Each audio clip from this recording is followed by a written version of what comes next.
don't want to get copyright.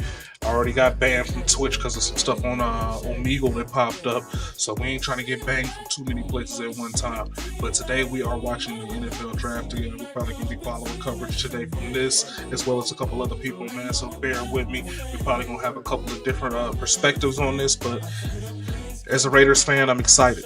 So bear with my excitement because I get a little giddy, man. I'm getting a little giddy. You know what I mean? It's just a little crazy out here, man. It's a little crazy. It is a little crazy. Why is my shit not muting? Stay your ass muted, boy. For more than 100 years, your city has been essential to the NFL's journey. There wouldn't be any professional football without the Packers. We thank you for everything. I'm about to put that on right quick. I'm going to grab me a water bottle. Green Bay should be proud of what they've done. For the moments. The Green Bay Packers are going to be NFL champions for the third straight year in this first Lambeau League. The legends. The Lombardi Trophy will be back in Titletown, USA. And the traditions. This is one of the most special traditions in all of professional sports. We thank you for the ride.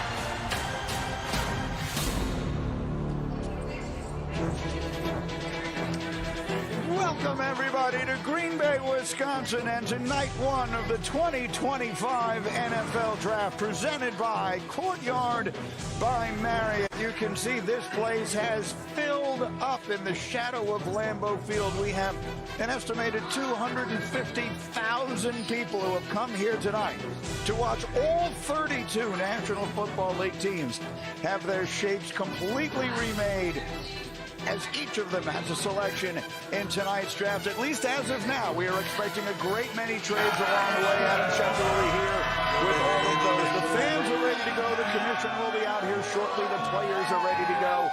The National Football League draft is just about underway as the commissioner will put the Tennessee Titans on the clock in just a matter of moments. That's Lambeau Field. The green room is packed with players. You just heard Molly McGrath introducing you to several of those who are here. Cam Ward, expecting to hear his name first tonight, began his journey at the Incarnate Word, and tonight expected to be the first pick in the National Football League draft. A remarkable rise for that player who made the right decision a year ago when he almost came out. There's Travis Hunter, the Heisman Trophy winner, a superstar on offense, a superstar on defense, the sort of prospect the National Football League has not seen in decades. Can he become the new superstar? Of course, his teammate, Shedeur Sanders, is not here tonight. We don't know exactly when his name will be called. He has been the most talked about player leading up through this entire draft process. The quarterback at Colorado, will he hear his name called tonight at all? That certainly will be one of the storylines as he and his legendary father watch round one of the NFL draft tonight from Texas. And we bring you inside this draft theater. We are absolutely thrilled once again to bring you this magnificent event. It is our privilege to welcome you to Green Bay, the not quite frozen tundra tonight, although it feels like football weather here in Green Bay, as it usually does. That's us on that stage right outside. Hi, everybody. Welcome to Green Bay, and we are thrilled to have you with us. I'm Mike Greenberg. That's Louis Riddick. That's Booger McFarland. That's the man who invented the draft, Mel Kiper Jr. Adam Schefter is out with us as well tonight, and you'll hear from him momentarily. And Mel, I'll start with you. We have been talking about this on our podcast, the First Draft Podcast, going all the way back to September. So many questions. What is the one you are most looking forward to hearing the answer to in the next few hours tonight? Shedeur Sanders. He's really the talk of the draft. He's my number one quarterback. He was outstanding for 2 years at Colorado without getting a lot of help. Couldn't run the football, couldn't protect them, that he was accurate, he held up from a durability standpoint. He did it from with NFL play around with the algorithm. You see Mel Kiper face pop up on the thing, man. You kind of got to hop it, pull it down, so you don't just pop up on your joint and be like, hey, man, give me your monies. You know what I mean? Boards, quarterback they need, division with the number one pick overall Price, number one pick overall Baker, Michael Penix Jr. In the dome, Shedeur would be ideal, perfect for the New Orleans Saints. So many edge rushers. After Abdul Carter, who's going to be the next edge rusher off the board? I think the edge rushers dominate the draft tonight. The emergence of the conversation surrounding big play running backs. Ashton Denty, he personifies big play running backs. Oh, that's crazy. That's insane there. Hold on, y'all.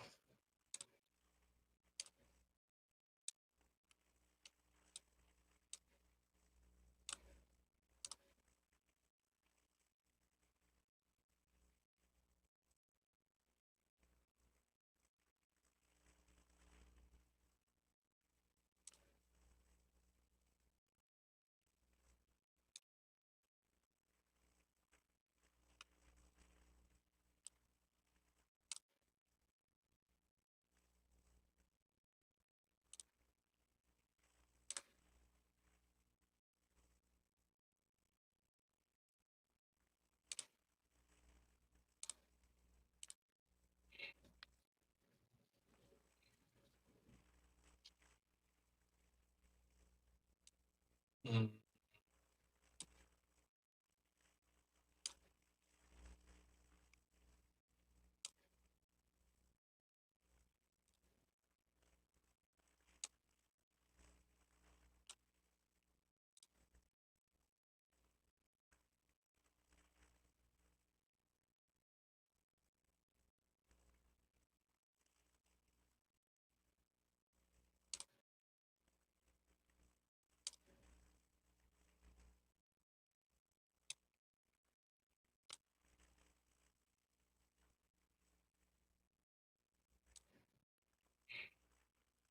All right, y'all, give me a couple seconds, man. It looked like my joint done kicked me out. They were like, yo, you can't watch that here.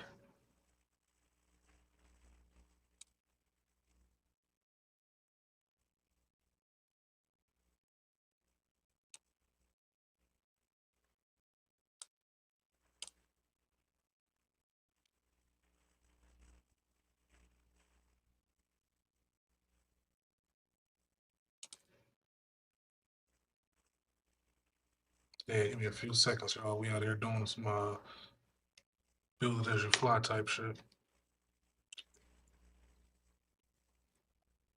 Mm. It's been thirsty. All right, so there we go.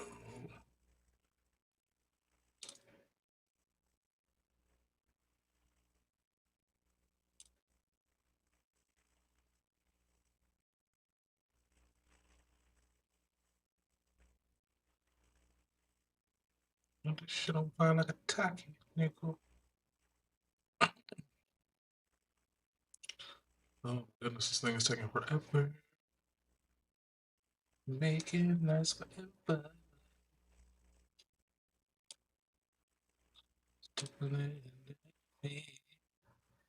Make it live forever.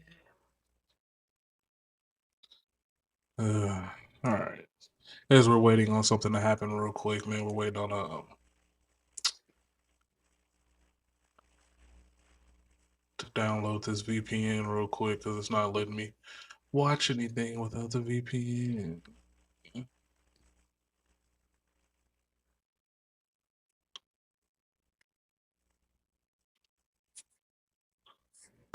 Come on, quit playing with me.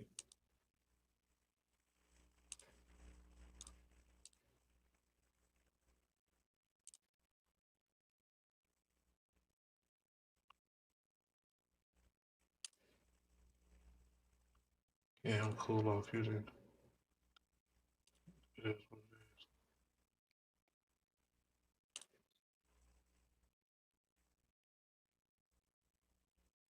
is. There we go.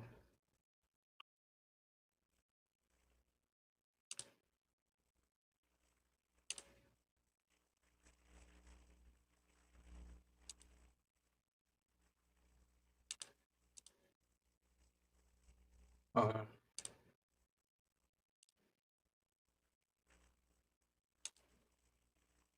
There we go.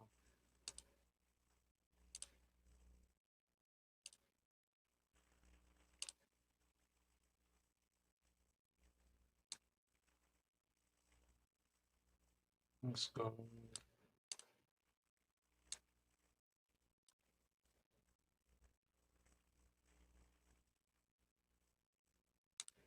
Oh, I can't pick.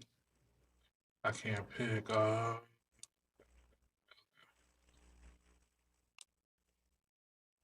Premium locations, okay. Okay. Sure, I got you. And we back in it.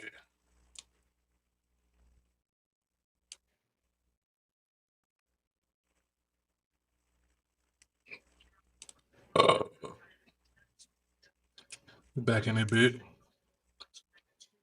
Star Abdul Carter, the pass rusher extraordinaire out of Penn State, wearing the legendary number of Micah Parsons. Will he be that level of good on the next level? The two quarterbacks, Cam Ward. Again, we expect him to go number one tonight. Is it the right decision? We'll talk about it. Shedeur Sanders. Will he hear his name called tonight at all? That's one of the big questions we've been discussing for weeks on the talk shows leading up to this night. The man who has almost all of the answers, almost all of the time, is our Adam Schefter, and he's with us all evening long. Shefty, what does everyone need to know as we get underway? Well, thanks, Greeny. The Cleveland Browns, New York Giants, and New Orleans Saints all inquired about the availability of Cam Ward to the Titans. All were denied, despite the fact that the New York Giants offered their first-round pick this and next year, along with other picks. The Titans were sold on Cam Ward's workout. Their new general manager, Mike Borgonzi, came from the Chiefs, where he worked with Patrick Mahomes. And Cam Ward's instincts, the way he sees and feels the field, reminded him and them of Patrick Mahomes. And so now they are poised to make Cam Ward the fourth #1 overall pick to work under Titans head coach Brian Callahan, joining Peyton Manning, Matthew Stafford, Joe Burrow, and Cam Ward right there, Greeny. All right, Shefty, thank you very much. So, Mel Kiper Jr., you and I have been talking about this on our podcast, the First Draft podcast, going back to September. Shedeur Sanders was your #1 quarterback on the board then. He has remained that way throughout. Do you believe the Titans are making the right call tonight, taking Cam Ward #1? Cam Ward, I get it. The arm talent is undeniable. I understand that. He can be creative. He can escape. He can do things that Shedeur can't do. But if Shedeur gets an offensive line in front of him, the exact same thing I said about Tom Brady. He came out as a 6th-round pick after Giovanni Carmazzi from Hofstra went in the 3rd round because he was more athletic and more talented physically, athletically. Saw what happened there. When you look at Shedeur Sanders, everything you want an NFL quarterback to be, he has. Toughness in the pocket, unflappable. Final 2 minutes of a game. Look at the precise, accurate passing. Short, intermediate, deep. He does all that. He was sacked a lot, right? So he's got to get the ball out a tick faster. He didn't have any help. The offensive line, blown block after blown block. You know, Olay block after Olay block. He had no chance. He had to try to make plays, and he did. Guess what? Completion was kind of through the roof. Not many balls hit the ground. When he needed to come through for this team, he did. This notion that he's not that athletic is ridiculous nonsense. He can move, he can roll right, roll left. 3rd and 8, he can get you a first down with his legs. This kid has what the NFL.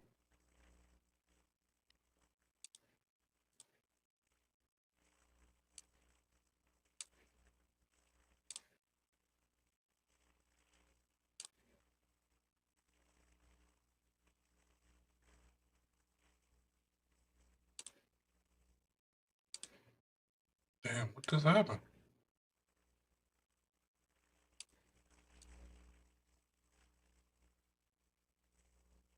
Deserve to be, and I think I understand Cam Ward. You want a 6'3", 230-pounder. You want a guy with a rocket arm. You want a guy with 4'6" speed. It's not Shedeur Sanders. Cam Ward, stronger arm, more talent. I get it, but I'm telling you, Shedeur Sanders, old school pocket. You can win big in this league. It's been proven time and time again. Look, the two things that everyone points to when you're talking about quarterback play, the two things that everyone wants is great decision making and accuracy throwing the football. And I know, Booger, you're going to talk about these two things. And it's the two things that Shedeur Sanders has built his career on.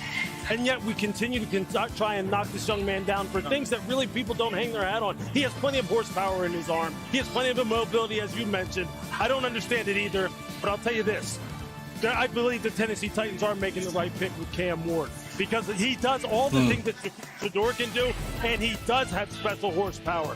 And look, this comparison right here, the style of play, it is like Patrick Mahomes in terms of the creativity and the ability to buy time in the pocket and do things that are unconventional that may have you screaming at home when you're watching on the TV screen, but then it turns out to be big plays. Patrick Mahomes has made a living doing this. Yes, he's with one of the greatest coaches of all time, and Andy Reid, who has found a way to harness it. But that's what Brian Callahan's going to have to do for Cam Ward. harness it. Make sure he does it judiciously. Off-platform throws. Just look at this. Buy time in the pocket, escape out to the left, and then throw it like you're throwing the first base. It looks like Derek Jeter playing for the New York Yankees. But he puts it on a rope and puts it right where it needs to be put. Patrick has done this time and time again in the NFL. Now, I understand Patrick done in the NFL. Cam Ward hasn't played a snap. This is just a comparison, and you'd be hard-pressed to tell me that you don't see the same thing that Mike Borgonzi saw, that we're showing on this screen, and this is why Cam Ward's the #1 overall pick. All right, Booger, so settle the tie here. I've got one vote for Shedeur. I've got one vote for Cam Ward. If it was your team, who would you select? Rennie, for me, it would be Shedeur Sanders. And we've become enamored so much by the wild plays, so much by the off-platform throws. But Greeny, we don't take the simple. We don't like the simple sport. Look at what Shedeur Sanders does. So he crazy, plays the football like an old school position in the quarterback spot. He stands back there in the pocket and he throws the football with accuracy. And it may not be the most special thing you've seen, but it's the prerequisite for the position. Completing the football with accuracy, with timing, great decision, poise. He does all the things that you need to do. Quarterbacks to do. All right, so the pick is in, and again, we expect it to be Cam Ward, though we've not been officially told that as of yet, and then perhaps the fireworks begin after that. So Cam Ward, a young man who began his career at the University of the Incarnate Word, spent 2 seasons there, then went to Washington State, then made the decision to come out into last year's draft, changed his mind, instead transferred to the U, and look at him now, perhaps about to hear his name called as the first pick in the 2025 National Football League draft. You heard Lewis make the comparison to Patrick Mahomes. That's what everyone in the NFL is looking for. A young man with that sort of talent, those sorts of traits. The Tennessee Titans need a quarterback badly. The commissioner, I'm told, is making his way to the stage to make the announcement of the first pick in this 2025 National Football League draft. There he is. We see him. Here comes the commissioner. The pick is in. #1.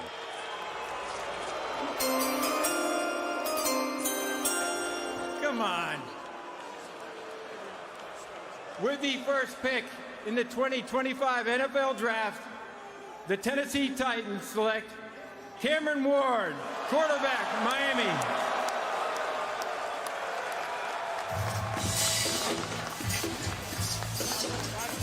As we said, he made the right call a year ago, going back to school, finished 4th in the Heisman voting in his 1 season at the U.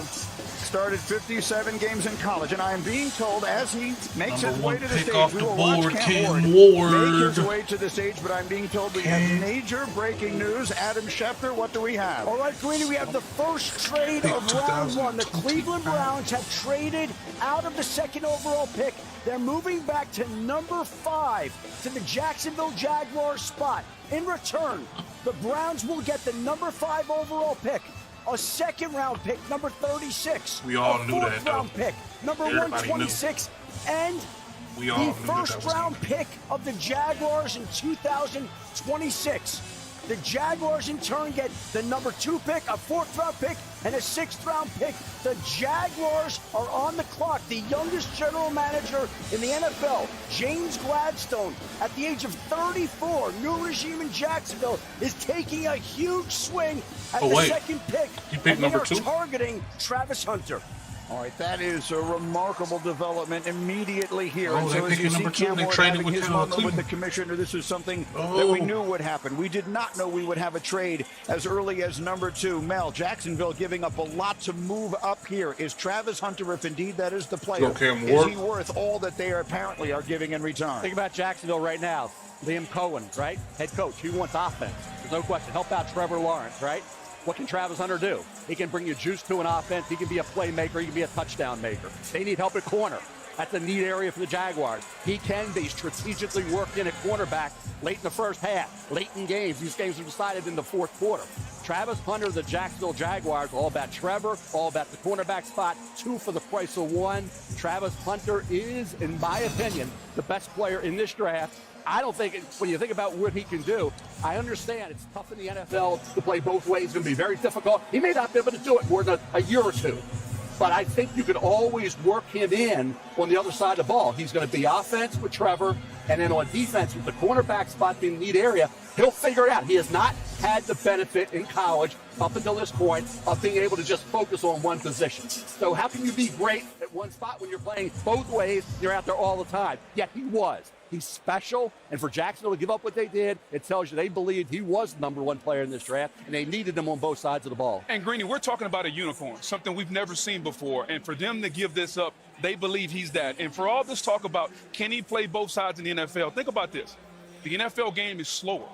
College football is a lot faster, and he did it in college football. So how come he couldn't do it in the NFL when the game is slower? There are fewer plays. We're going to major you on offense, and we'll let you play certain coverages on defense. I think he can do it. And if Jacksonville is indeed taking Travis Hunter, Liam Cohen, an offensive guy, you can best believe he's going to use him on offense to the fullest extent. Sure. Like, I don't think you want to play him 120 snaps a game. Okay, I don't think that's what. I think it's got to be something like 60-40, 75-25, something like that in terms of breaking it up. Look, Deion did tell me, Deion Sanders, when I went out to Colorado, that he would start him on the offensive side of the ball when they break out of their initial first-team meeting with whatever team he goes to. He needs to learn the nuance and intricacies of that side of the football. He thinks he can step on the field immediately and contribute on defense. You'd be hard-pressed to find anybody up here to say anything different. So, look, Mel put it perfect. You're getting 2 for 1 with this guy. You're getting 2 players in one. Yeah. Absolutely, you move up to get that kind of player. Let's make sure everyone can see exactly what it is that the Jaguars have given up here. It is a significant trade. Again, Shefty told us about an hour ago to expect quite a few explosive trades early, and we get it here. And look at all that Jacksonville is giving up here. The 5th pick this year, a 2nd and a 4th, and next year's first-round pick. I'm curious to hear from you, Louis Riddick, as a team builder. Andrew Barry, the general manager of Cleveland, referred to Travis Hunter and compared him to Shohei Ohtani. Shohei Ohtani has revolutionized baseball as we know it. How do you feel about the Browns trading away the opportunity to select him here? Look, they received the haul, though, Green. I mean, look at that on your screen right there. You know, you have 2nd and 4th round picks this year, a 1st round pick next year. I mean, that's big time. And he needs to now maximize all those extra picks. But Jacksonville, man, they may be getting special players. Back to Shefty.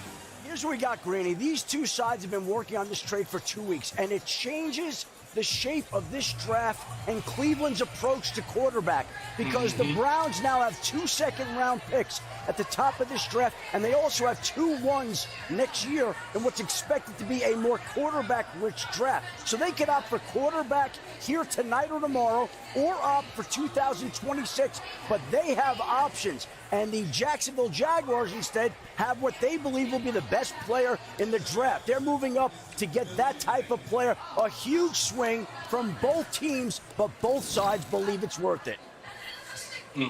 So there's Travis Hunter there awaiting the call that we will expect to be hearing momentarily here from Jacksonville. Booger, your thoughts on Travis Hunter now that would appear headed to Jacksonville after all this time? We assumed he'd be going to Cleveland. Oh, Greeny, I love it. I think he's the best weapon in the draft. And he's a unicorn, something that we have not seen. You have to maximize this, though. If you're Jacksonville and you're going to take Travis Hunter, you have to maximize him on offense. And this is about helping Trevor Lawrence, who's underachieved so far in Jacksonville. You have to surround your quarterback with weapons. This is the ultimate weapon, the best wide receiver in the draft, maybe the best cornerback also. Man, the only thing I'll say is, look, defensively, they were hard on defense. In terms of yards, giving up yards for explosive plays. Look, if ever an organization needed a two-way player that fit perfectly right into what their needs are, this is the young man for you.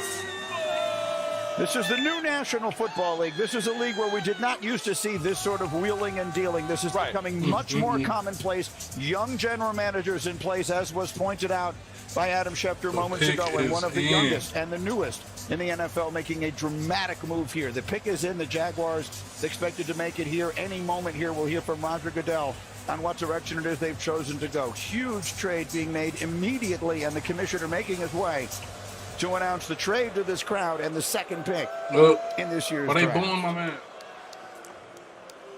While we are here tonight to celebrate the 32 young men entering the NFL, I'm honored to take a moment to recognize a player who's made a profound impact on and off the field.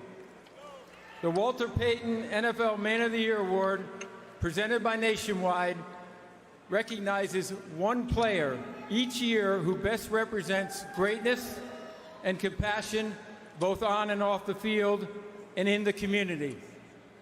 Tonight, we are proudly joined by the 2024 Walter Payton NFL Man of the Year, Eric Armstead.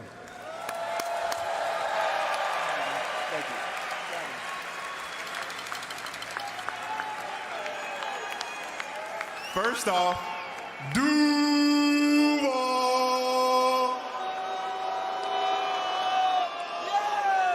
Let's go!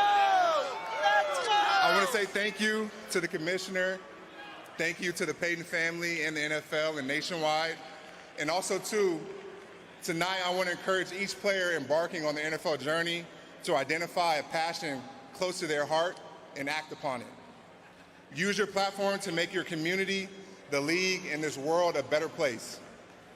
As we remember Walter Payton, strive to leave a positive legacy of your own. Thank you.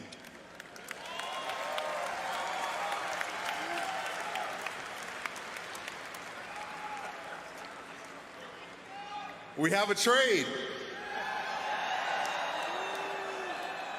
The Cleveland Browns have traded the second pick to the Jacksonville Jaguars. And with the second pick in the 2025 NFL Draft, the Jacksonville Jaguars select Travis Hunter, Let's go, Trav. receiver, defensive back from Colorado.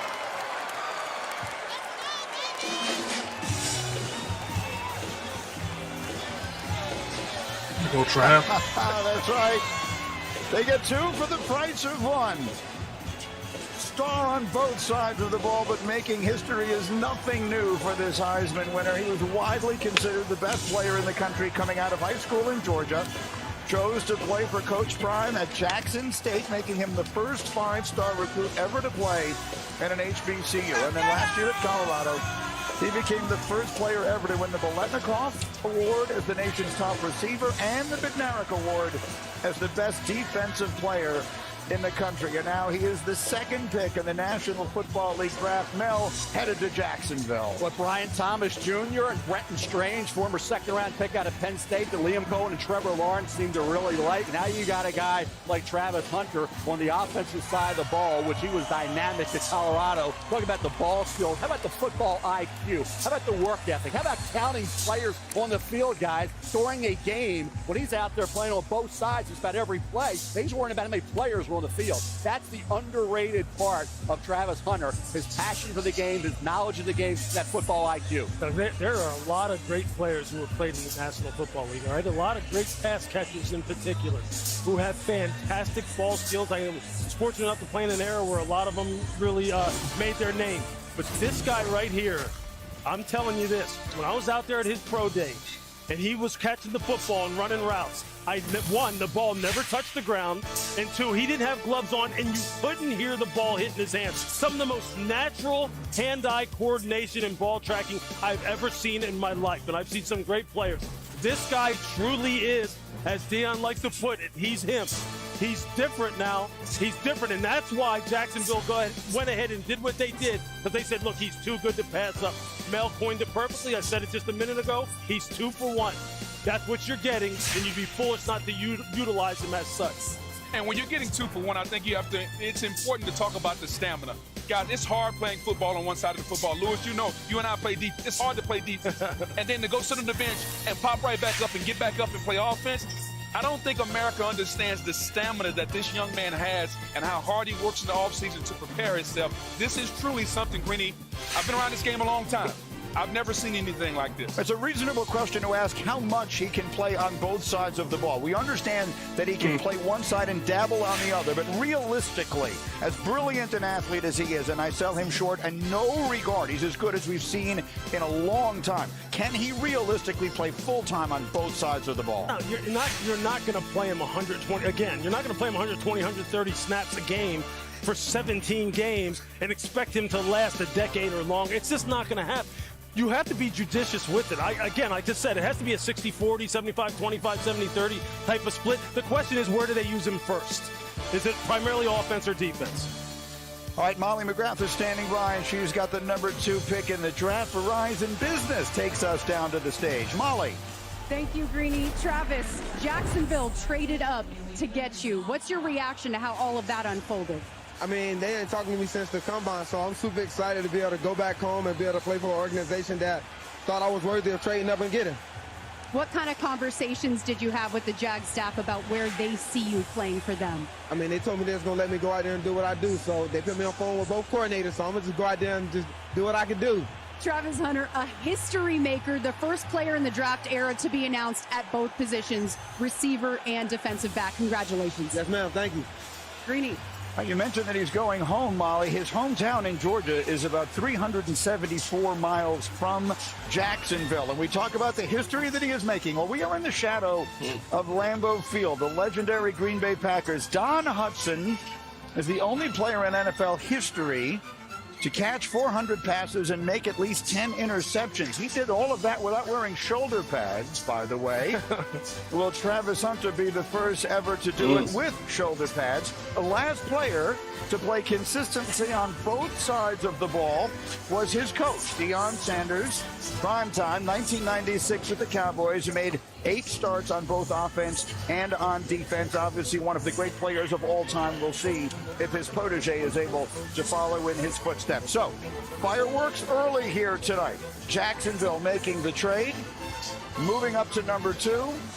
I'm told the pick is in now at number 3. So the New York Giants, who've been waiting all season long to see what direction this team would go. For so long, we expected to go in the direction of quarterback, and then that conversation seemed to have ceased. Perhaps they'll target a quarterback later in the night. There's the Giants' draft room. John Mara looking for results quickly here after a very disappointing season. The commissioner is making his way to the stage after Cam Ward went number 1 and Travis Hunter went number 2. It's time to find out who's going number 3. With the 3rd pick in the 2025 NFL Draft, the New York Giants select Abdul Carter, defensive end, Penn State. So that one goes as expected. Unanimous All-American Big Ten Defensive Player of the Year. 23.5 tackles for loss by a wide margin, the most in the country. Finished with 23 sacks in 3 years in State College.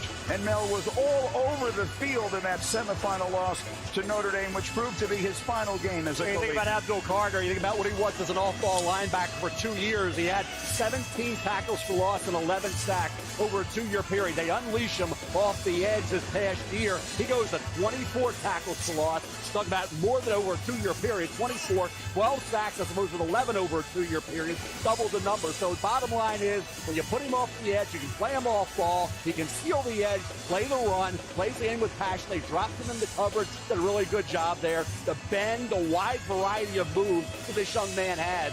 I thought he was exceptional. The foot injury. They coming in with chains, rings on. I seen it a couple years ago, but man. Would push him that quick, but it did not. The New York Giants have 2 edge rushers. Kayvon Thibodeau, Brian Burns. Will they play him off ball? Will he be in that rotation? Those guys, bottom line is you're getting a guy off the edge this year. When he was finally Michael Parsons, we saw what he could do when he was unleashed. And just like Parsons, they got a handshake that they already had worked out. When you think about what a team in their division in Philadelphia did with that defensive line and the way they dominated Kansas City in the Super Bowl and the way they were so stacked on the defensive line, it's no wonder New York sees the same thing with Carter and Burns and Dexter Lawrence in the middle. But they can absolutely dominate you and go from inside. And so I think he's the best edge guy in the draft. The elite Y'all first keep on step. signing all these Penn State guys, but then got rid of the Penn State guys. His first step could is have made the it a best lot I've easier seen for in a him long to time. transition. Yeah, look, Von Miller says it all the time, right? And Boog, you know this. He plays some of the best pass rushers of all time down there in Tampa with guys like Simeon Wright. This guy can get off the rock. And here's the thing that impresses me the most about him. He flat out plays hard. When you talk about competitive character, for 60 minutes, this dude is hunting the quarterback. He asked the Penn State coaches prior to the 24th season to put him at defensive end. He asked for the switch. They were wondering how he was going to handle when they put him in a 6 technique, right? Yeah. Head up over the tight end. When tackles started coming down on him and double teaming him, whether or not he was going to be able to withstand it and come back again and again and again. He continues to get better at it. But I'll tell you this, when it's 3rd down, he's got speed to power. He's got high side speed. He's got an inside spin. He's got it all. Incredible, incredible player.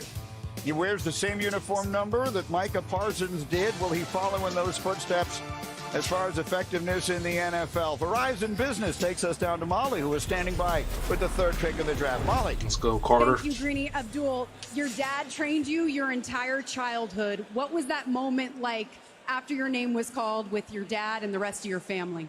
Yeah, it was surreal. I wouldn't be here without him. I'm just blessed, thankful for my family, thankful for everybody who helped me get to this moment.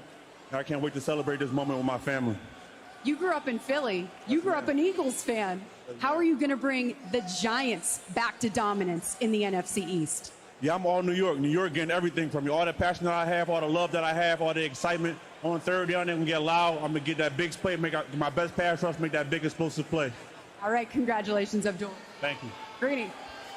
All right, Molly, thank you. Abdul Carter is the third defensive player selected in the top 3 overall by the Giants in the common draft era. The others, Lawrence Taylor and Carl Banks.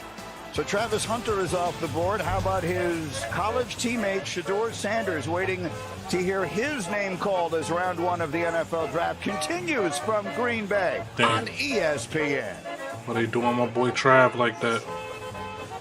I mean, well, not my boy Trav, Shedeur. The 2025 Shedeur 30. NFL Draft is presented by Courtyard by Marriott, the official hotel of the NFL. Being Courtyard's official fan ambassador has opened a new world for me.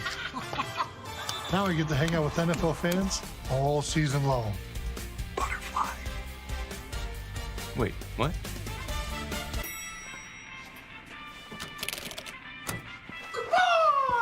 Yeah. See you on game day.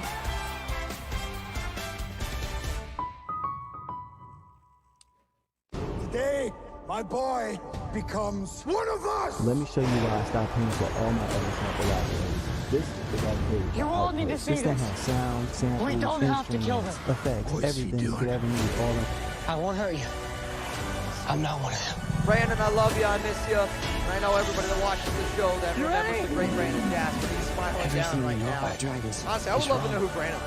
How to Train Your Dragon. Come on. I would love to know who Brandon is. Rated PG. If you're just now joining us, the first 4 picks in the draft are set. The Browns are on the clock. Browns are on the clock. So, again, the Jags traded up to number 2 for Cleveland. I think that Cleveland could trade back here. I really do. I could see Cleveland trading back. Lucky Irish! I can't stand when he does that shit. Jesus, I'd rather watch commercials and get banged for watching commercials than listen to him doing that, man. I can't take, bro. Doing that. Timeout, Christian. London Sky. You sure? He's sure. Get the man some London Sky. And a decisive win with the Lowe's app. In-store, online, our Lowe's team has you covered. If you look after the Hurricanes,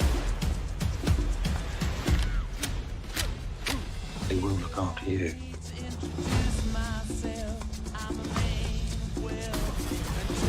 This put the entire family in the crosshairs.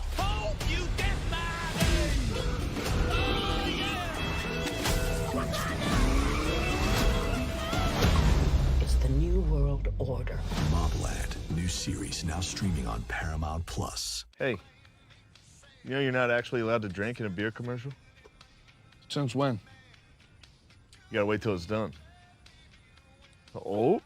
5, 4, 3, 2, 1. Turn the off-season on again with the NFL app, your home for all things NFL.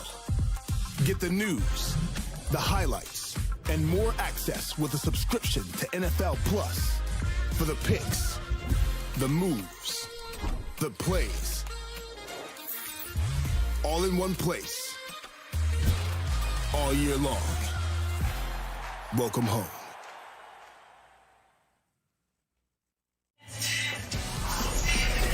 Welcome back to Green Bay. Time now for a draft moment powered by Shopify. Let's look at what's happened so far tonight. Top 3 picks of this year's NFL draft. Number 1 went exactly as we expected. Cam Ward drafted by Tennessee. Number 2, all heck broke loose immediately. Jacksonville trading up from number 5 to number 2 with the Browns and taking Travis Hunter, the sensational two-way star out of Colorado. Number 3, the New York Giants. Quarterback needy, but deciding to go after the quarterback Hunter. Abdul Carter, the defensive end from Penn State, is the pick. And so the New England Patriots on the board, and their pick is in. The commissioner is making his way to the stage to announce the Patriots pick here with their new coach, Mike Vrabel. Which side of the ball does he look to go on and build around their young quarterback, Drake May? Here's the commissioner with the Patriots pick. With the 4th pick in the 2025 NFL Draft, the New England Patriots select Will Campbell, tackle, LSU.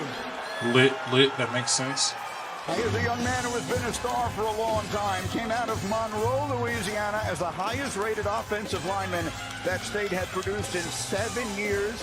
Was a starter at LSU from the day he set foot on campus. In all, he started 38 games, was a consensus All-American bug as a junior last year. Greeny, I've known him since he was 18 years old. He's always been a left tackle. He was the left tackle at LSU, and he'll play left tackle in the NFL. I know there are concerns and questions about the arm length. He had that same arm length in the SEC where he lined up against the competitors week in and week out. You're talking about a guy who's a natural defender, elite athleticism. He has the balance to recover. If you beat him on the outside, he will turn and come back on the inside. His recovery is some of the best that you'll see at the left tackle position. Footwork is tremendous. Has the ability to mirror and stay in front of defenders. And from a power standpoint, has the power to stop and anchor all the speed rushing. But I think what New England needs to know what they're getting an alpha in the room, a leader. If you're Mike Vrabel and you're coming in there and you're bringing your character, your culture in there, Will Campbell will instill that. He will be an alpha in the offensive line room, and that's exactly what New England needs. Mel, is he the best offensive lineman in this draft? There were quite a few tackles we'll hear tonight. Armand Membo for Missouri has a right tackle. So you want a left tackle. Remember last year, J.C. Latham, left right tackle, moved to left tackle and struggled. Now he's back at right tackle. That's not automatic. So they want that blindside protector. They had to have it for Drake May. He's the franchise. Will Campbell, the arm length is an issue. He's an outlier. The outliers can be great. There's no question. Will Campbell's run blocking phenomenal. Pass protection though for Drake May, who will get the ball out. He'll protect Will a little bit as well in that regard. I'm keeping an eye on though a couple things here now as the draft unfolded. The Giants, right? Giants have Abdul Carter. They have a quarterback room right now of Wilson, Winston, and DeVito. Said the last month. Sounds strange, a law firm, quarterback room a little empty, right? What do they do at quarterback moving forward? With Shador maybe dropping, we'll see where he goes. What does Cleveland do? They are a quarterback needy team, but you got Ashton Genty sitting there, right? They're looking for a defensive end opposite Myles Garrett. They want a wide receiver as well, and they also have that big need at the quarterback spot. Then we have New Orleans sitting there at 9. I've said all along that's the perfect team because it's a dome stadium, Atlanta Dome, Carolina, Tampa Bay. So we have teams now. How are they going to maneuver now for quarterbacks? There's 3 teams, quarterback needy. How do they attack it? Well, I'll tell you what. I don't know what they're going to do, but I can tell you what right now Mike Vrabel's doing, and he's walking around in that draft room shaking hands. So I'll tell you this, they have gone to work, Greeny, this offseason and trying to make sure Drake May is taken care of. Okay, they get Morgan Moses, they plug him in at right tackle. Garrett Bradbury going to play center now. And now you got Will Campbell, who on that highlight right there, we didn't mention some of the things that he was doing on that highlight, but we talk about his arm length being sub 33, but he's got hands like cinder blocks. And when you're talking, he uses those hands as well as anybody in this draft. Look, I think methodically New England is addressing all the things that all offseason we said they need to address. Will Campbell will be a decades-long left tackle bookend for them. This was a no-brainer pick in my estimation.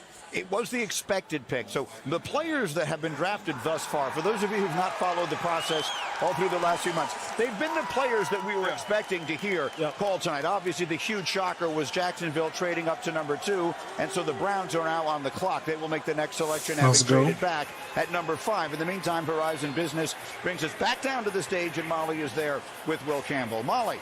Well, you're just the second ever LSU O-lineman to be picked in the first round. I can see that you're emotional here. How meaningful is it for you to represent this program in the state of Louisiana?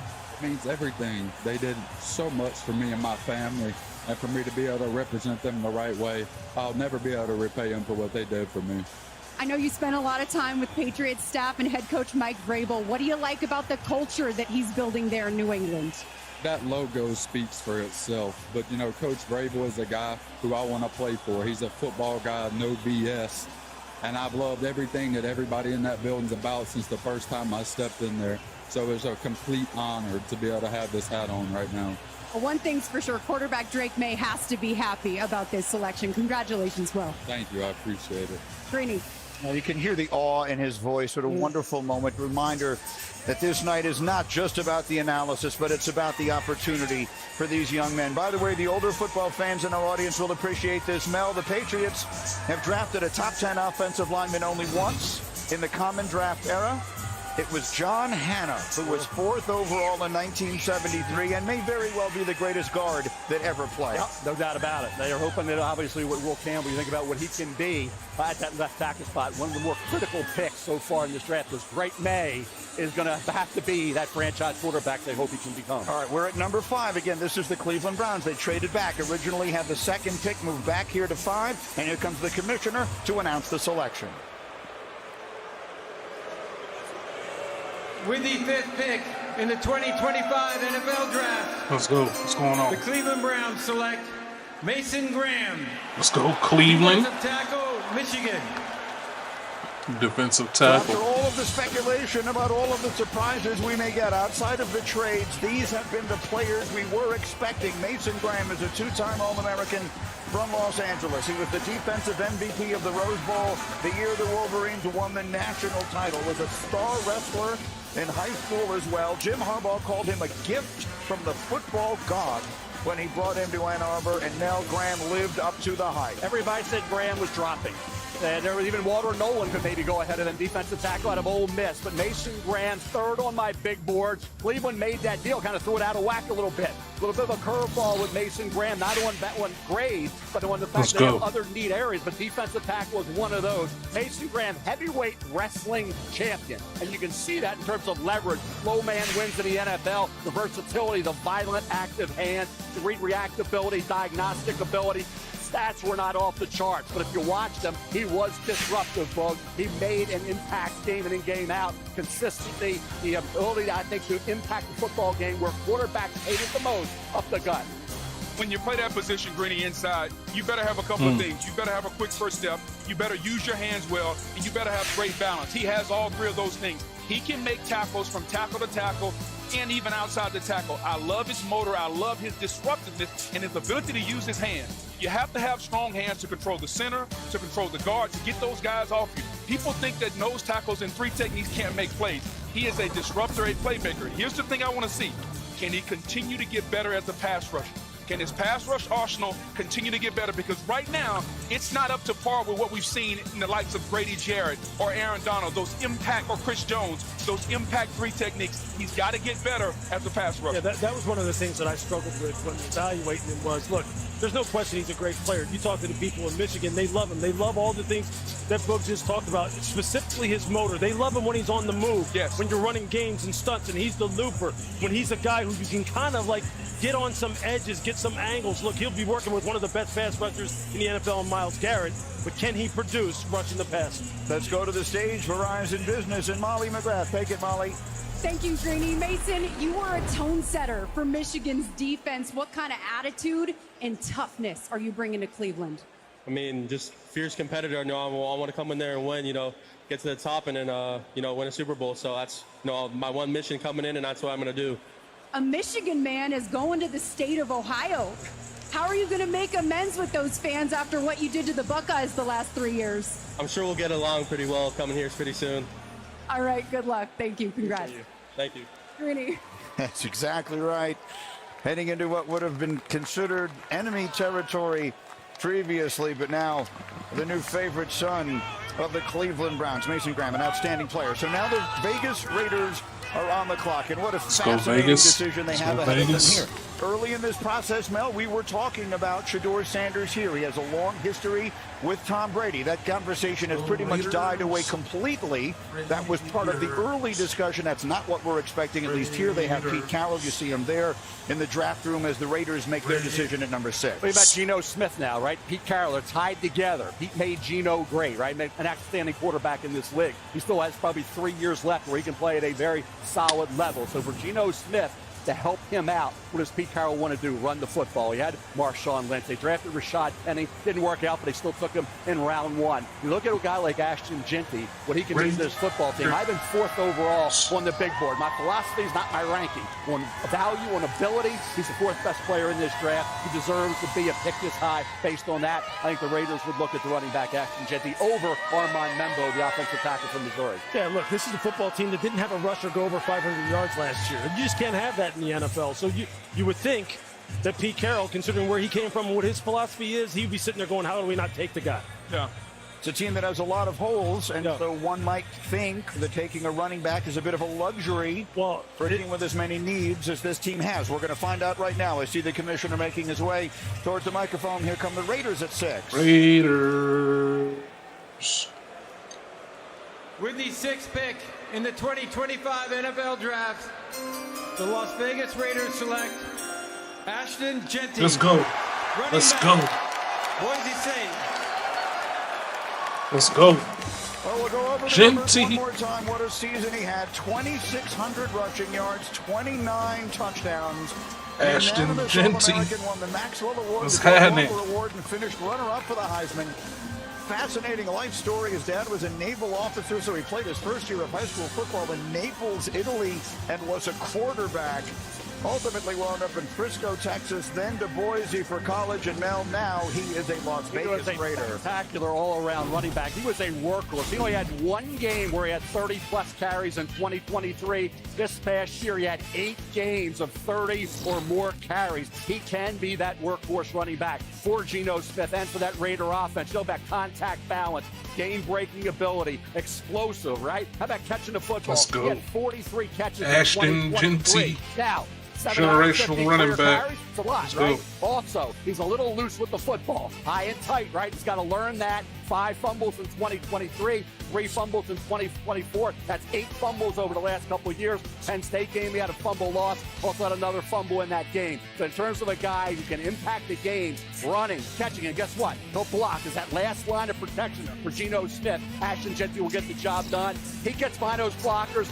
Defenders, players can't even locate him. And then he's gone with the contact balance and the game-breaking speed. Hey, I'm against running backs in the first round, but on ability, like I said, 4th best player in the draft, and Pete Carroll wants to run the ball and take some of that pressure off of Geno Smith. I love it. You finally come around to the running back after all these years. I'll meet you halfway on that. I love it. Greeny, it's a few things as a running back you have to have in the National Football League. Can you make the guy miss in the hole? He can do that. From a contact balance standpoint, when you get hit, can you absorb the first hit and then continue on? He can do that. And then the third thing, can you take it to the house? He does all 3 of those things well. That's why he'll be a successful NFL running back. Let's go. Greeny, I had the privilege of seeing this young man up close and personal at the Fiesta Bowl this year. And I said when we were preparing for that game, this is Emmitt Smith. This is Emmitt Smith with home run breakaway speed. The vision and the elusiveness. He's built like a bodybuilder, like a power lifter, but he's got the jump cut ability to get that ball out on the perimeter. And then you just see the lower body power as he's weaving his way through traffic with like that next level vision. He's going to rip off plus 20, 30, 40-yard runs on the regular. Emmitt Smith, he did this on the regular at the NFL level. What was Emmitt's superpower? It was the vision, it was the lower body balance, the ability to see things that other people simply couldn't see. And he didn't have the kind of speed, the kind of breakaway speed that Ashton Genty has. And when you talk about contact balance and burst and the ability to get yardage after initial contact, nobody does it better than this guy. Nobody. And then look at him turn on the jets. It's easy. It's easy, smooth acceleration. And I'm telling you, when you get up on him close, you will think, how does this guy have that kind of stride like and be able to run like that? Emmitt Smith, same way. If you didn't get a good hit on him, if you didn't wrap him up, he was going to the house on you. Now here on this run in particular, he's able to take it the distance. Hey, look, I don't think this is a wild comparison by any means. This is a great player, the Vegas Raiders, this guy. It's as good a comparison as you could ever possibly ask for. Verizon Business, back to the stage. Molly. Thanks, Greeny. Ashton, you told me that at 10 years old, you knew you were born to play this game. Standing up here now, an NFL running back, top 6 pick. What would you say to your 10-year-old self? Man, just continue to trust in God and your abilities and stay disciplined. All your goals and dreams are accomplishable. Raiders' new head coach Pete Carroll loves to build a team around running the football. He used to coach one of your favorites in Marshawn Lynch. How will you bring beast mode to Vegas? Yeah, I think just that same energy, that attitude he comes with, that nobody can tackle them on the football field. All right, congratulations. The highest selection ever for a Boise State player. Thank you so much. Greeny.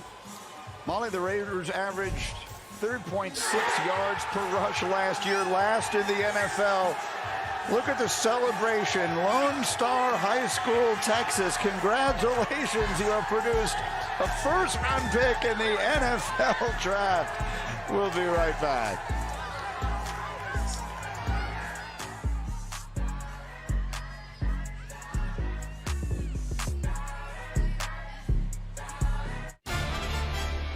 Being Courtyard's official ambassador has opened a new world for me. Now I get to hang out with NFL fans all season long. Butterfly. Wait, what?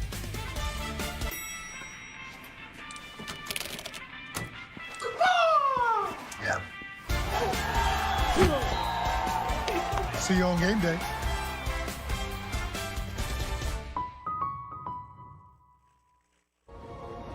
Trains.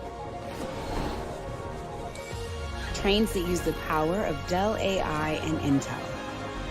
Clearing What up, the way Stream? What up, Twitch? What up, Kick? so you arrive exactly where you belong.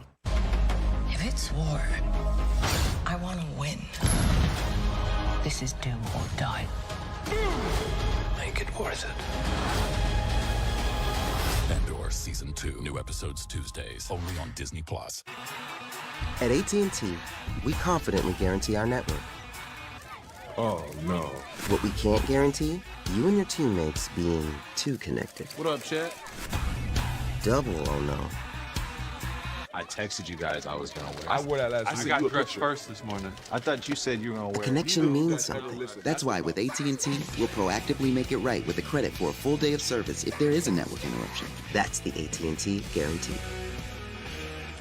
Ego, the #1 rated branded cordless outdoor power. Experience our most powerful blower that exceeds the power of gas. The industry's most powerful cordless pressure washer and a string trimmer so smart it loads the line with the push of a button. Find an Ego retailer near you.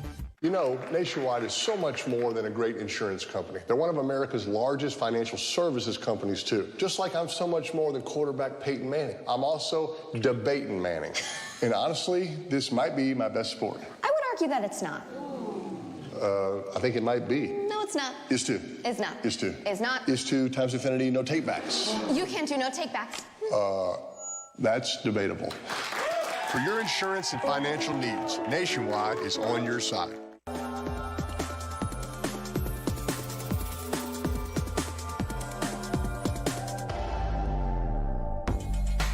Versace, bright crystal. At Macy's, the fragrance destination. Welcome back to the 2025 NFL Draft. Presented by Courtyard by Marriott. Back in Green Bay, where these teams have been very economical with their use of time, the picks have been coming in quickly. The New York Jets pick is in with their new brain trust, their new head coach, Aaron Glenn. A lot of needs for this team. Let's see which direction they go. The 7th pick of the draft is in, and here comes the commissioner to make the announcement. With the 7th pick in the 2025 NFL Draft, the New York Jets select Armand Membou, Missouri, tackle. Right tackle. He is from just outside Kansas City. Became a starter midway through his freshman year, so he started 30 games at right tackle for the Tigers. And Mel, his performance at the Combine is what really vaulted him up this process. No question, he proved he could be a right tackle, not a guard. Now, I think it's a tough call for the Jets because Tyler Warren would have made a lot of sense, tight end out of Penn State. But I think Armand Membou's plug-and-play right tackle. They have to feel he will be a Pro Bowl right tackle. 29 starts over the last 3 years, 25 starts the last 2 years at right tackle. Powerful hand, Get to the second level as a run blocker could improve in that area. The kick out, the footwork overall, powerful punch, the way anchored, the hand placement was excellent. And like I said, once he showed he had the length and he had the ability physically, athletically to be a right tackle, not have to kick inside the guard. That's what solidified Armand Membou as a top 10 pick, Lou. Yeah, I mean, he's a plug-and-play guy, right? Last year's first-round pick, Olafacino, stays at left tackle now. Membou just moves out the right tackle, and they just slot him right in there. They're really solid on the interior already. This young man, I'll tell you what, he dominated people this year. Yeah. Some of this, it was hard to find things not to like about a guy as big as he is, 330 plus, sub 5 seconds in the 40. Incredible prospect. He's the fourth offensive lineman the Jets have drafted in the first round since 2020, which is the most of any team in the NFL. And over the years, the reactions of the fans of the New York Jets to their picks have become the stuff of draft day legend. The Jets' second round selection, Marion Barber. Johnny Mitchell, tight end, Nebraska. And the fans are letting it know which way they want to go. Kyle Grady.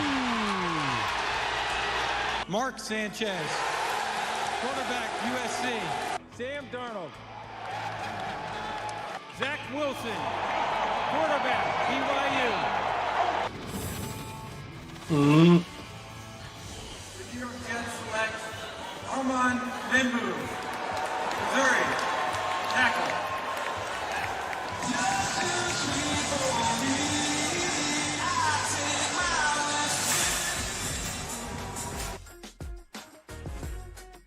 When this baby hits 88 miles per hour, you're gonna see some serious... Guess who's back? Check me out.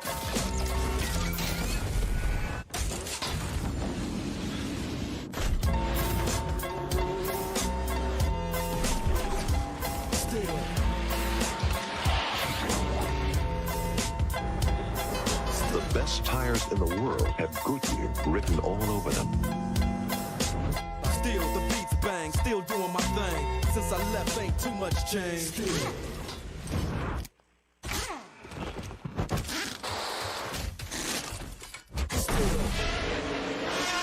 And even when I was close to defeat, I rose to my feet. Representing for the gangsters all across the world. Still hitting them counters and them lolos, girl. Still taking my time to perfect the business, and I'm still not down for the streets. Hey, it's RV Harvey. Guilty as charged. Good weekend in the RV? How was the lake? RV. Catch any walleye? This is getting out of hand. All I ever wanted was to be the cool boss with an RV and a fun nickname. Now I have to know what a walleye is?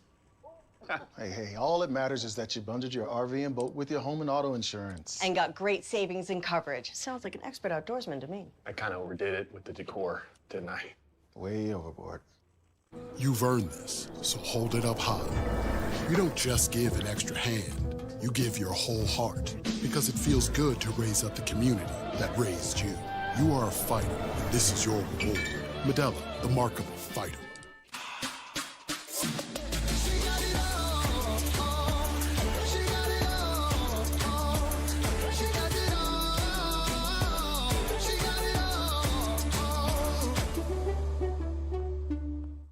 On Chewy, save 35% and shop all your favorite brands. For any taste or any diet, at prices you love, delivered fast. For low prices, for life with pets, there's Chewy. Taco Bell's new $5, $7, and $9 Lux Cravings boxes give you extravagant options, including the decadent Cantina Chicken Burrito. For less, choose your Lux Cravings box, only at Taco Bell. I am somebody. Somebody. I may be young. But I am. Somebody. I may be small. But I am. Somebody. I must be respected. Protected. Never rejected. But I am. Somebody.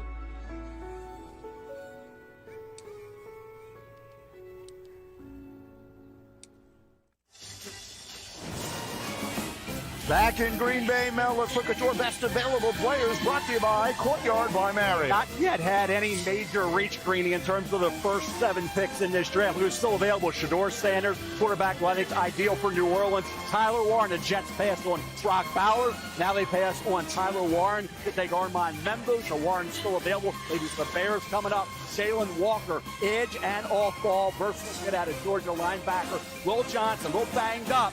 He'd go through the process 100%, so he's dropped a little bit, but a heck of a player. 9 career interceptions, 3 career pick sixes as well for Will Johnson. If you're just joining us, most of the picks that we've had tonight have been the players we expected to be drafted. There was one major change, which was the draft trade up early in the trade. The Jacksonville Jaguars moving up to number 2 with the Browns. The 8th pick is in the Carolina Panthers, and here's the commissioner. With the 8th pick in the 2025 NFL Draft, the Carolina Panthers select Teteroa McMillan, wide receiver, Arizona. Wasn't expecting that. So that one isn't what we expected. Outstanding player. They call him T-Mac. He was born in Hawaii. Went to Arizona as the highest-rated recruit in the history of that school. Mel, his last 2 seasons, he had 174 catches for over 2,700 yards and 18 touchdowns. Yeah, he had drawn comparisons to Mike Evans over the last couple of weeks. Everybody thought maybe Jacksonville, right, with Liam Cohen would go that direction. They, in fact, moved up to get Travis Hunter. Think about where we are with Teteroa McMillan. He's 19 right now on my big board. So he is a reach. I thought Matthew Golden from Texas would be the first receiver taken, but hey, the ability to make the contested catch is his forte. That's why Drake London was a comp, and certainly Mike Evans. If you want to stretch it to Evans, I would not do that. I think when you look at Teteroa McMillan, doing it against college cornerbacks, not being able to get great separation is the reason why I thought his stock dropped a bit. We've all talked about he loves volleyball, right? Okay, hey, you got to be an athlete to play volleyball. He loves the sport. The NFL, you got to love it to be able to compete against the great corners in the NFL. His production over a 3-year period was consistent. Noah Fafita came on at quarterback, really helped his cause, but 84 catches this past year speaks volume. The kind of ability he had. 8 went for touchdowns. The catch radius, the length, the contested situations go his way. And the NFL guys, will there be enough separation? Can he get it done, Lou, against NFL cornerbacks like he did in college? And I love this pick for Bryce Young because you give him a bigger body to throw the football. Currently, he was throwing Xavier Legette and Adam Thielen. So now you're giving him a bigger body, bigger catch radius. He doesn't have to be as accurate. But when you talk about the contested catches on the college level, if you can't get open in college, how are you going to get open in the NFL? Like, that's my biggest concern for him. I get the body control. I get how pretty he looks. I get the contested catches. But can he get open in the NFL? Drake London is a fair comparison. He didn't take off in the NFL in Atlanta until they moved him inside in the slot and allowed him to get some free releases. So will they have to move T-Mac inside, or can he get open on the outside? Well, which is where he played plenty at Arizona. He played in the slot quite often in Arizona. And Jed Fish, who coached him down there before he left to go to Washington, did some really nice things with him as far as getting him on linebackers, getting him on safety, where he could use some of that subtle movement in the way to get open. And his catch radius is something Bryce Young's going to absolutely need. And you're right. As you see him here hugging the commish, all these guys, you can just see like the relief that they have when they go up here. But Ted's going to have a good career in Carolina. He just needs to make sure he takes care of business. A very nice moment there as he placed the lay on the commissioner there. Teteroa McMillan was a very proud winner of the Polynesian Player of the Year awards, both in high school and in college. So that's a lovely moment there. By the way, he was a high school teammate of Mason Graham, who was drafted earlier tonight. And our teammate Teddy Bruschi is celebrating as Teteroa McMillan is the first Arizona wide receiver ever selected in the first round of the NFL draft. So an interesting move here by a Carolina team. This was the first thing we've seen that had not been forecast pretty much anywhere that I'd looked. Well, because we thought Carolina was going to go defense. But I get the fact, Greeny, they're trying to help the young quarterback. That seems to be the new thing. Do you fortify the defense and keep the points down, or do you try to evaluate the young quarterback by getting him some weapons? I like the move. Bryce Young came on at the end of last season. We started to see promise. And so if you're Carolina, why not help the young quarterback to see if you can continue this climb that he's made toward the end of last season? Taking the wide receiver is perhaps not the big surprise. Which receiver it was might be a bit of a surprise to some. In the meantime, Verizon Business brings us back to the stage, and Molly is with Teteroa McMillan. Molly. Teteroa, I know that you're wearing a lei that your grandmother made, and there is a rich history of Hawaiian-born players in the NFL. How special is it to join that brotherhood? Oh, man, it's a blessing. You know, at the end of the day, the people that came before me is the people that laid the foundation and set the precedents for me to be successful today. So, sure, at the end of the day, you know, I'm trying to put on for the Polynesian culture and, you know, make everybody proud. You were a big play receiver in college. What kind of impact can you make on this Panthers offense right away? Man, I'm ready to do whatever it takes. I know I got a quarterback I can trust in, a coaching staff that believes in me, and teammates that are ready to play for me, and I'm ready to play for them. So, I mean, sky's the limit for this organization, man. I can't wait. Just found out it was Good on you. Congratulations. All right, thank you so much. What you got? All right, Molly, thank you very much. The New Orleans Saints now on the clock. And as you can see, they are a team that has gone the longest of any in the NFL since drafting a quarterback in the first round. Archie Manning, in fact, is the only quarterback the New Orleans Saints ever selected in the first round. Parenthetically, Troy Aikman is the only first-round quarterback the Dallas Cowboys ever took. Mel, you have been forecasting for quite some time Shedeur Sanders in this spot. Just love the fit. I go back to Drew Brees. I see similarities to Drew coming out. Arm strength question, similar size, right? He was going to go to Miami. He didn't because of the shoulder, right? He ends up in New Orleans, wins a Super Bowl, right? You think about where we are right now with Shedeur Sanders in this pick. I remember a few years back when the Saints traded up in the first round. Thought it was going to be Lamar Jackson. It was Marcus Davenport, defensive at Texas San Antonio. The division, the two former #1 pick overalls, and Baker and Bryce, in addition to Michael Penix Jr. I'm the Saints. I'm taking Shedeur Sanders. Let's find out if that's what they've done. Here's the commissioner to announce the pick for New Orleans. With the 9th pick in the 2025 NFL Draft, the New Orleans Saints select Kelvin Banks Jr., tackle, Texas. Kelvin Banks Jr. is one of the most decorated linemen in Texas history. He was a unanimous All-American as a junior last year. He won the Outland Trophy. He won the Lombardi Award. He was a starter as a true freshman coming out of Houston. He started all 42 games he played. And now he was a huge part of the resurrection of Longhorns football under Steve Sarkisian. The offensive line's an issue. I just wonder who's going to be playing quarterback for this football team moving forward. You think about where we are right now in that division. Shedeur Sanders is sitting there. You take Kelvin Banks Jr., who didn't have a great year in Texas. Now, he was a little banged up.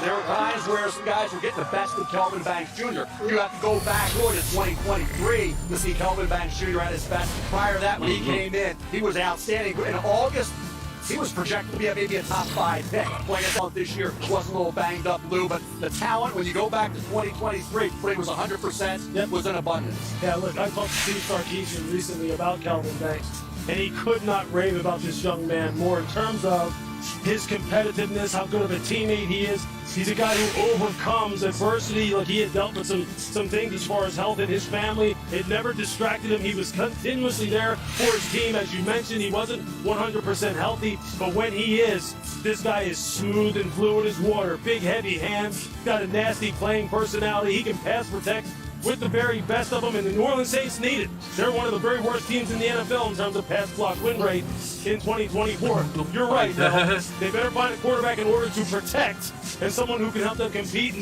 the South and in the NFC overall. But this guy's a building block. They needed a player like this, and he is a culture builder. Sark could not be happier and more effusive in his praise for Kelvin Banks. And it kind of goes with how lineman for defensive lineman for Mickey Loomis and the Saints. He understands how to build this team. Yeah, he may need a quarterback, but this is a young man. He's got to play. He's got to finish a little bit more, finish his blocks. But I love, as Lewis says, a building block for the Saints as they look for their quarterback in the future that they have to get at some point. In our countdown show, Adam Schefter suggested the Saints may be looking to target a quarterback in the second round. Meanwhile, we have an update on the scheduling release. Laura Rutledge and Colleen Wolfe join us. Laura. Ladies and gentlemen, NFL fans everywhere, hold on to your hats because boy do we have an announcement for you. Live from the heart of the NFL Draft right here in Green Bay, Wisconsin. That's right, Colleen. The schedule release marks a pivotal moment in the NFL calendar. It sets the stage for a thrilling season. Yeah, this is where we get to geek out over every single game and bye week, primetime revenge and rematches, those late season divisional dates that end up deciding playoff spots. And who's playing at Lambeau in December? Ooh. Ooh, we're going to have to find out. You'll find out soon, okay? How about these rookies, the players who are drafted here tonight? When and where do they make their NFL debuts? We're going to find that out as well. Let's not forget the expanding lineup of international games as well as Christmas, Thanksgiving Day. There's so many captivating matchups. It's the best. Yes, because nothing says holiday cheer like watching your team destroy another. So, without further ado, everybody get it together, mark your calendars, set your alarms. The schedule will be dropped on May 14th. There we go. Lock it in. We can't wait. You can tweet it out, tell everybody, and don't miss it. Be sure to check out all the great content from the NFL team sites, the club social channels around the schedule release. Tune into NFL Network as well as ESPN2. So much. Full coverage of the thrilling 2025 matchups. May 14th, just around the corner, too. I know. It's basically here at this point. Guys, get ready and buckle up for the greatest season of your lives. So there you have it, May 14th, which is a Wednesday, the 2025 NFL schedule release show. We will have the full Monday Night Football schedule for you as well. The schedule release will stream on ESPN+. You may be wondering why are they booing so loudly here now, and that is because the Chicago Bears have just been announced as on the clock, and in fact their pick is already in. There is no rivalry in any American professional sport, and that includes all of them, quite like the Bears and the Packers, which goes back to the very beginning of the National Football League's history. And so these Packer fans will boo the Bears even more loudly than they boo the commissioner. Here comes Roger Goodell to announce Chicago selection at 10. 4 out of the top 5 picks are all Green Bay Packer rivals. Yesterday, the NFL family lost a true legend, Bears Hall of Famer Steve McMichael. My heart is with the McMichael family. Even if they were going to boo him, they were going to boo every damn time he came out. Misty, just because it was somebody that they you rivals are in our thoughts and prayers. Mongo's remarkable contributions to the game and the community will never be forgotten. His legacy will continue to inspire generations to come. 50 years ago, with the fourth pick in the 1975 NFL Draft, the Chicago Bears selected one of Steve McMichael's teammates and closest friends, Walter Payton, running back, Jackson State.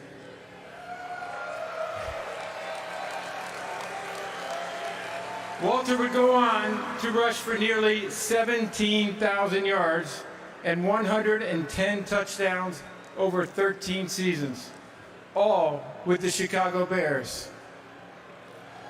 As you heard earlier, the NFL continues to honor Sweetness, not only for his performance and excellence on the field, but also his commitment to give back to his community nickname is with the Walter Payton NFL Man of the Year Award.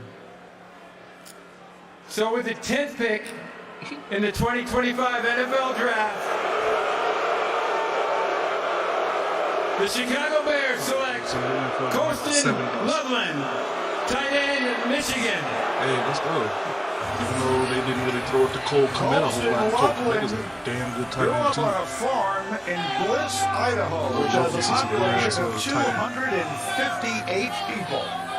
He caught his first touchdown against Ohio State as a freshman. He caught 9 more Tyler in the Warren last is 2 a way years. better tight end prospect, but I guess Lovelace is bigger, so they need probably for blocking more than anything else, I For think, the probably. Mackey Award, Mel, interesting that he goes ahead of Tyler Warren, who had been expected to be the first tight end off the Yeah, the bat. Colts at 14, got to be sitting there hoping Tyler Warren slides down to them a few picks from now. But look at Colston Loveland. His shoulder injury is going to be fine. Ready for camp, no issue there. They had quarterback problems in Michigan, but J.J. McCarthy moving on to the NFL. His 56 I mean, you know, it was the single-season 70s, record man. for They a said tight his end. He footwork was was still sweet. productive. He can stretch the deep middle. He's a tremendous athlete. used He to snatched tuck the ball deads with his around. hands. Blocking needs to improve. But what do they want? They have Cole Kmet. They want a third receiving option, a receiving entity. You talked with Brock Bowers last year. You have DJ Moore. You have Romo Dunze for Caleb Williams. Now you add that big-time receiver. He can get down the middle of the field, and he can make big catches, and he has run after the catch ability in Colston Loveland, book. Very rarely, Brady, do you get a tight end that can threaten the defense at all 3 levels.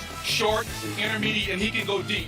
as a defender, we don't prepare for tight ends to go 30, 40, 50 yards down the field. He can do that. Essentially, he plays like a big wide receiver. And you talk about the matchup problems, giving a young quarterback another chess piece to work with. This is the ultimate. I think Sean Payton calls him a joker. This is the ultimate joker now that Ben Johnson and Chicago Bears have for Caleb Williams. Yeah, the thing Police about are it, shooting. though, That's what about they're it doing, is man. the Watch fact people. that Police even out though here he's shooting, such a y'all. great athlete, and he comes off the Atlanta, ball so somewhere. fast and can really stretch the Out middle here. of the field so quickly. If you go 12 personnel, right, with 2 wide receivers, 2 tight ends, and you go sub and put a defensive back on the field, this guy will maul a defensive back in the run game. If you go with a light block, you go nickel, because he will block your rear end off. Look, Ben Johnson, this is exactly the kind of chess piece he wants, man. Caleb Williams, too. He has to be looking at him going, this is perfect. Colson Loveland, the third tight end selected by the Bears in the first round since 1960. One of them was Mike Ditka in 1961. The Niners will choose next on ESPN.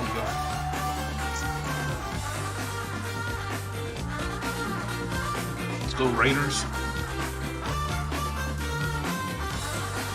We got a running Our back. Earth is rich with diverse, vibrant, delicate ecosystems, and we must protect them at all costs. Together, we can discover the wonder of our planet before it's too late.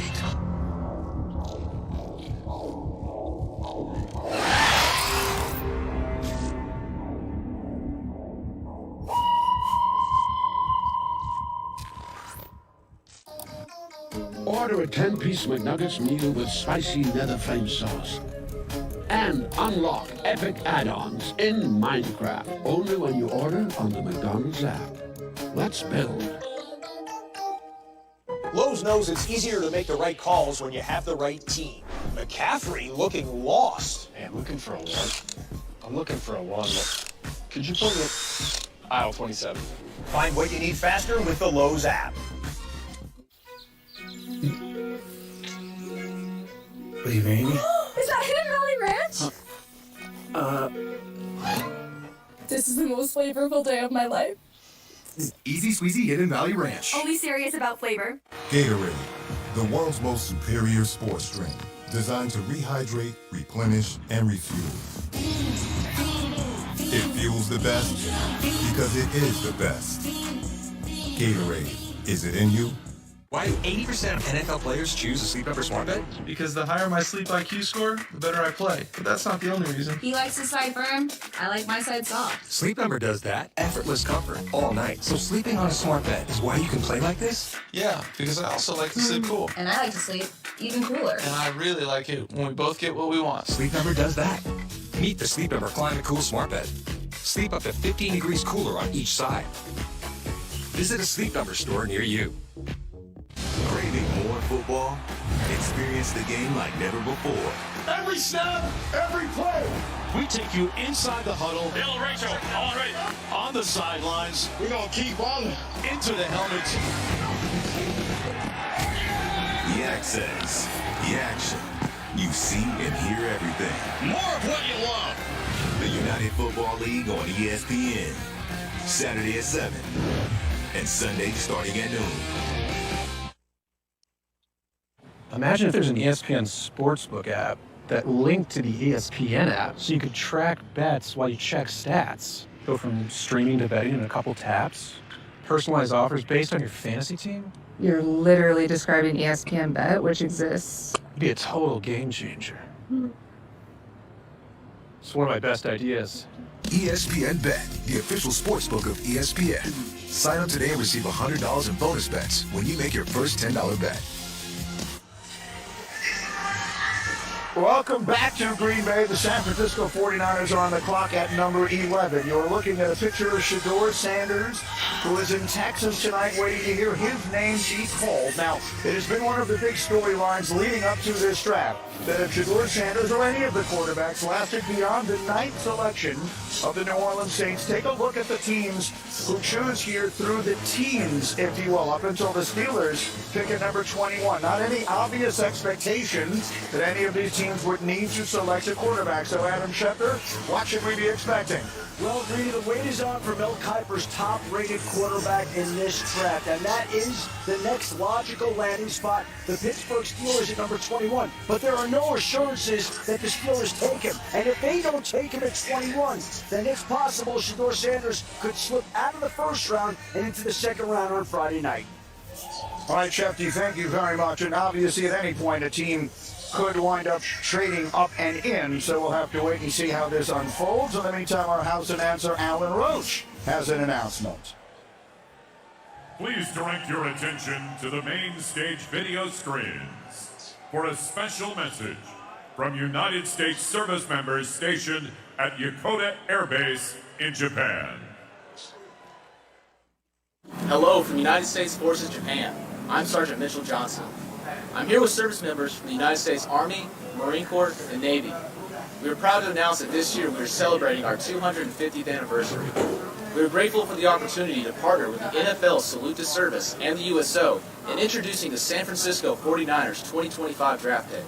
With the San Francisco 49ers draft pick, back to you in Green Bay.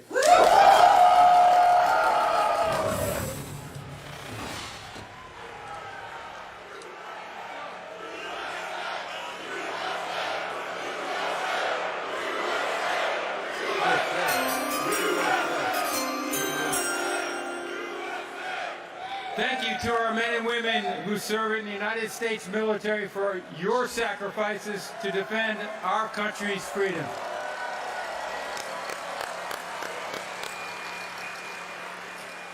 With the 11th pick in the 2025 NFL Draft, the San Francisco 49ers select Mykel Williams, defensive end, Georgia. Mykel Williams, 5 sacks last year. 2 of those came in the SEC title game against Texas.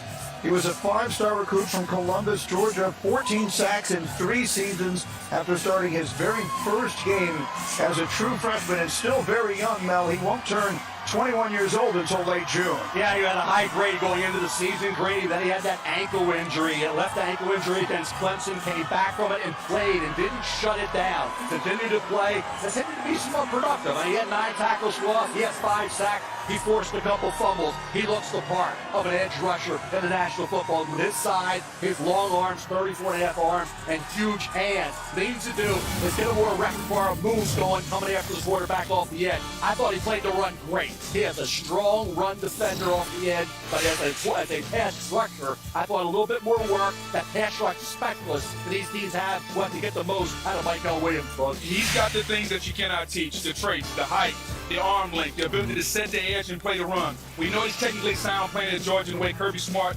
coaches defense. The only concern I have is when it comes to using those traits and getting to the passer, I didn't see much of a rush plan, Lou. I didn't see any moves besides the speed to power. He's going to have to continue to develop the moves, because when you get to the National Football League level, just the traits won't win.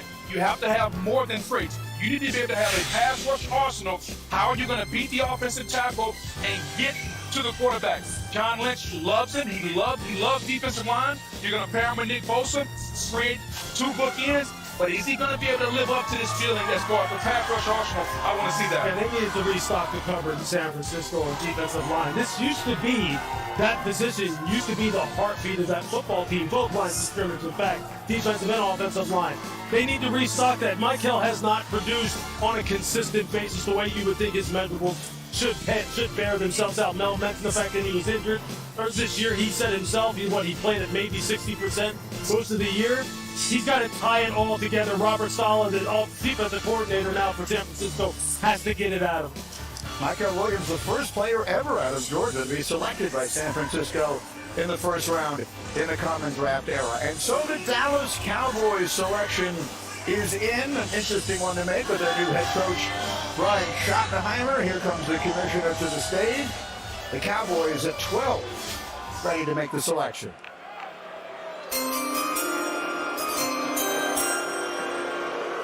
With the 12th pick in the 2025 NFL Draft, the Dallas Cowboys select Tyler Booker, guard, Alabama. It's a whole lot of damn. Lyman getting He was the first team All-American who just turned 21 2 weeks ago. Grew up in New Haven, Connecticut. That's so weird. Headed down to the IMG Academy where he was coached by former linebacker Pepper Johnson. Played in 38 games at Alabama. Started the final 27. All but one of those, Mel, was at left guard. He's a powerhouse inside. He will beat you up. I tell you, it's a heavyweight fight when you go up against Tyler Booker. You better bring it because he will beat you up. As a run blocker, he'll drive you off the ball. He never stops. He's sustained. And I thought he was in pass protection. Looked outstanding. Now, he's phone booth guy. Yeah, you want movement? It's got to be Cowboys, team man. Movement's not his game. Actually, everybody really been picking up a bunch of offensive linemen. He can drive you off the ball, and I thought, like I say, his bunch of linemen really, period, really. And I love this pick for the Cowboys. One Hall of Famer retires in Zach Martin, and you draft another guy who's got, I think, has that kind of potential as a guard if you use him the right way. His power, his ability to take a man and move that man against his will. That's what the offensive lineman try to do. He can do that with the best of them, Greeny. Understand how to use him. You don't need to pull him around the edge and allow him to get on corners. Allow him to go downhill and displace the defenders and climb to the second level. This everybody got these special handshakes with Roger Goodell and shit like they know it, like they already kicking it and shit. But Billings How they know already? How they know? Trying to do, right? I mean, Tyler Booker, he's someone who's, at 6'4" and 321. But I thought when he did get locked on to people, when he did, he could actually absolutely move some people. He'll probably play the right guard. Tyler Smith will play the left guard. And you see him here on some of those combo blocks, when he's able to get his hands inside and get his legs moving, he's going to get some surface removal. He's going to get some people knocked off the ball. I did think, he got a little top heavy, got out over his toes some. If he went up against a good three technique, was able to get on his edge and make him move laterally, he got a little top heavy. But look, that's why offensive line coaches are the most important coaches on a football staff, minus the outside of the head coach. And Dallas is going to have to make sure that they develop this young man, get him consistent with his fundamentals, so they can get it all out of him. And there's more plays like that you see on your screen than not. So Alabama, by the way, now 17 consecutive years that they have had a player selected in round one. 16 had already been the longest streak for any school in draft history. So our colleague Nick Saban, very proud, no doubt about that, in his retirement doing the telecast tonight for us on ABC. So Bama once again with a first-round player, and the Dallas Cowboys making their selection there at number 12, which leaves the Dolphins on the clock here at number 13. And the Dolphins, an interesting team to consider here as a fight in that AFC East. We should have Molly in a moment here with Tyler Booker and the joy, the unbridled joy that he brought out onto that stage. There's such a joy to watch as you see the emotion of a young man having this opportunity to be drafted by the Cowboys, obviously becoming a household name, certainly. We talked about plenty on Get Up all morning long. Let's talk to Verizon Business. Takes us down to the stage, and Molly McGrath is with Tyler Booker. Molly. Tyler, a lot of emotion from your family in the green room. You came out onto this stage with a lot of emotion. What's going through you? I'm just glad to be a Cowboy. This is really a dream come true. I'm glad to be a Cowboy. It's truly a blessing. I actually trained in Dallas, so I fell in love with the area. And the whole process, I was like, man, it would be great to be a Cowboy. Big ass $100,000 chain. The Lord works mysterious ways. Every last one of them. The draft is so different. Trust and believe in God. If you ever going through something, we used to have to borrow bread so they can get that first suit that they can have to go up there and go get your the leadership and character. Now they come out there with big chains. They're getting the same thing Alabama got. They're going to get a leader, somebody who loves to work, somebody who loves practice, somebody who loves his teammates, somebody who's going to aim to win multiple championships. I can't wait to further this tradition of success in Dallas. I'm so excited. Jackets Congratulations, Tyler. Thank you so much. Have a good one. Booger, you were talking about in our meeting this morning, the emotion of moments like this. Look at him and his family. And now, as we continue to watch the celebration of these young men, we also bring you tonight something special from NFL star George Kittle and his friend Red Guardian from Marvel Studios' Thunderbolts, which will be available only in theaters on May the 2nd.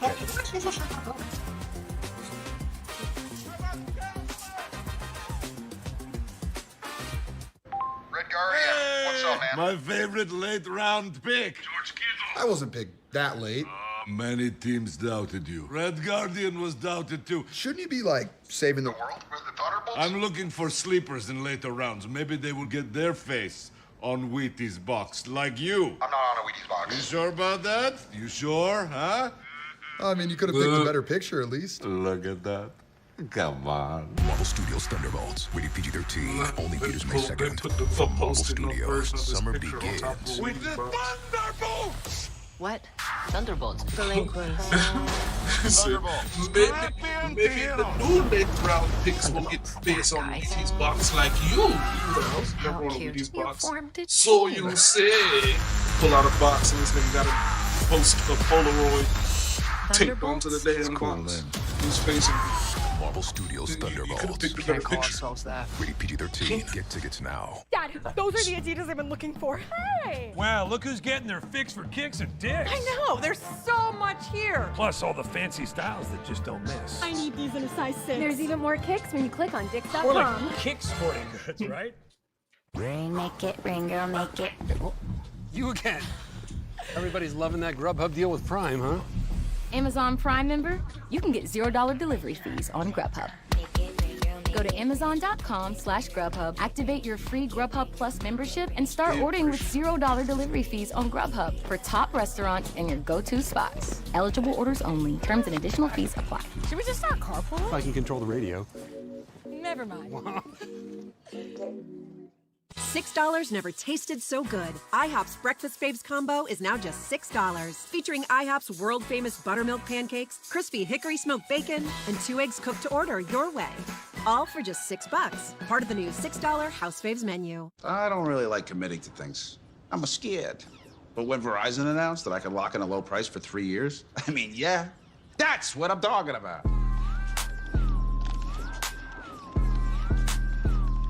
Can you hear me now? We about to level up.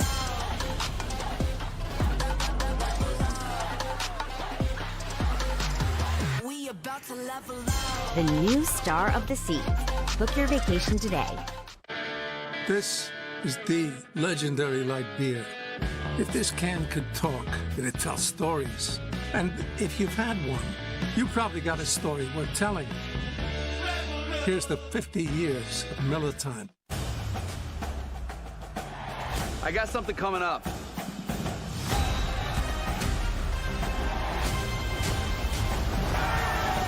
Something kind of big.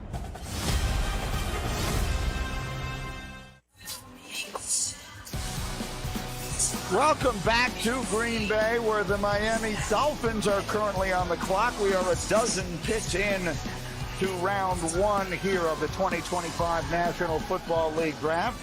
Just moments ago, the Dallas Cowboys selected Tyler Booker, if you were just joining us, and the Dolphins are on the clock. The picks have been made. Picks have been coming relatively quickly tonight. Very few of the teams have taken the full 10 minutes they usually do. So the Dolphins are on the clock, and the commissioner is here to announce the selection. With the 13th pick in the 2025 NFL Draft, the Miami Dolphins select Kenneth Grant, defensive tackle, Michigan. Niggas is skilling. One of the stars of the national title team 2 years ago, an All-American this past year. Great size in the middle of that D-line, over 330 pounds, runs well, brings plenty of experience. Melly played in 41 games at Michigan. Yeah, I did 30 on a big board. I think when you look at the fluctuation, both weight, because when he gets a little heavy, I thought his endurance, the stamina played a little high, wore down in some games. That's an issue. I think when he plays at the right weight, he can be a guy who can affect the path of the quarterback throwing the football, because he can break up passes. He can be disruptive. Certainly you look at the violent, active hands. He showed that as well as Mason Graham did at Michigan. He was really going into the year. I didn't have that man on any of my boards. So when you look at Kenneth Grant, Calais Campbell now is an Arizona Cardinal. Defensive tackle, because of that move, became a need. Kenneth Grant, they say, manage that weight. Don't have games where you, like I said, the endurance, stamina you need to be able to play full steam ahead for 60 minutes. When you play high, you're neutralized. And that's what happened with Kenneth Grant. But when he was on his game and the weight was where it needed to be, he was a really good football player. And he was a guy I thought should get better once he's in the NFL, once he learns to do that. If you're thinking about his ceiling, think Dexter Lawrence from the New York Giants. That's the type of big man he is that can move. Athletic, can run, can make plays. This is not just a guy that's going to be a fire hydrant and sit there. This is a big man that's 330 pounds, Greeny, and he can run, he can move. He's got to become a better rusher, and I think he has all the tools. He is a twitchy 330 pounds. He uses his hands. I need more out of him in the pass rush game, but from a run standpoint, he can lock down just the way Dexter Lawrence did at Clemson. Yeah, the coaching staff in Michigan, Wink Martindale, the defensive coordinator, thinks that this kid has tremendous upside. Anthony Weaver, the defensive coordinator in Miami, they need some beef on the inside. Gave up too many yards after contact last year as far as run defense. He'll help that. All right, so we are 13 picks into this draft, and as we bring our research producer extraordinary into the conversation, these picks have had a very distinctly different feel, Cap, from the first 13 a year ago. Yeah, Greeny, what a difference a year makes, right? Last year, the first 14 picks in the draft were all offensive players. That is the longest streak at any point in the common draft era. So far this year, through 13 picks, 9 offense, 5 defense. That adds up to 14. That's because Travis Hunter, we're counting on both sides of the ball, and only 1 QB so far in the first 13 picks tonight. We had 6 QBs through this point last year. We'll see where the next one goes off the board. All right, the Indianapolis Colts have made their selection. That pick is in. We've been speculating about them taking a tight end all along, and there is one sitting right there for them. Let's see if that's the direction they Isn't go. Abdul Carter a defensive end? With the 14th pick in the 2025 NFL Draft, the Indianapolis Colts First time select in NFL history, all Tyler offensive Warren, players picked. tight end, Penn State. Okay, let's go Tyler Warren. Well, they had to be doing a dance in their draft room. This could not have fallen better for the Colts. Tyler Warren is the best tight end in Penn State's rich football history. He won the Mackey Award as the nation's top tight end last year, catching 104 passes, Mel, in what proved to be a 16-game season for the Nittany Lions. Keep in mind, he didn't have a lot of receptions going into the year because Theo Johnson was there. Became a New York Giant. Theo Johnson did. That opened up the opportunity for Tyler Warren to become a focal point in this offense. He was a chess piece. They were creatively utilizing him in a lot of ways. Had him as a wildcat quarterback. He was a quarterback, left-handed quarterback, southpaw in high school. Great basketball player in high school. Contested catches go his way. He's got strong hands, excellent hand-eye coordination. He's a powerful young man. Running the football after the catch, running with that football. He's a fullback. He is a powerful guy. You can't tackle him. One guy cannot get him down. He'll catch it off your shoulder like he did with Lathan Ransom, the safety from Ohio State. Like I said, he came through. He threw passes this year. Then throwing passes. H-back, move tight end. He can do so many things as that versatile chess piece. That's why I thought he may have been a New York Jet. They pass on Bowers, now they pass on Warren for the O-lineman, and that allows a guy like Tyler Warren. After Loveland went a little earlier, Tyler Warren goes to the Colts, and a major need for them was tight end. When you sit and you talk to this young man, Greeny, you just kind of go, this dude is just a flat-out football player. He's a flat-out athlete. He was a 3-sport player in high school. He played baseball.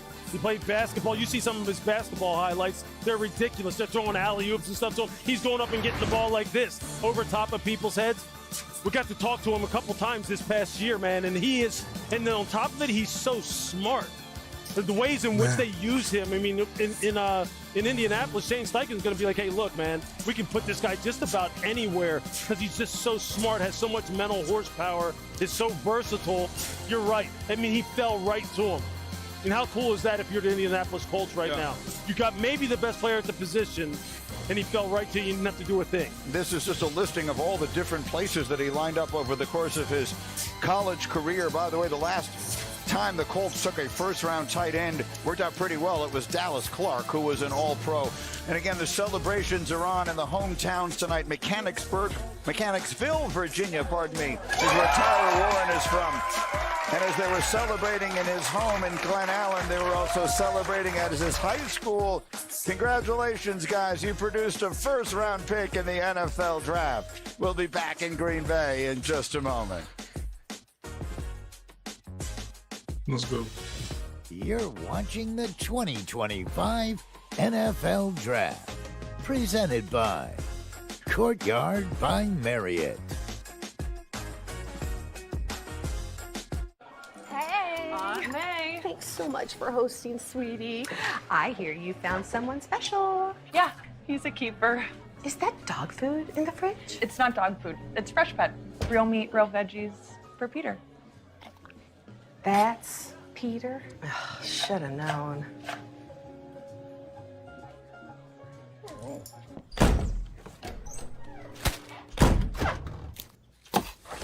You do make a pretty cute couple. In this game, making the right move is hard. Unless you use Open Door to sell your home, then it's pretty easy.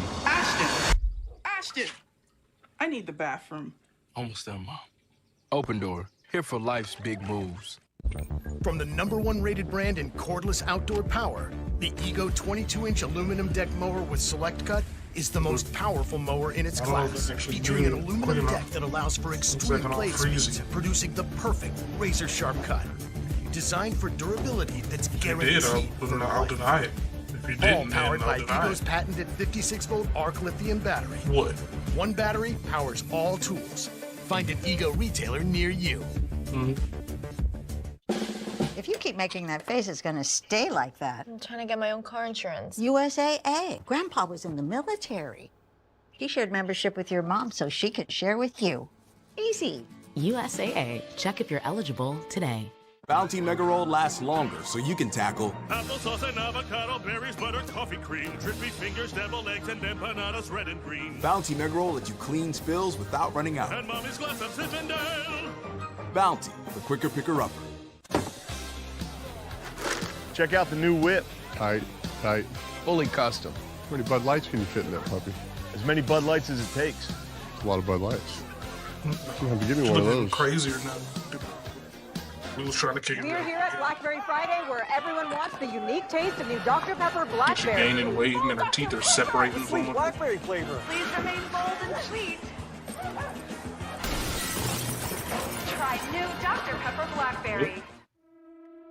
The clock is ticking, Ethan. And now the fate of every soul on Earth that's is your gone. That's a whole different responsibility. person now. I need you to trust me one last time.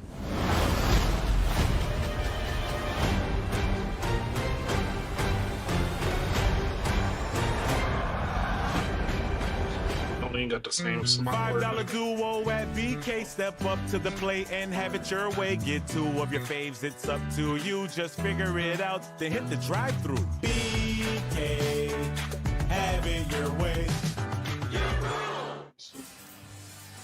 Welcome back to Green Bay. The Atlanta Falcons on the clock with the 15th pick. Mel, let's look at your best available players, brought to you by Courtyard by Marriott. And Shedeur Sanders, and this is looking like Aaron Rodgers. Could be like Boomer Esiason back in 1984, slid to the second round. Think about Brett Favre as well. Geno Smith. This has happened before. And guess what? All those quarterbacks turned out to be pretty doggone good. So for Shedeur Sanders, the key right now is 21 Pittsburgh.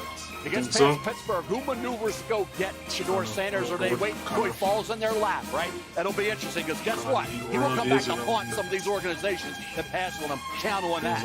The ESPN Draft Day predictor surprised, perhaps, that Shedeur Sanders hasn't been drafted yet, but not stunned. Maybe the bigger surprise is that Jalen Walker is still on the board. Jalen Walker had, according to our predictions, less than a 1% chance still to be available here at the 15th selection. The Atlanta Falcons are a team that certainly could use defensive help. Would that be a pick that makes sense here? Face and everything else is so drawn. Yeah, let's go back to Mel's graphic for a moment here if we can. We talk about quarterback sliding, and these have been some of those that you were talking about. Yeah, this is based on my grades and all the mocks and everything I was doing then. Who was the surprise? You see Geno Smith all the way into the second round. Jimmy Clausen, bust, second round, right? Brady Quinn, two Notre Dame quarterbacks, disappointment. But look at all the hits. Aaron Rodgers, Geno, Chad Pennington dropped 18. He was projected to go a lot higher. Brett Favre, second round. Boomer Esiason. Bengals had 3 first-round picks. Didn't take Boomer. He went to the second round. Look how that turned out. Dan Marino dropped to the end of the first round. Cal Davis and Ken O'Brien went ahead of him. So it worked out really good. The last one 6 to the 8 quarterback that slid from where they were ranked. We're waiting on Will Levis. I know everybody's, Will Levis should be on that list.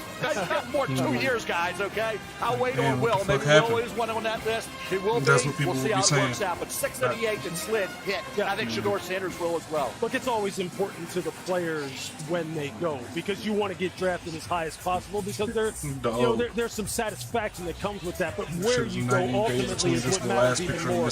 And he just needs to get to the right place now. And what we're showing here is a look at the uniqueness of Lambeau Field and Green Bay. This is just across the street. These are just people in their homes celebrating and enjoying themselves here in the shadow of Lambeau Field. It's one of the things that makes this place so extraordinarily special. Lambeau Field, which will this season be hosting the 69th consecutive season of Packers football, making it the longest continuously used stadium in the National Football League. So a special place to hold this extraordinary event. So the Atlanta Falcons, again, a team that has struggled on defense, struggled for pass rush. One of the few teams that has used all of its allotted time so far to give us all an opportunity to catch our breath. But I'm told that Roger Goodell has the pick in hand and is making his way to the stage now. So the Falcons will announce their selection here.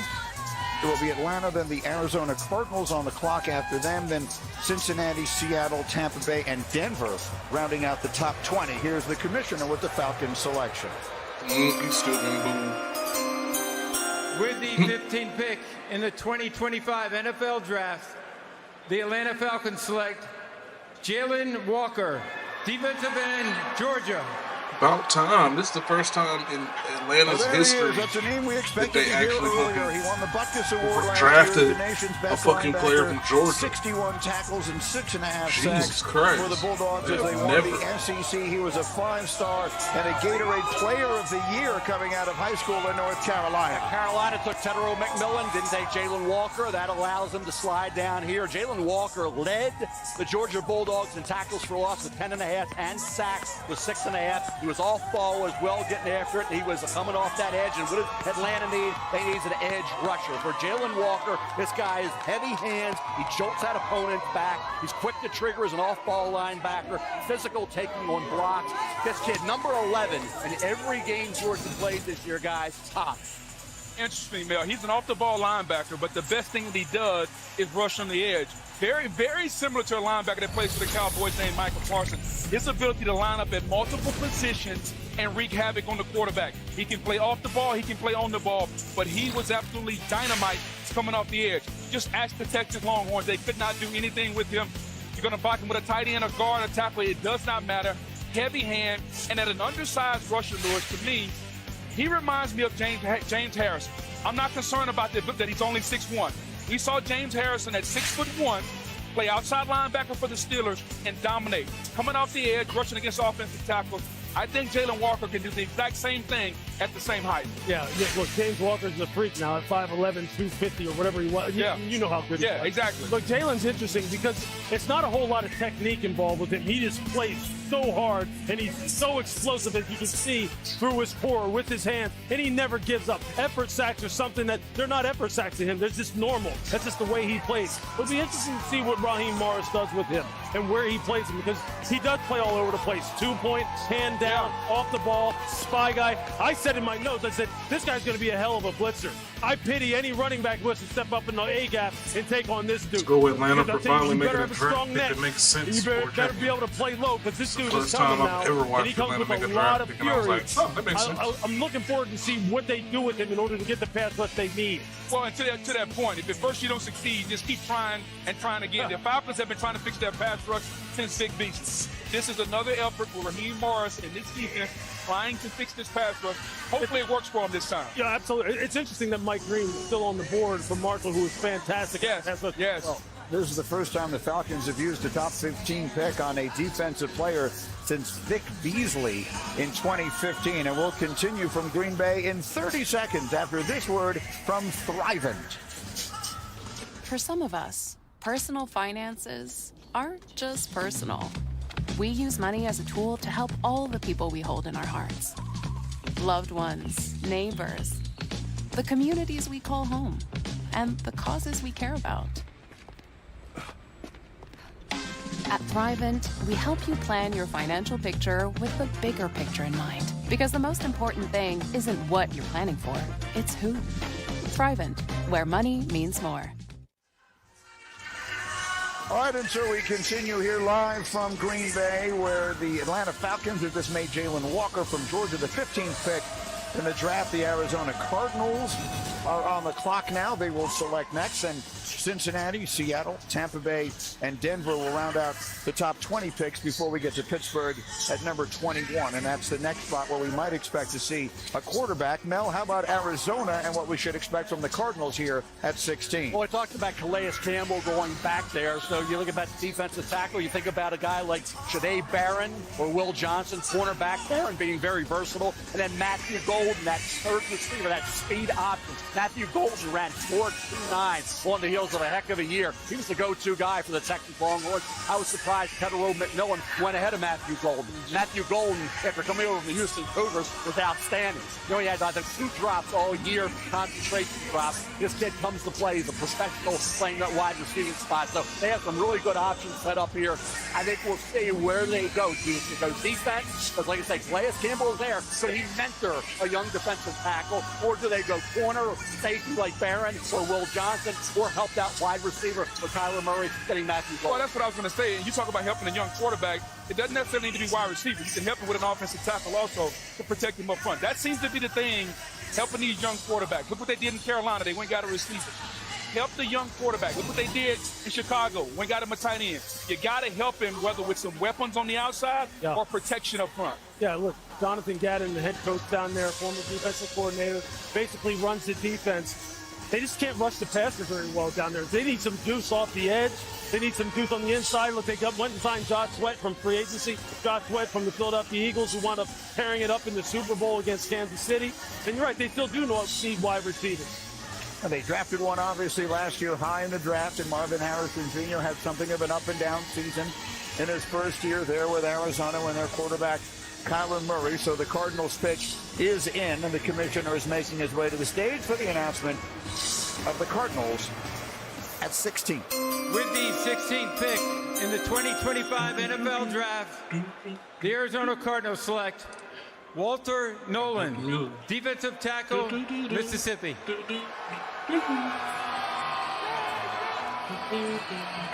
In 2 colleges, first at Texas A&M, then an outstanding season at Ole Miss with 6.5 sacks, where he was a consensus All-American and a finalist for the Outland Trophy. Yeah, production this year was not the problem. He had as many tackles for loss and sacks just one season as Mason Graham, who we really like, had in 2 seasons combined.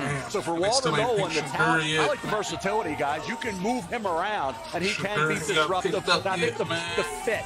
You have Calais Campbell back in Arizona to mentor Walter Nolan. So I think from the standpoint of developing a young player, teaching him right, making him understand what it takes to be a professional football player, this is, I think, what Walter Nolan needs, and it will benefit him in his career. And I think the Calais Campbell part is really necessary, because Walter Nolan can be as good as he wants to be.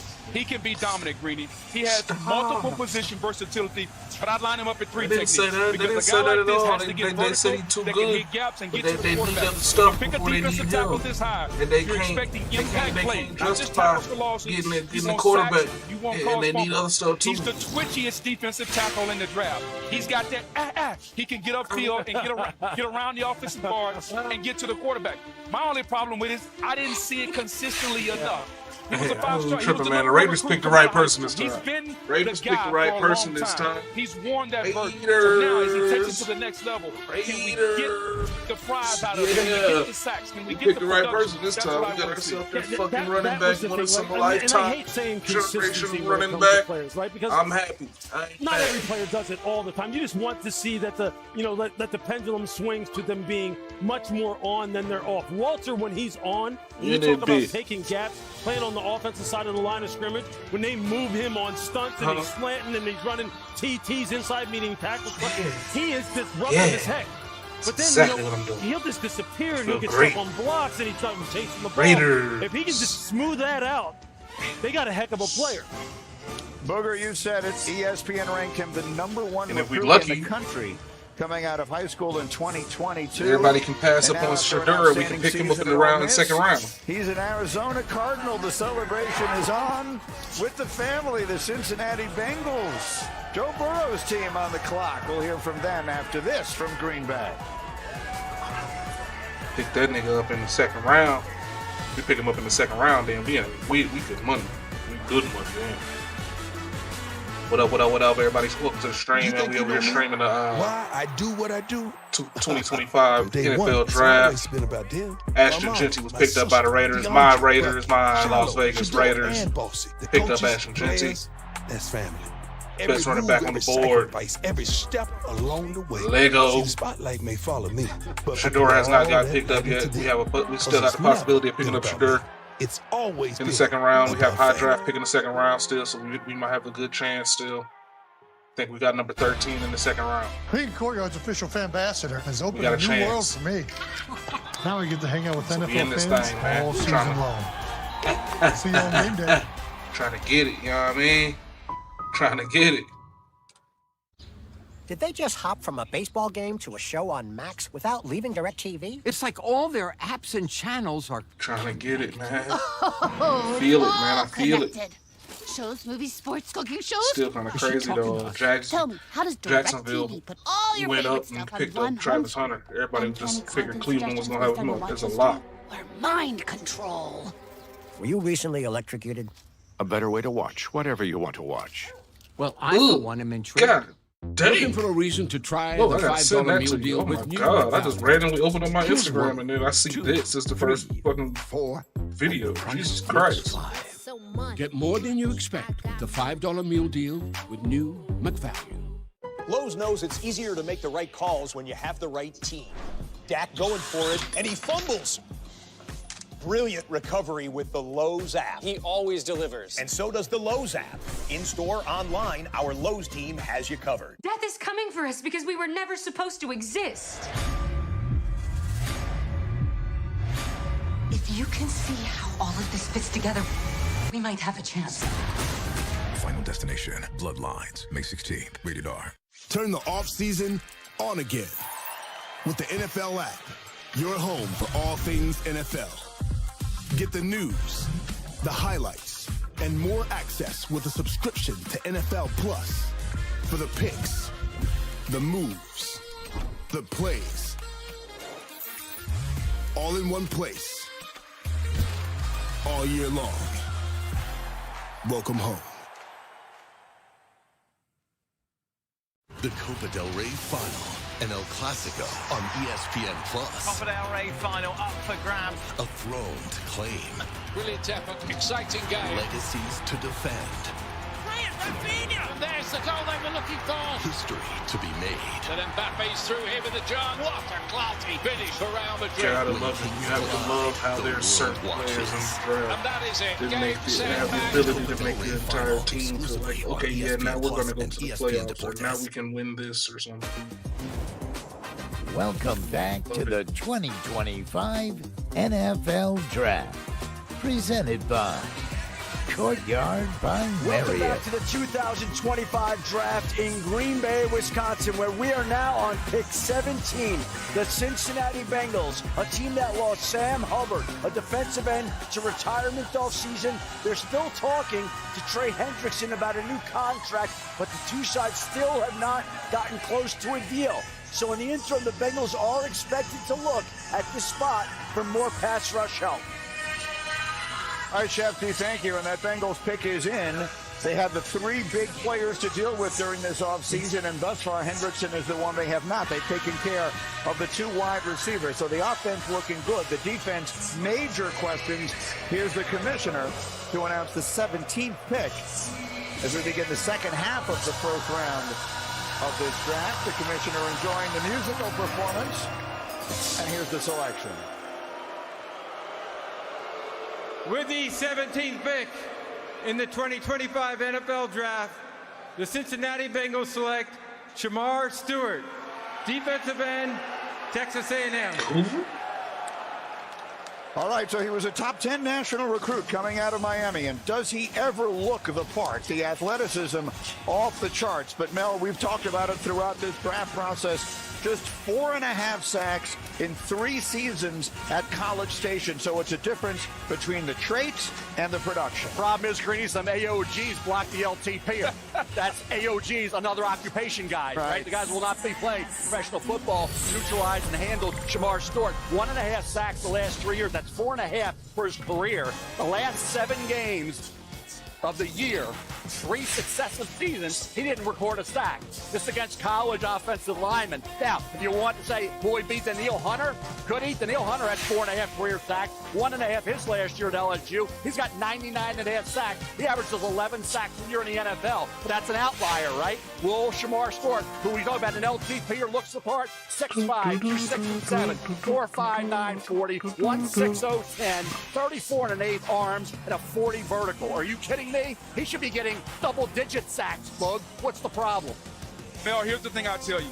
I'd rather drive a Mercedes than a pickup truck because I like to drive fast. At least I know I can go fast in the Mercedes. And it's up to the defensive line coach to get the best out of him because you can take this young man with the traits that he has and his speed. He has the potential to be a double-digit sack guy in the National Football League. A lot of disruption, not a lot of production, but the tools are there. Mike Tomlin has a saying, if the guys didn't need coaching, I wouldn't have a job.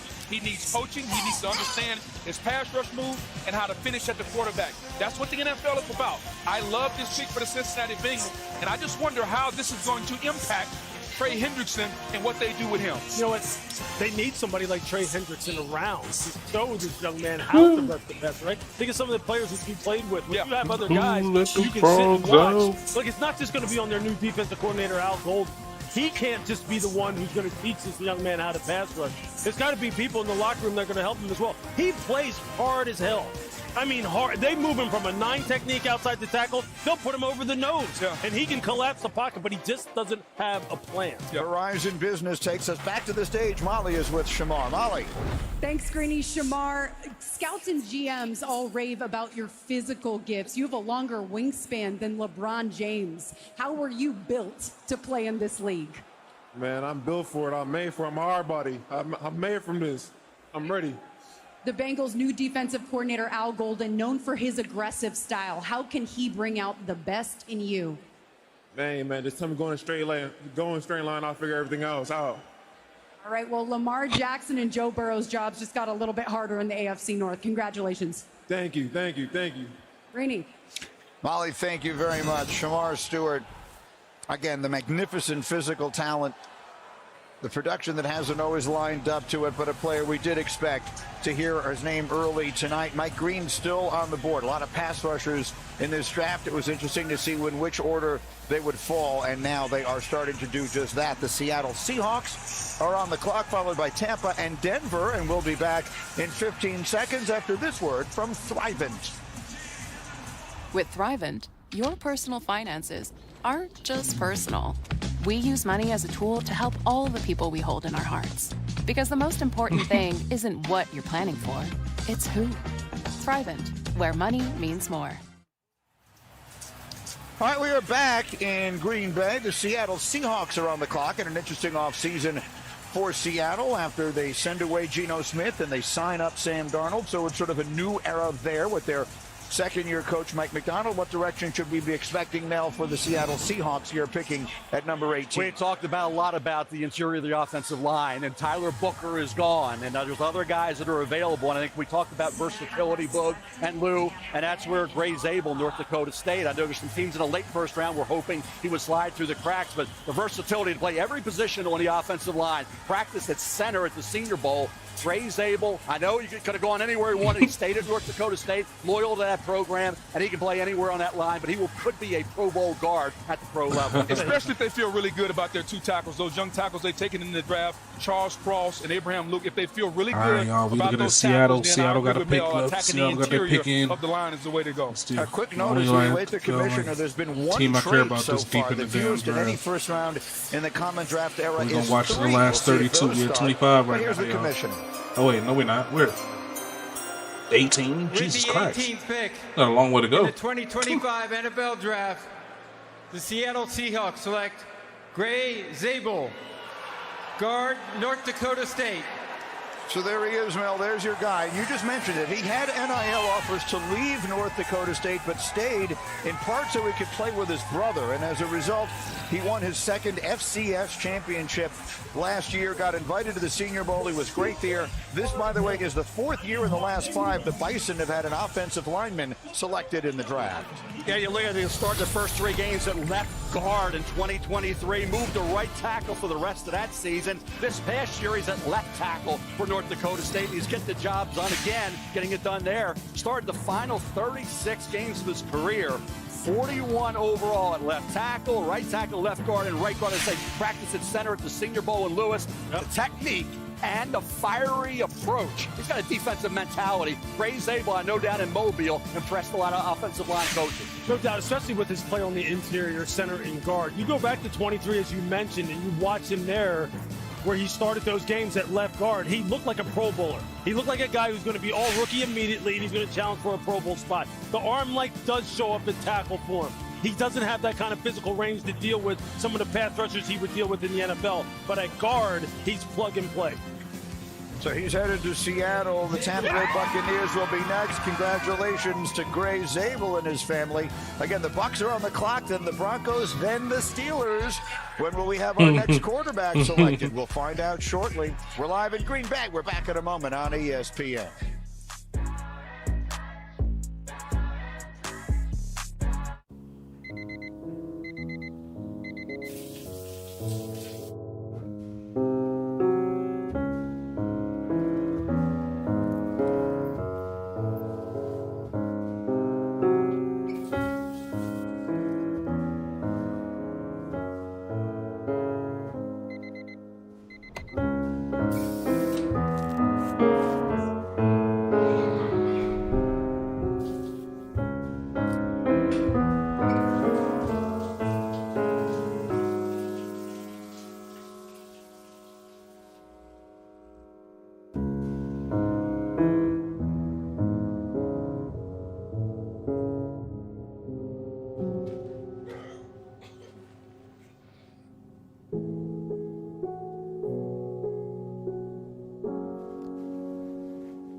Cleaning your dog's teeth can be hard.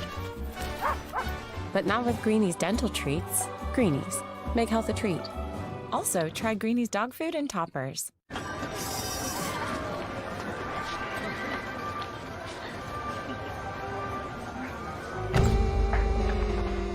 trusted you. I trusted you. I trusted you. I trusted you.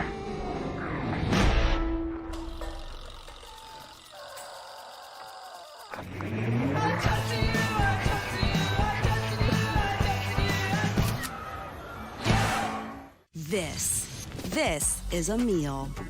Melty, cheesy, flaky, toasty. Lunch just got croissant-tastic. Try the new croissant toast sandwiches. It just meals good at Panera. Chime exists to help everyday Americans make it. When you build your credit to build yourself up, when payday comes on your terms, when your girl math starts mathing, oh yeah, you're making it. Success doesn't happen overnight, but as you progress, you start to feel it. See, when you're going after something bigger, hustling for something better, baby, you're making it. Graduates, today you enter the real world, ready for whatever lies ahead, except for the following, which you are likely to find exceedingly difficult. Going to a 9-to-5 job, doing your taxes, putting on a duvet cover, taking off a duvet cover, realizing you're never gonna go to the gym. This guy knows what I'm talking about. In summary, life is hard, but saving money by bundling your home and auto with Progressive is easy.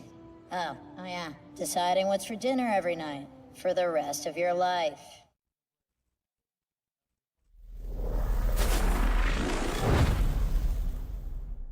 With the first selection in the 2005 NFL Draft, the San Francisco 49ers select Alex Smith. Forget franchise. Aaron Rodgers will be solid. How far he drops is going to be the storyline of the day. The Miami Dolphins select Ronnie Brown, Carnell Williams, Antrell Roll. A week and a half ago, it looked like Aaron was going to be the guy. I like Aaron Rodgers a lot, and somebody's going to get themselves a heck of a steal. With the 24th selection in the 2005 NFL Draft, the Green Bay Packers select Aaron Rodgers.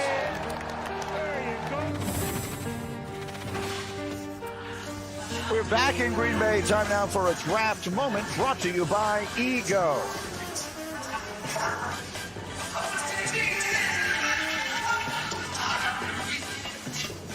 So what were the possibilities that we would have Shedeur Sanders still on the board available as we arrive at the 19th pick, which is where we are now? Well, as you can see, it was about 50-50. He would be there at 13.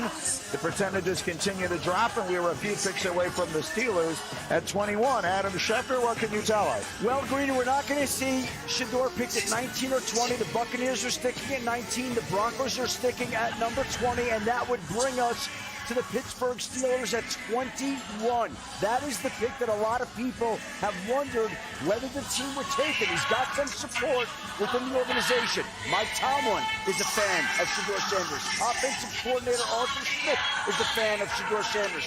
But the Steelers also need help at defensive tackle, wide receiver, running back, some other positions. And if they don't take him, there's a real possibility Shedeur Sanders still could be on the board Friday night. All right, Shefty, and there you saw Shedeur with his legendary father and longtime coach, Deion Sanders, been his coach all through his life. But the Buccaneers are on the clock right now, and here comes the commissioner with the 19th selection.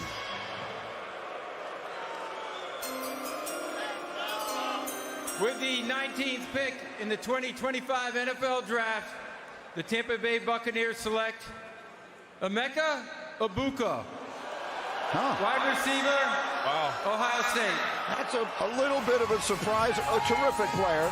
We thought they might go defense, but if you think of all the great pass catchers Ohio State has sent to the NFL, even in the last handful of years, consider Emeka Egbuka is the school's all-time leading receiver, Mel. 205 catches over 4 seasons. Yeah, the only thing really slowed Emeka Egbuka down was that left ankle injury in 2023. Missed 3 games mid-season, came back at 41 catches. The year prior to that, he had 74 catches for 15-6 average and 10 touchdowns. This past year, 81 catches, 12-5 average, and 10 touchdowns. I've called him a professional receiver. You know what you're getting with Emeka Egbuka, Lou. Once he ran that 4.47 40, that solidified him as a late first, maybe even a mid-first, but Emeka Egbuka running under 4.5 with the kind of production and versatility and the approach, that workman-like business professional approach, is how he became a first-round draft choice. Think about where Emeka plays primarily, right? In the slot. Who's the guy who can also win outside, real tough inside, to make contested catches, threaten the middle of the field. Who does that for Tampa Bay? Chris Godwin. Chris Godwin coming off of a very, very significant injury. This makes you wonder. They must be concerned a little bit about what's going on with Chris Godwin and maybe his availability, who knows, for 2025. Because this is not for certain. Mike Evans getting a little bit older.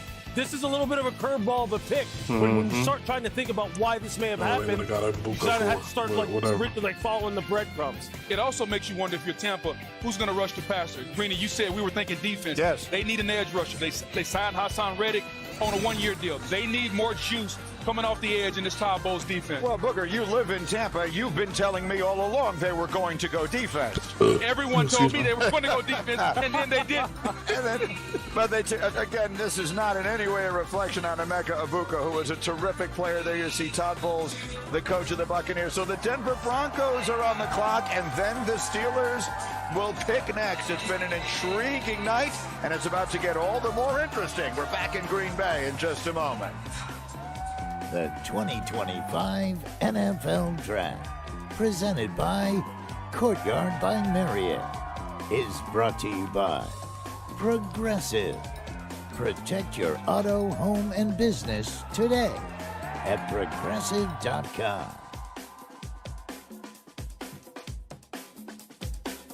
Mine was earned in Germany, 1984. I earned it for my family in 1945. Mom earned it for us. USAA membership is for those who served and can be shared with their spouses, then kids, and their kids for generations to come. And because our members know USAA's commitment to serving the military community, they're proud to start their family's legacy. So I'm in, and so is our family. USAA. See if you can become a member today. Members who switch saved an average of $725 annually on auto insurance. I was tired of being told no. No to my dreams. I had no idea if anyone would buy anything. This is so wild that I actually, from a dream, started a business.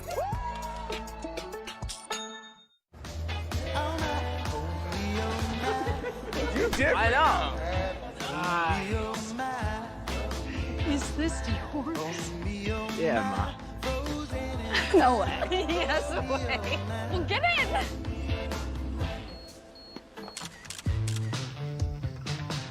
There's nothing like that first Mercedes feeling. Experience the feeling yourself at a local Mercedes-Benz dealer.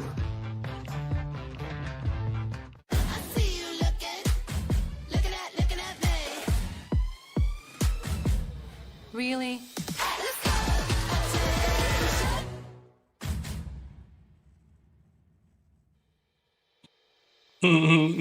Let's start paying attention to breasts when it matters the most.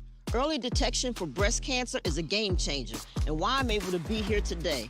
So let's get more women screened than ever before at yourattentionplease.com. It's a rare thing when someone you've been with for so long finds a way to surprise you. It's like discovering E-Trade's easy-to-use platform now comes with the power of Morgan Stanley. Mom can speak walrus? This is Roundup for Lawns. This stuff works. This stuff kills weeds down to the root without killing your lawn. This stuff works on dandelions, crabberries. Yeah, so far this is the craziest draft I've seen in over a minute because it's this like stuff works a guaranteed whole bunch of money usefulness back. and no kind of crazy stuff small happening. lawns, and I guess you can call that a lawns. This stuff works without killing your lawn. This stuff works without killing your weekend. This stuff works for the rookies and the seasoned pros. This stuff works in Knoxville, Bronxville, Rockville, Marysville. This is Roundup for Lawns. This stuff works. This is Formula One. It's lights out and away we go.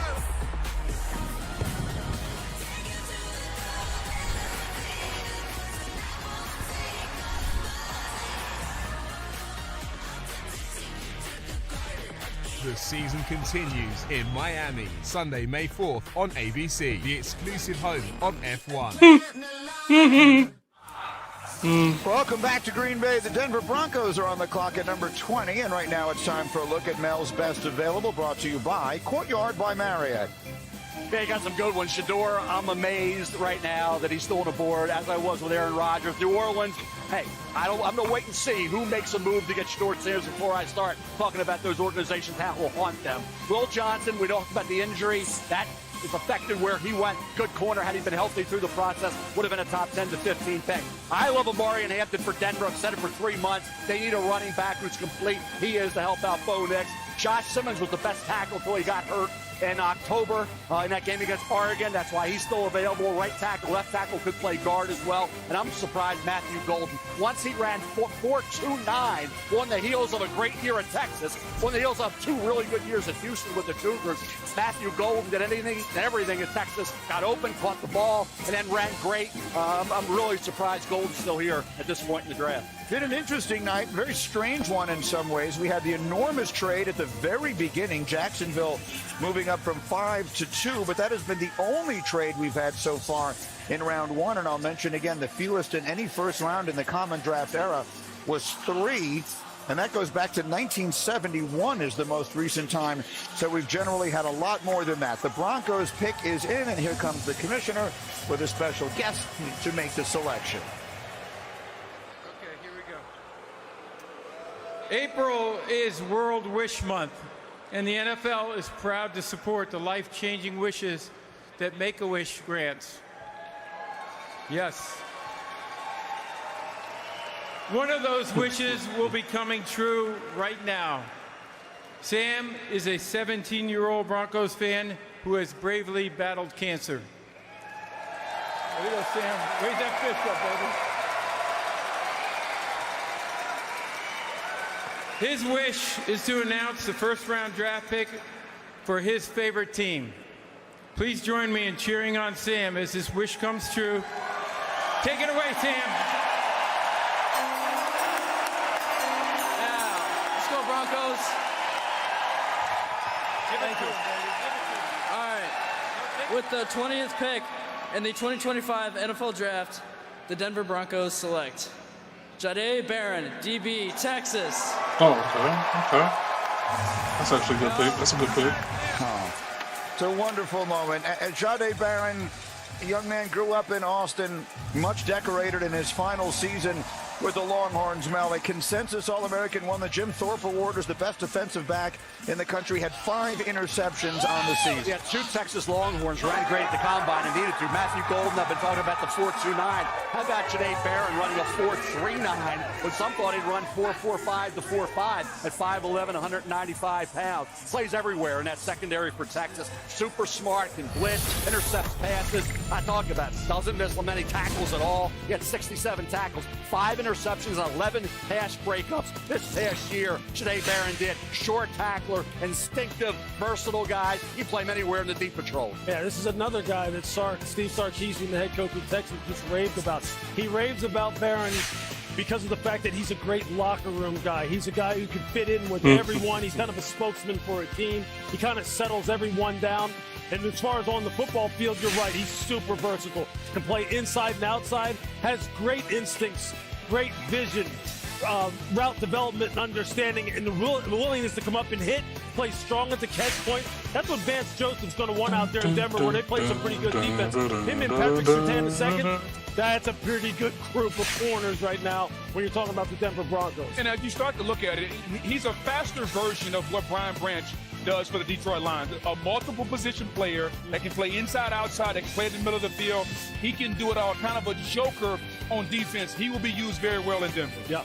Pittsburgh, number 21. The Steelers at 21, and this is a spot that obviously we have had circled for quite some time. Adam Schefter, what can you tell us? Well, Greeny, one of the most intriguing spots of the draft. Shedeur Sanders is still on the board right now. The Pittsburgh Steelers still are awaiting an answer from Aaron Rodgers. One person in the league said today they wondered how that combination, Aaron Rodgers and Shedeur Sanders, could go along if the Steelers went that route. But there are no assurances that Pittsburgh is going to go that route at number 21 when they have other needs as well. This will be an organizational decision.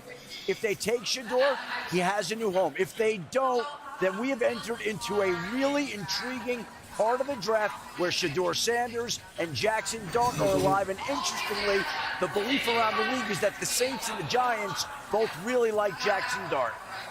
So, Schefter, there's an irony in all of this, Mel, because you keep making the comparisons to Aaron Rodgers and the way that he slid through the draft, and now perhaps Rodgers playing some role in Pittsburgh's decision as they make this pick here at 21. But we're waiting to see if this is the spot. Shedeur Sanders will finally hear his name called. The Steelers have no second-round pick. That went to Seattle for DK Metcalf. So they're sitting here with a pick. We talked about Derek Harmon. Derek Harmon, defensive tackle out of Oregon, could be mentored by Cam Hayward. Cam Hayward can't play great forever, right? He's a Hall of Famer, but he's nearing with 2 more years, maybe 3. So you bring in maybe Derek Harmon. How do you feel about Shedeur at 21? Have him at 5. This organization has not had won a playoff game in 9 years.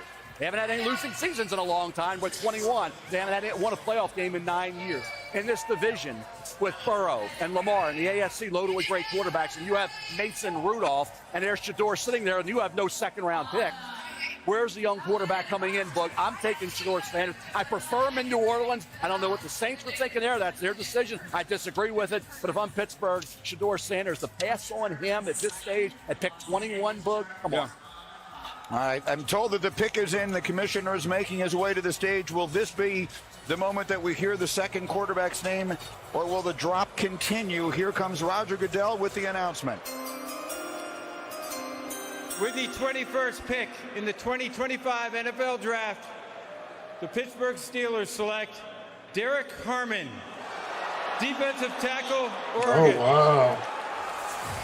You can hear the roar in this crowd. That is the surprise of many, and it is echoed on this stage. Let's talk about Derek Harmon. The young man can rush the passer from the interior of that D-line. Led all defensive tackles and quarterback pressures with 34. Mel, he was fabulous at the combine. He's from Detroit. Started his career at Michigan State. Had one season at Oregon. He had a really good season because he did something at Oregon that he didn't do at Michigan State, was compete and can be consistent on a game-to-game basis. He really, this year, took his game from a competitive standpoint to a new level. I know that Michigan State kept waiting for it to really hit home and really develop into that kind of player that his talent indicated he could be. And this year, he did it. He was disruptive. He got in the backfield. He hit Quinshon Judkins in that game on October 12th. Caused that fumble when Ohio State had all the momentum. You watch him, guys. He can get into the backfield. Plays a little high, but he is a guy can learn from Cam Hayward. Talking about that, will they weigh that position, that need, and having a guy that can be maybe the heir apparent to Cam Hayward against the quarterback Shedeur Sanders. They opted for Derek Harmon because they love the fact he could be the next guy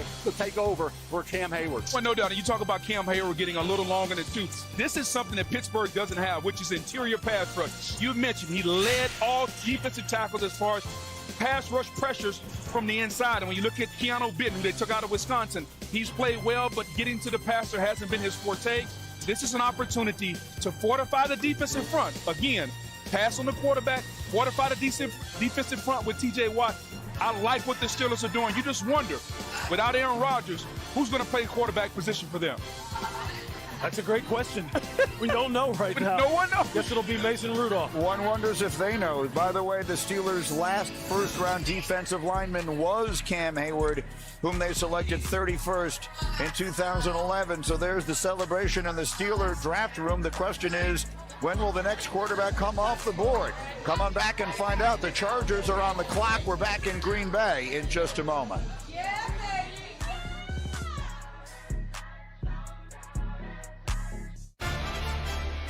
Being Courtyard's official fan ambassador has opened a new world for me. Now I get to hang out with NFL fans all season long. Butterfly. Wait, what?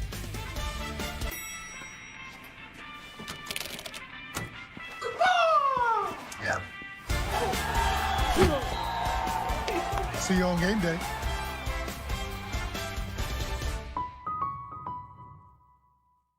Shedeur is still on the board. A rich, ESPN with a crisp, refreshing taste.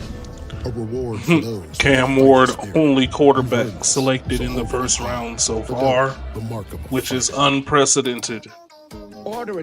There's never only been one quarterback ever picked in the first round, but it is looking like it's happening. In Minecraft, it's happening. On the McDonald's app. Let's build. Gatorade, the world's most superior sports drink, designed to rehydrate, replenish, and refuel.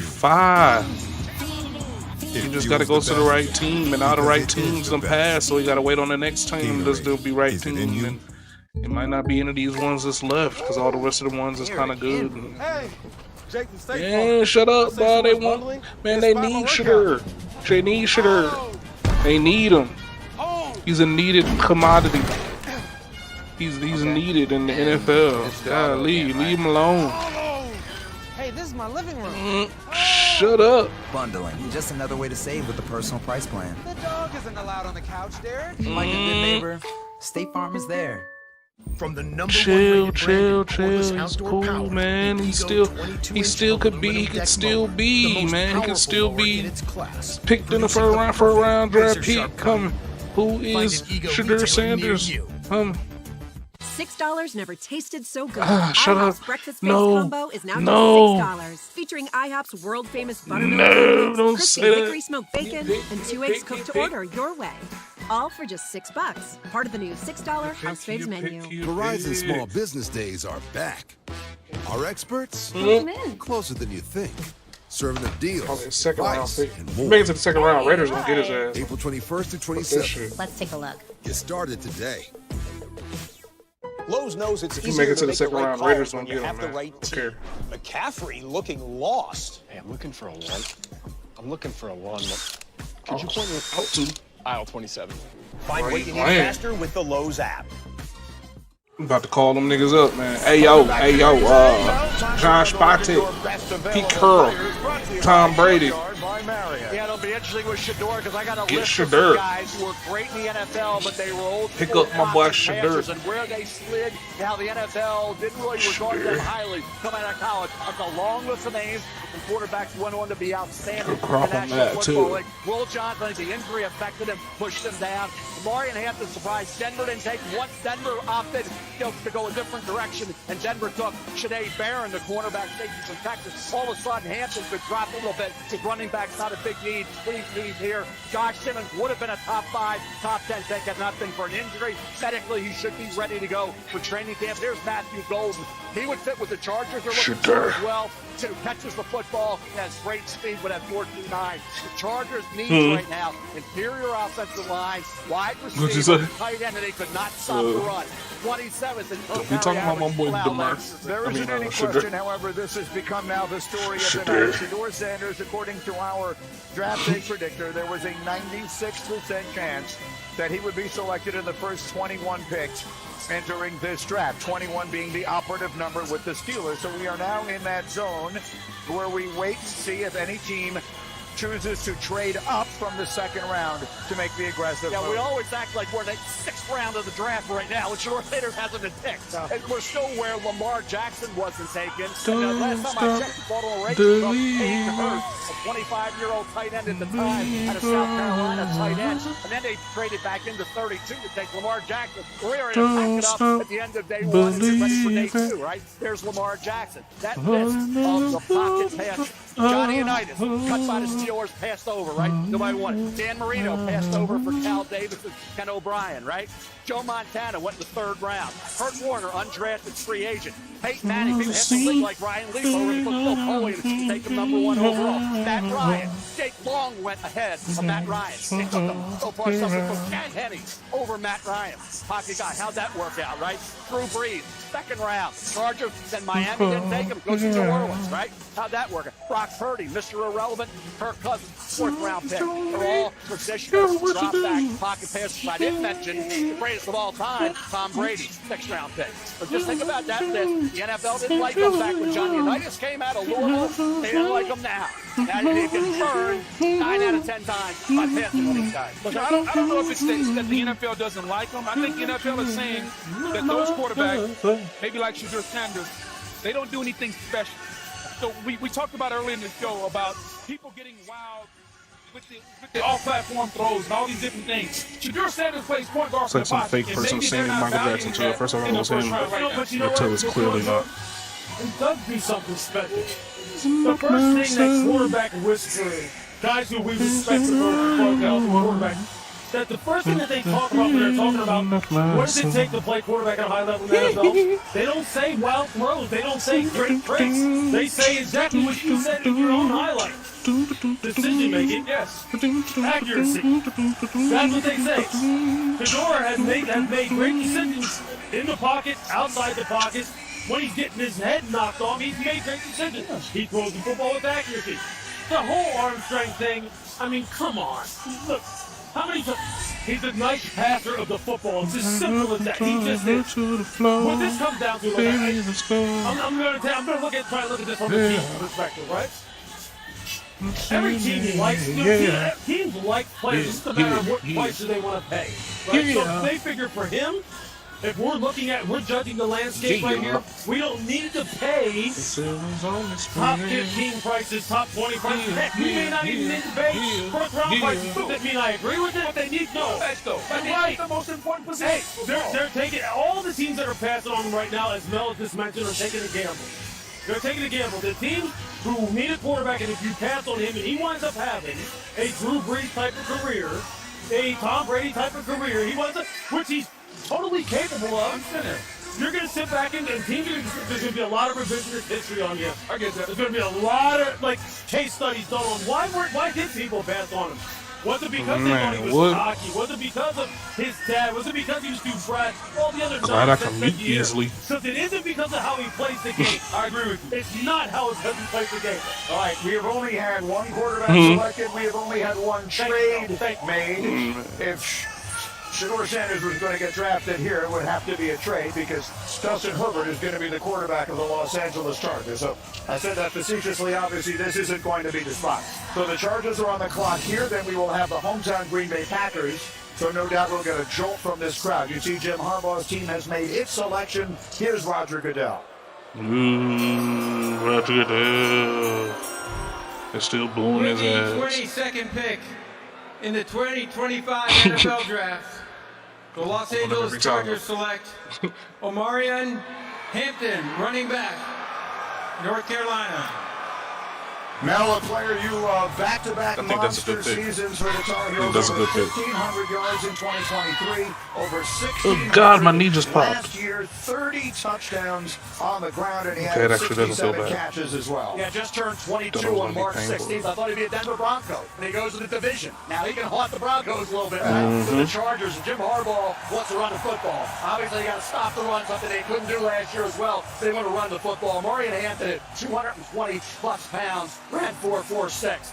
Talk about a guy at 622 carries his career. That's 128 fewer than Ashton Genty. So a lot of tread left on those tires. A lot of tread left on those Tires. tires. Do that. Excels at picking up yards and breaking tackles after that contact with the leg drive, the determination, and that breakaway speed he possesses. Very good hands that's as a good well. pick. And Omarion a career high Hampton to the Chargers is a 38 good receptions, 2 touchdown catches this year. Doesn't have the elusiveness of a Genty and the ability there to make people miss on a consistent basis. Pass blocking needs to improve just a bit, but the athleticism and one cut he can go. Marion Hampton will hit that hole hard and he will break tackles. He is a game breaker. Joe Mixon. 120-plus pounds. That's Joe Mixon right there. That's what it looks like. Joe Mixon wearing the North Carolina uniform. And you put him in this offense where they want to run the football with Harbaugh coming downhill. This is a perfect fit for Omarion Hampton. All right, and so as the National Football League has now taken to bringing the draft on the road, we will reach that moment that we look forward to every year. The home team is on the clock, and just listen to these fans in Green Bay.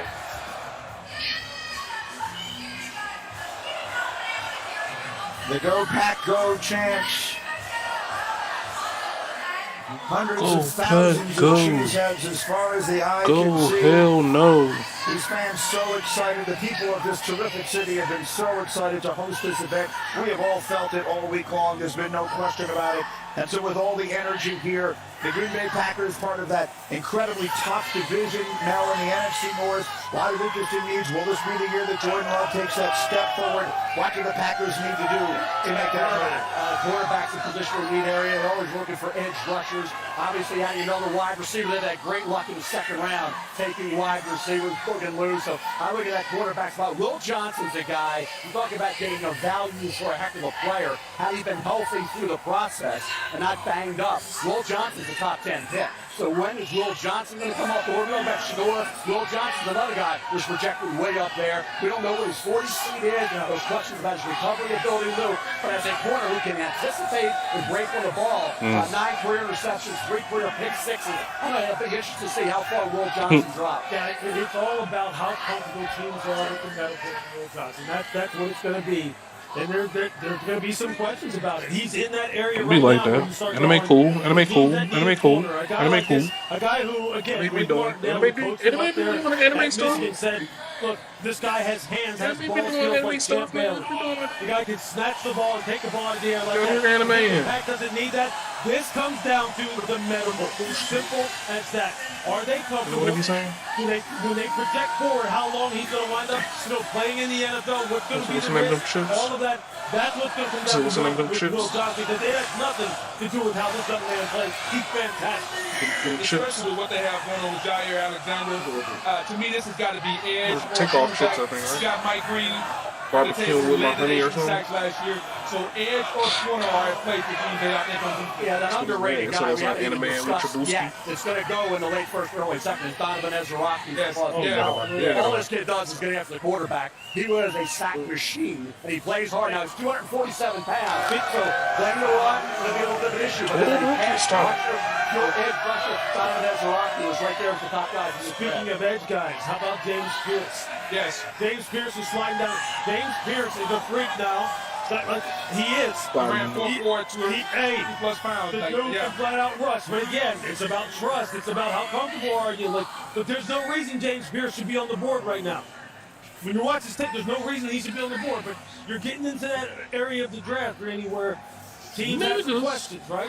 And so now you're sitting there going, hey, is the value too good to pass up? Because there are some darn good football players still on the board right now that will play real good football this fall. As you told me, it's about mitigating risk. That's right. Come on, Green Bay, pick somebody worth something. Based on the talent that you have. Come on, Green Bay. To your point, when you talk about Ezra Raku, Bay about Mike Green. Green, all those guys are tremendous football players. Which one do you think you can mitigate the risk? Well, I'll tell you what, as a Raku, there's no risk as far as the person. Understood. I mean, there it's just like, does he have ideal measurables? But as far as the team is concerned, we were fortunate enough to cover Boston College a couple of times this year in college football. Ezra Raku was the salt of the earth now.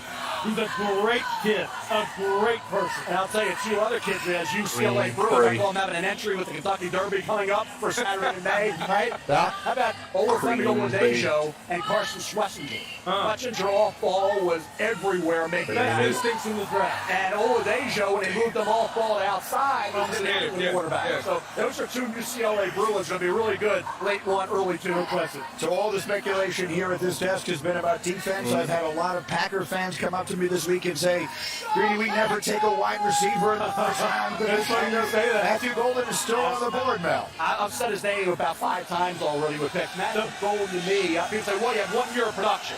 I thought at Houston, for what they were asking him to do for 2 years, he did a solid job. And then this year was supposed to be Isaiah Bond. It was Matthew Golden. Then Matthew Golden ran a 4.29.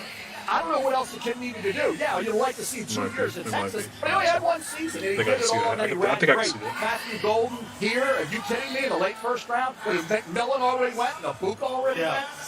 But Steve Sarkisian, look, he's such a great guy to talk to, get insight about his players and about why they developed the way they did. And he says it about Matthew Golden. It took him some time when he got him in order to kind of get him comfortable in his offense. And he wound up taking over a role that many people thought was going to be Isaiah Bond. And he said, look, this guy will do it exactly the way you ask him to. The reason why he ran so fast, he said, I promise you, he worked at it. Nobody expected him to run that fast. It's a testament to his work ethic and his football character. So that reaction you're hearing as the words "the pick is in" just popped up on the screens here, as you can see on your screen as well. So the Packer fans all in attendance waiting to hear who their team will add in this first round tonight. It's been a fascinating first round. Again, we've had only one quarterback come off the board. We've had only one trade. One quarterback, 2 running backs, and 1 wide receiver. First round trades. Everything else has been defensive The last time that tackles we and had that defensive few linemen was and back in offensive linemen. 1971. So one the Packers will quarter. make that pick here at 23. Their division rivals. The Minnesota Vikings will be up I've never next seen at 20 this before in my followed by life. Houston. They're like, and we then the got Rams. what So we need. continue We to just wait need for some niggas to spots protect where a some quarterback shit. may go, and now we're looking here at the Green Bay Packers. I know set it's, to make their we pick. So the pick is lied in. before the And draft so saying the that commission will we be need making his way to the a stage. running back or Shortly, a Packer team yeah, that we had lied. some good moments last year, made a Just go playoff run, protect played in some such a tough I'm gonna pay you good money. competitive division. The Vikings obviously had that great year, and the Detroit Lions, despite all their These niggas defensive still waiting to injuries, pick? Shit. finishing Come as on, the man. number 1 seed in the NFC. Pick 23, man. We Falling got short 10 of more that or 9 playoff more run picks as to well. go. So the Packer fans here dancing and singing and waiting to hear where they go. I'm told the commissioner is finally now going to make his way out. And so the pick is ready. And here comes the commissioner with a very special guest who will be very well received here in Green Bay. Okay, Green Bay, it's your time. It's the only time that they didn't boo him. To make this historic pick, please give it up for first-team All-Pro, Pro Bowler, 2-time Super Bowl champion, and Packers President and CEO, Mark Murphy.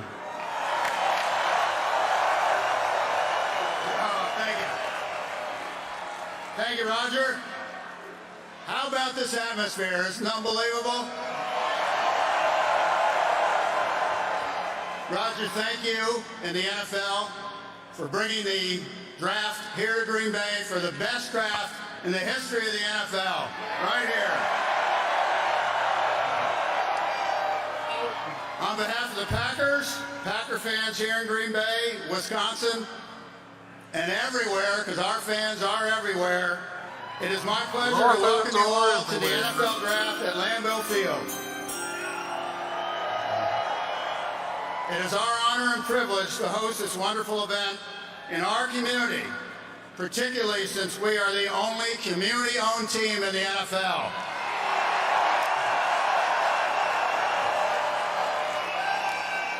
Just out of curiosity, how many of you are owners? Yes. We also have the best owners in the NFL. And we also want to celebrate the special connection we have with our fans that dates back to the early days of professional football. With the 23rd pick in the 2025 NFL Draft, the 13-time world champion Green Bay Packers, for the first time since 2002, draft a wide receiver, Matthew Golden, wide receiver of Texas. Let's go, Matthew Golden. Respect it.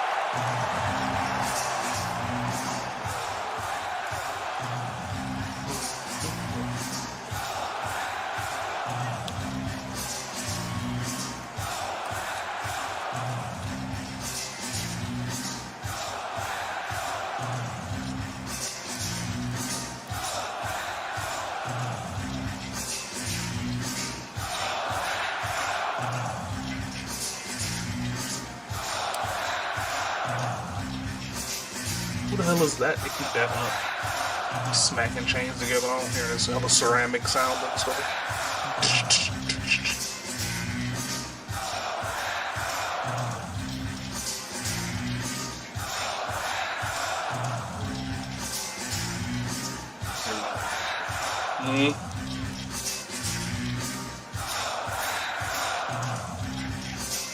Sound about right.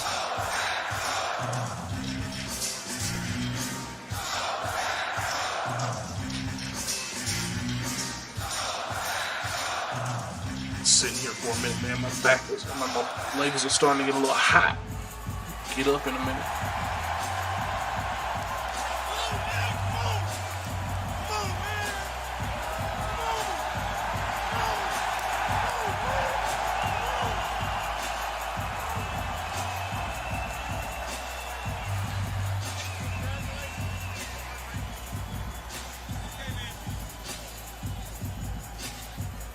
They're playing international players anthem for this nigga to just getting drafted.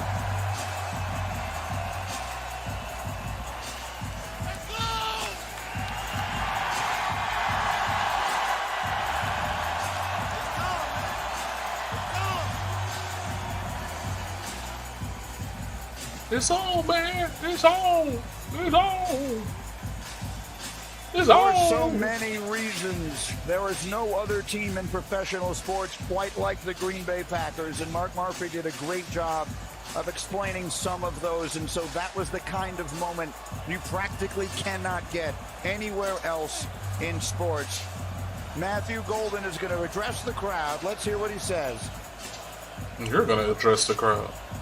No, he went to the microphone, but perhaps not. Well, he'll address Molly instead. It's Here we time, go. baby. Hey, I'm man. I'm glad to be here. It's a blessing. Green Bay on 3. Hey, let me get a Green Bay on 3. 1, 2, 3.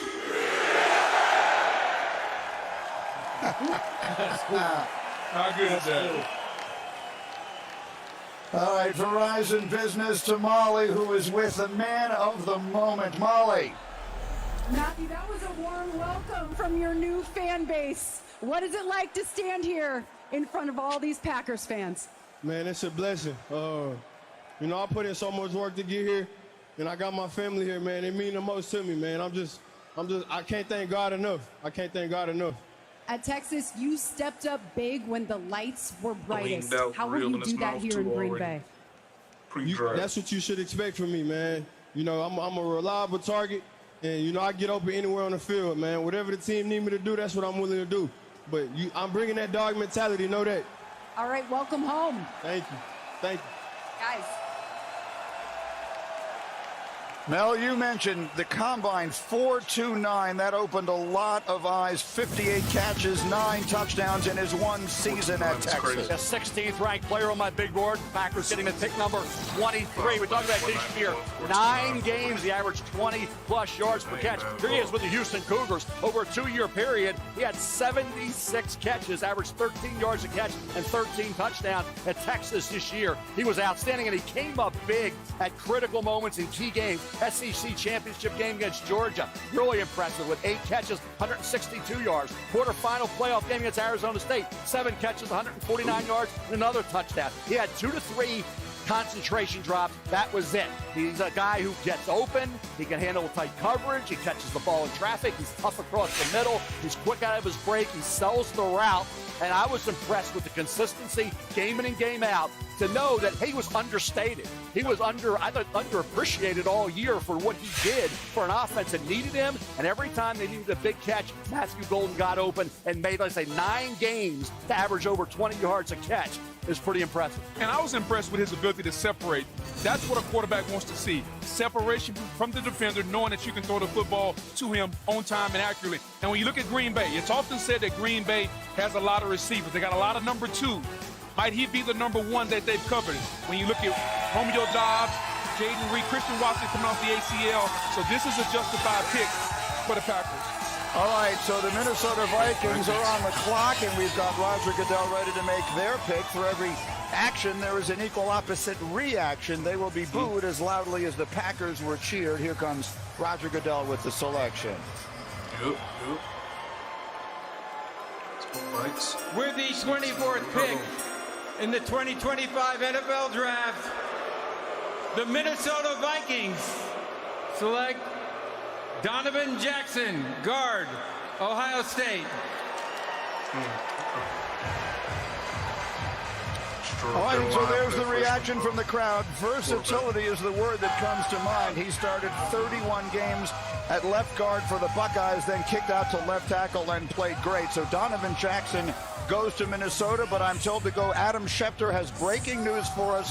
Shefty, what can you tell us? Greeny, we said this would be the quarterback range, and the New York Giants have just traded back into the first round to pick number 25, which belonged to the Houston Texans. In return, they're giving up pick 34, pick number 99, and a third-round pick in 2026. The Giants at 25 are on the clock. Look for a quarterback here. All right, here we go. So this is exactly what we were waiting for, Mel. The Giants getting their man at the top. Abdul Carter not taking the quarterback there. If they turn it around and get the quarterback they're looking for here, this could turn out to be a magnificent night for the Giants. Well, it's been discussed that Brian Daboll likes Jackson Dart, quarterback Ole Miss. They were talking about number 3, way too high. He's 28, same grade as the 21st player on my board. So he's right in the range for Jackson Dart. I'm still Shador, but more mobility. Certainly Jackson Dart. He can beat you with his legs. He had 1,500 rushing yards the last 3 years. So if you're looking for traits,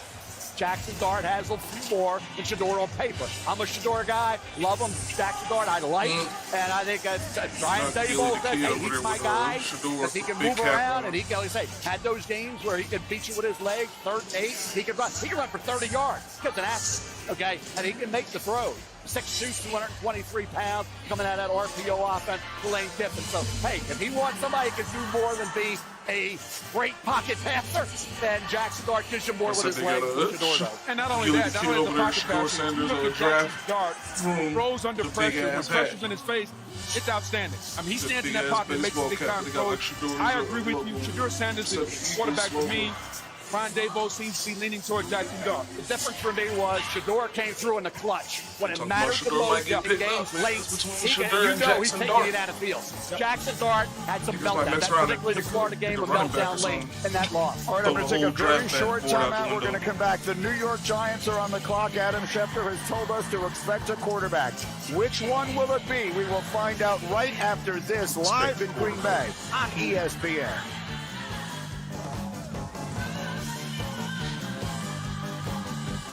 Nationwide is so much more than a great insurance company. They're also one of America's largest financial services companies. Like, he's so much more than Saquon Barkley. I'm also Staycom Barkley. Oh, man, it struck my uniform. Whoever did... Common stressed out. I'll never remember all this. Relax, Rook.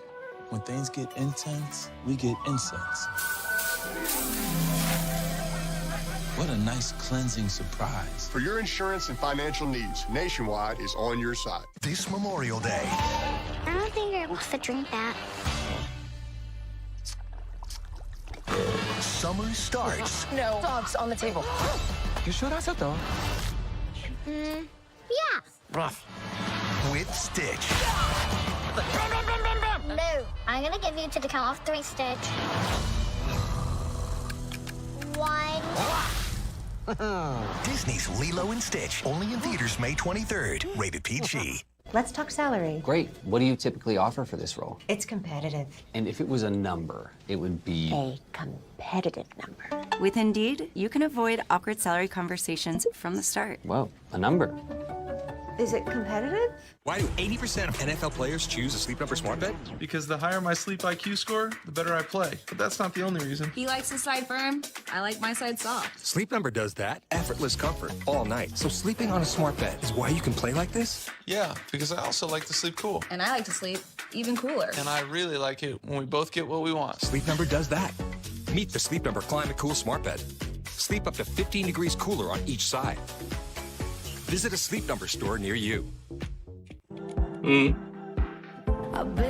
know I'm starting to die down, man. The energy level is getting kind of low, man. To pick 25, man. I need to hurry this shit up.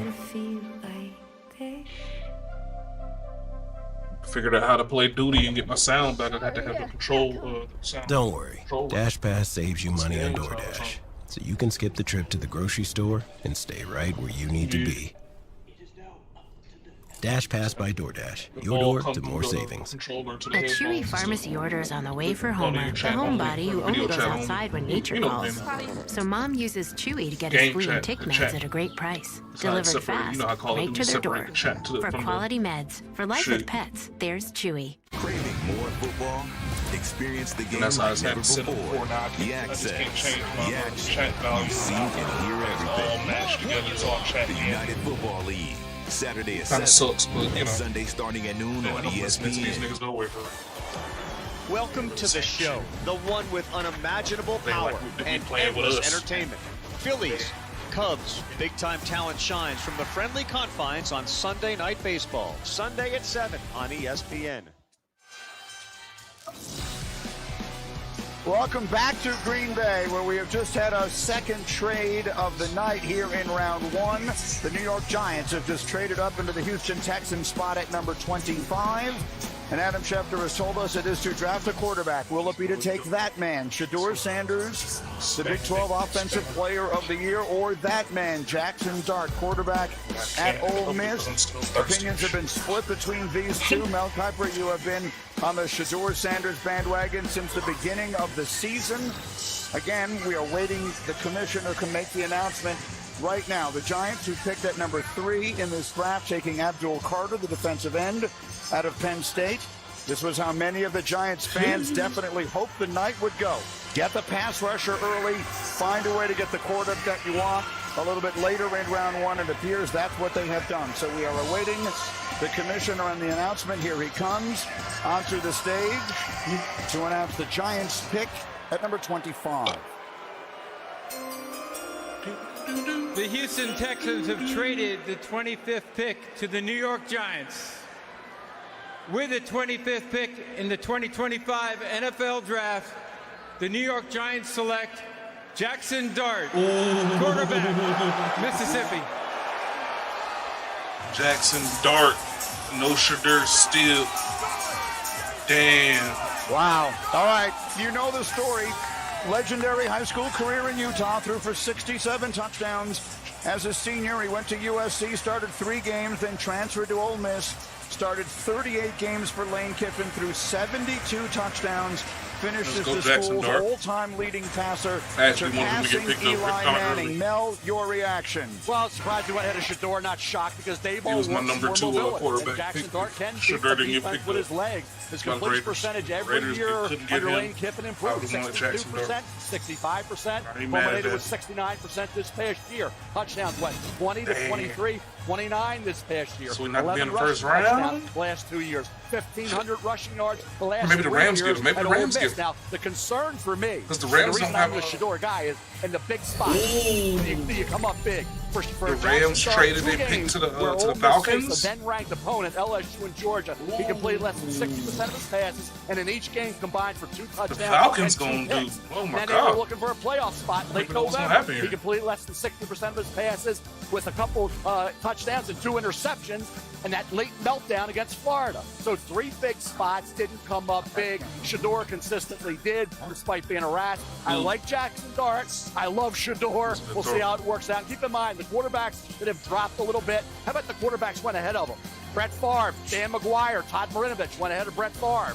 Joe Montana, Jack Thompson, Steve Fuller went ahead of Joe Montana. E.J. Manuel went ahead of Geno Smith, and 3 players were drafted by the Bengals before they took Boomer aside to the second round. So it doesn't always go.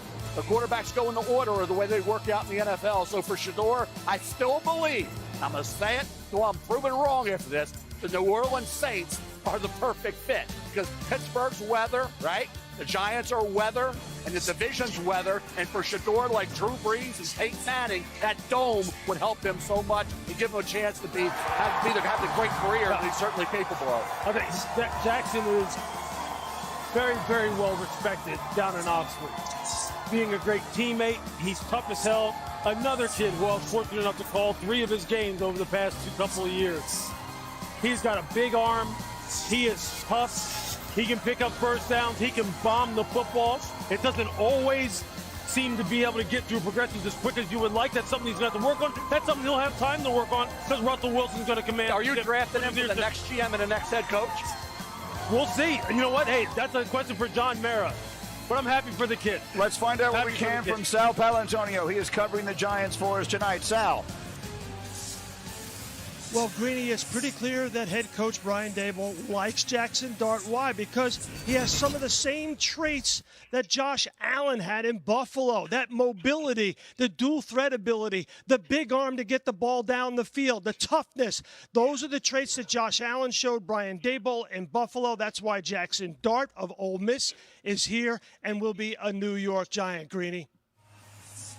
All right, and so, Mel, once again, this is a conversation that is going to be continued. These quarterbacks will be compared to each other for a long time. We know it'll happen. Shador Sanders will be drafted at some point here, whether it's tonight or tomorrow. The Giants have made this decision, and we will take a look at the history of first-round quarterbacks in New York Giants history. They drafted Phil Simms in 1979 out of Morehead State, won them a Super Bowl. Phillip Rivers, we know, was not a Giant. He wound up being traded just an hour or so after the pick was made for Eli Manning. They took Daniel Jones a few years ago. We saw that not work out as they would have liked. And now Jackson Dart, the 25th pick in this draft of the New York Giants. Quick thought, Mel, as the Falcons will be making a pick in a month. I just go to the interesting how quickly he gets on the field. Coming out of RPO offense, you got Wilson, Winston, and DeVito. Now you add Jackson Dart, and they need the young quarterback. No question about that. But will he be afforded the time necessary to develop out of that offense? All right, the Falcons have traded into this spot, and the commissioner will announce their pick right now. The Los Angeles Rams have traded the 26th pick to the Atlanta Falcons. With the 26th pick in the 2025 NFL Draft, the Atlanta Falcons select James Pierce Jr., defensive end, Tennessee. James Pierce Jr. goes to the Falcons and moved into the spot that had belonged to the Los Angeles Rams. Adam Schefter has more for us. Schefter. Well, Greeny, this is an interesting trade. The Falcons get back this first-round pick to take James Pierce and a third-round pick. But in return, the Rams get a second-round pick this year and a first-round pick in 2026, along with a seventh-round pick this year. So this year, where all teams held their initial first-round draft picks coming into the draft, next year, the Cleveland Browns already have the Jaguars' first-round pick from one trade today, and the Rams now have the Falcons' first-round pick next year for this trade. So we only had one trade in the early portion of the night. Now we've had back-to-back picks that get moved. As far as James Pierce is concerned, first-team All-SEC each of the last 2 years, Mel, racking up 17 sacks. I'll tell you, look, I got to see this guy. I'm telling you, This dude has the most potential of any pass rusher in this draft, I believe, outside of Abdul Carter, all right? He could be the next best pass rusher in this draft without a doubt at 6'5", 245 pounds, 4.47 in the 40. He reminds me of body type-wise of Javon Curse when he came out of Florida. He could go speed to power as well as anybody you see. It is classic. It's textbook. He's got the speed to chase down any quarterback in the NFL. He's got the power to collapse the pocket inside out. When he wants to slant down inside on run stunts, he blows up everything. Everything. He'll track down balls one side of the field to the other. The question with James is this: consistency. Can you get it out of him all the time? Can you count on him? Can you depend on him? Is he always going to be there? Is he always going to answer the bell? Because if he does, Atlanta finally has the rusher that they've been looking for. Because he has it all. The Falcons have been in the bottom 2 in sacks 4 of the last 6 years, including 31 last season. But they've gone a long way to address that tonight, taking Jalen Walker from Georgia earlier and now James Pierce from Tennessee. But the big move made just moments ago, Jackson Dart, quarterback Ole Miss, to the New York Giants, who had taken Abdul Carter earlier in the night. So the Giants with a huge night with all the pressure in the world on their coach and general manager. And our reaction will continue in just a moment live in Green Bay on ESPN.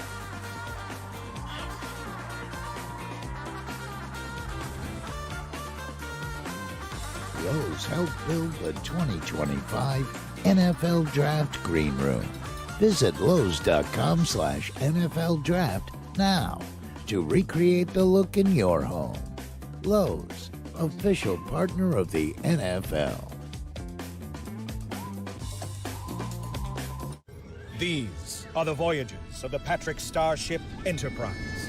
Krabby Patty, engage. Hit it, Krabs. Aye, Captain. Beep, boop, boop, boop. Its mission, nautical nonsense. Where's Officer SquarePants? SquarePants? Weird dream. Perhaps what if Baltimore picks up damn sugar? Whether you like SpongeBob, Star Trek, or both, find your mountain of entertainment on Paramount Plus. Did they just hop from a baseball game to a show on Max without leaving DirecTV? It's like all their apps and channels are connected. Oh, it's all connected. Shows, movies, sports, cooking shows. Is she talking to us? Tell me, how does DirecTV put all your favorite stuff on one home screen? Uncanny content suggestions. Shut up. They're just trying to teach him a lesson because they think he's cocky and he can pick where he want to go. You recently electrocuted. A better way to watch whatever you want to watch. Well, I, for one, am intrigued. You can't do him like that. He gonna get picked up. His dad ain't gonna let him not get picked up. Come on. Yeah. Well, no, Yankees game currently playing. If he was currently playing, they ain't have no choice. Isolated results. Big gains come from AI that works across all your data and applications. That was a frog. The AI built for business, IBM. That was just a really big Super Hydration Body Wash. The sweet scent of a honeymoon in Fiji. Moisturize with vitamin B. Straight hair ripping You better not be using all the Old backside. Spice. Ooh, can you get my bag? Check out the new whip. Tight. Fully custom. How many Bud Lights can you fit in that puppy? As many Bud Lights as it takes. It's a lot of Bud Lights. You have to get one of those. Yo, I can guard pro in these. I can guard you and route you up. You sure about that? You fellas looking for a quarterback? Let's go! You're right, Billy. These do bring out my Every shoe for every athlete. Six is the go. Crazy. Hidden Valley Ranch is made with real ingredients for real ranch flavor that's impossible to put into words. Same back then. But that's pretty close. Indescribably delicious Hidden Valley Ranch. Your nerves might be shot. Your hopes might be hiding in the crease. Send her to And you me. might be I don't seeing like those double. chicks. Or you might be feeling the heat. And you might be cursing droughts. And you might be witnessing history. And you might be thinking, oh my God, this is it. Whatever it is, you're in it. And with the Stanley Cup playoffs, that's the only thing that matters. The Stanley Cup playoffs. Monday on ESPN. Jesus Christ. Welcome back to Green Bay and our coverage of the 2025 NFL Draft, which is presented by Courtyard by Marriott, a member of Marriott Bonvoy. You see the Packer fans are celebrating. They're having fun tonight as their team did something very uncharacteristic, taking a wide receiver in the first round. It's been an action-packed last half hour or so here. Had a couple of trades. Giants traded up and took a quarterback in Jackson Dart. What happened? In very quickly before the commissioner makes it. Mel, what are our needs? A safety, and they got both safeties sitting there for him. Malachi Starks from Georgia and Nick Emanwari from South Carolina. Yeah, Starks didn't have the great year, but he was a heck of a football player throughout his career. I really like the football IQ and the talent. The commissioner with the pick. With the 27th pick in the 2025 NFL Draft, the Baltimore Ravens select Malachi Starks, defensive back, Georgia. There it is, terrific safety. Grew up in Jefferson, Georgia, about a half hour from Athens. Was a 5-star. Became the Bulldogs starting free safety.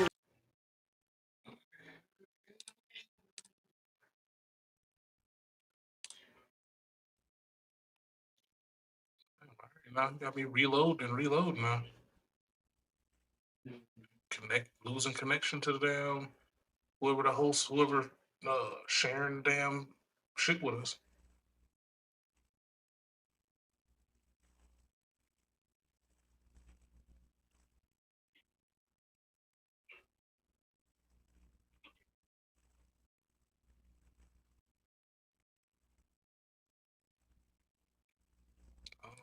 It's tripping. To see him every day, see him work. You talk about football character, football instincts, showing up to work. There was video of him working out this morning before he gets drafted this afternoon. That's what you're getting.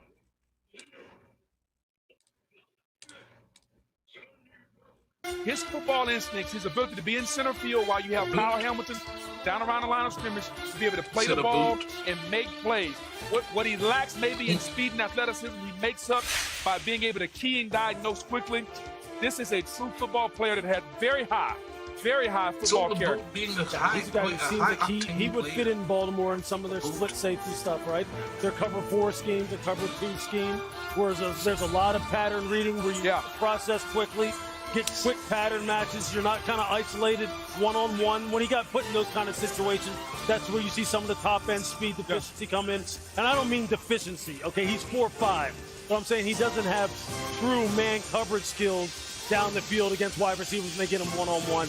But he's a solid, steady player. That's a nice fit, Mel, with Kyle Hamilton. Real nice fit. And I see both these safeties drop down this far. And, of course, offensive guards in areas that we will address the offensive guard spot. So they're in a pretty good spot to know that they've solidified that spot. Keep in mind, Ardarius Washington, who's a heck of an undrafted free agent pickup out of TCU. He is a free agent after the 2025 season. And he'll benefit from being around a guy like Kyle Hamilton.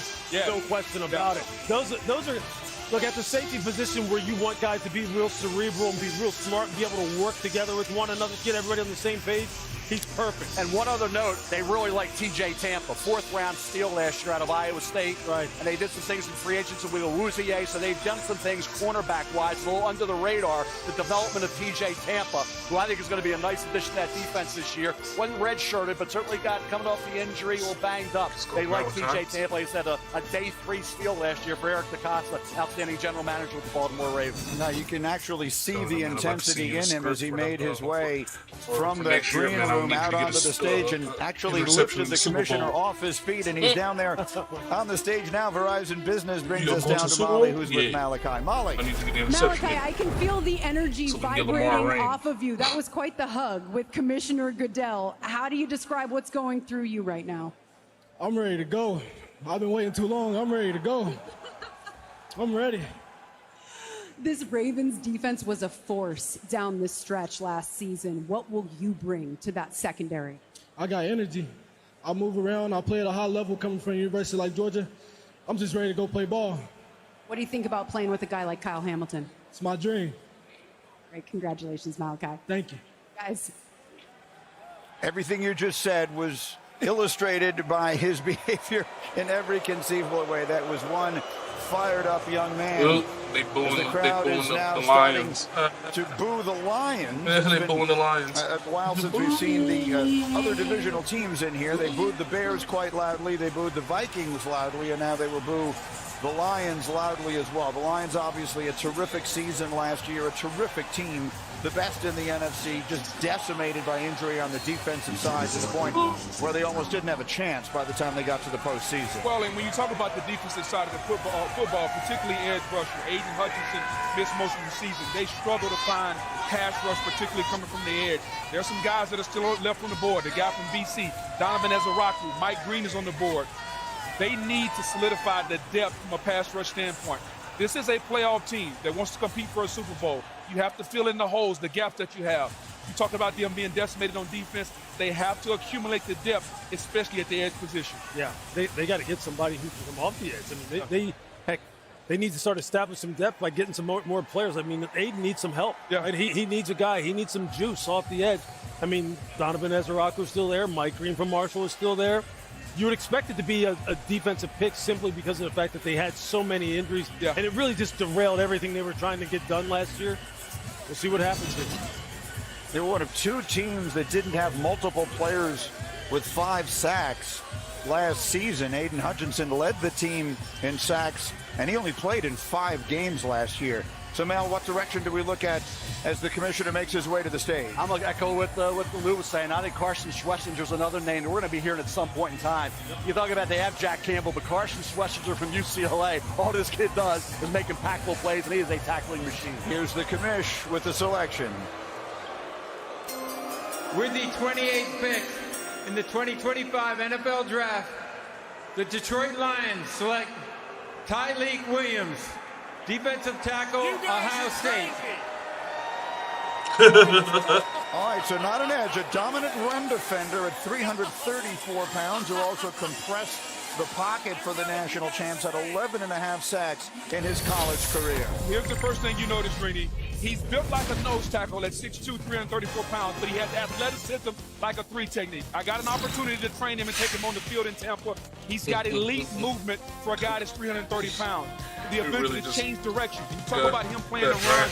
He plays the run fiercely at Ohio State. His ability to flip his hips and get upfield. He's got the versatility to play the 3 technique position. He can play the 1 or the 3. I think if he slims down a little bit, he could be the quintessential 3 technique. No doubt. I mean, I'm sitting here looking at my notes. He primarily aligned as the 3 tech, and I said the second thing I put was excellent flex, body control, and balance and center of gravity, fluidness of movement for someone with that body that's so thick and so sturdy, able to hold double teams, doesn't get turned, doesn't get his shoulders turned. Hey, they're probably figuring this.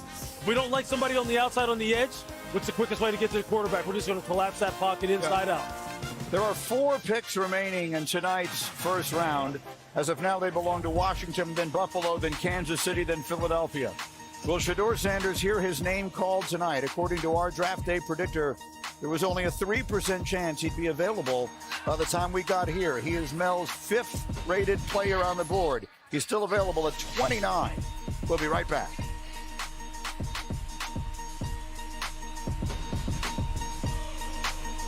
Ego, the #1 rated branded cordless outdoor power, pushes the boundaries of innovation to power the unexpected, all on one battery platform. Experience the industry's most powerful cordless pressure washer with advanced digital controls.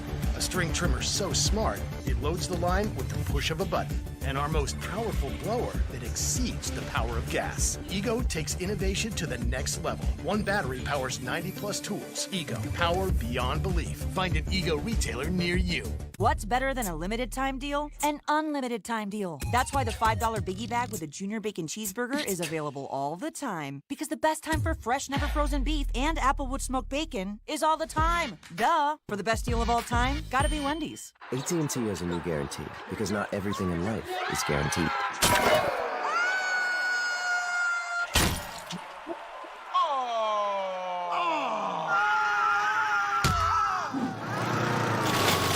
Don't sweat it. Get our best deals on smartphones like iPhone 16 Pro on us with your choice of our best plans. That's the AT&T guarantee.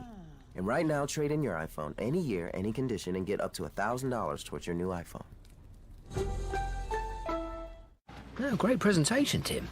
Could you email me the part about Geico, making it easy to switch and save hundreds? Oh, yeah, sure.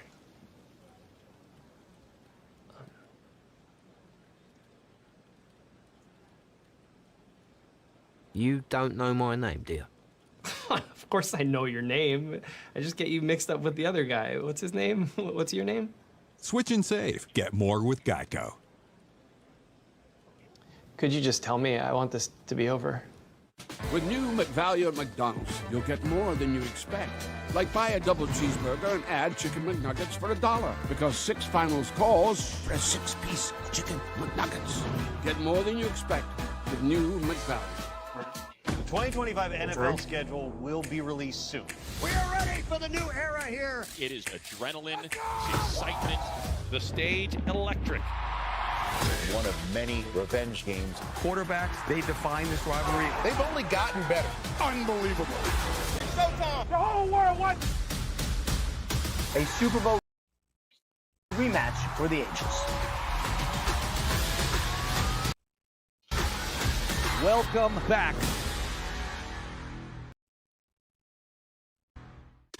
Yeah, the NBA playoffs are here. And it's about to be ridiculous, unbelievable, unfair, downright nasty, straight up, can't miss, don't blink, grab your popcorn and strap in cinema. This isn't about who's next. This is about who's now. This time is different. The NBA playoffs, Friday on ESPN.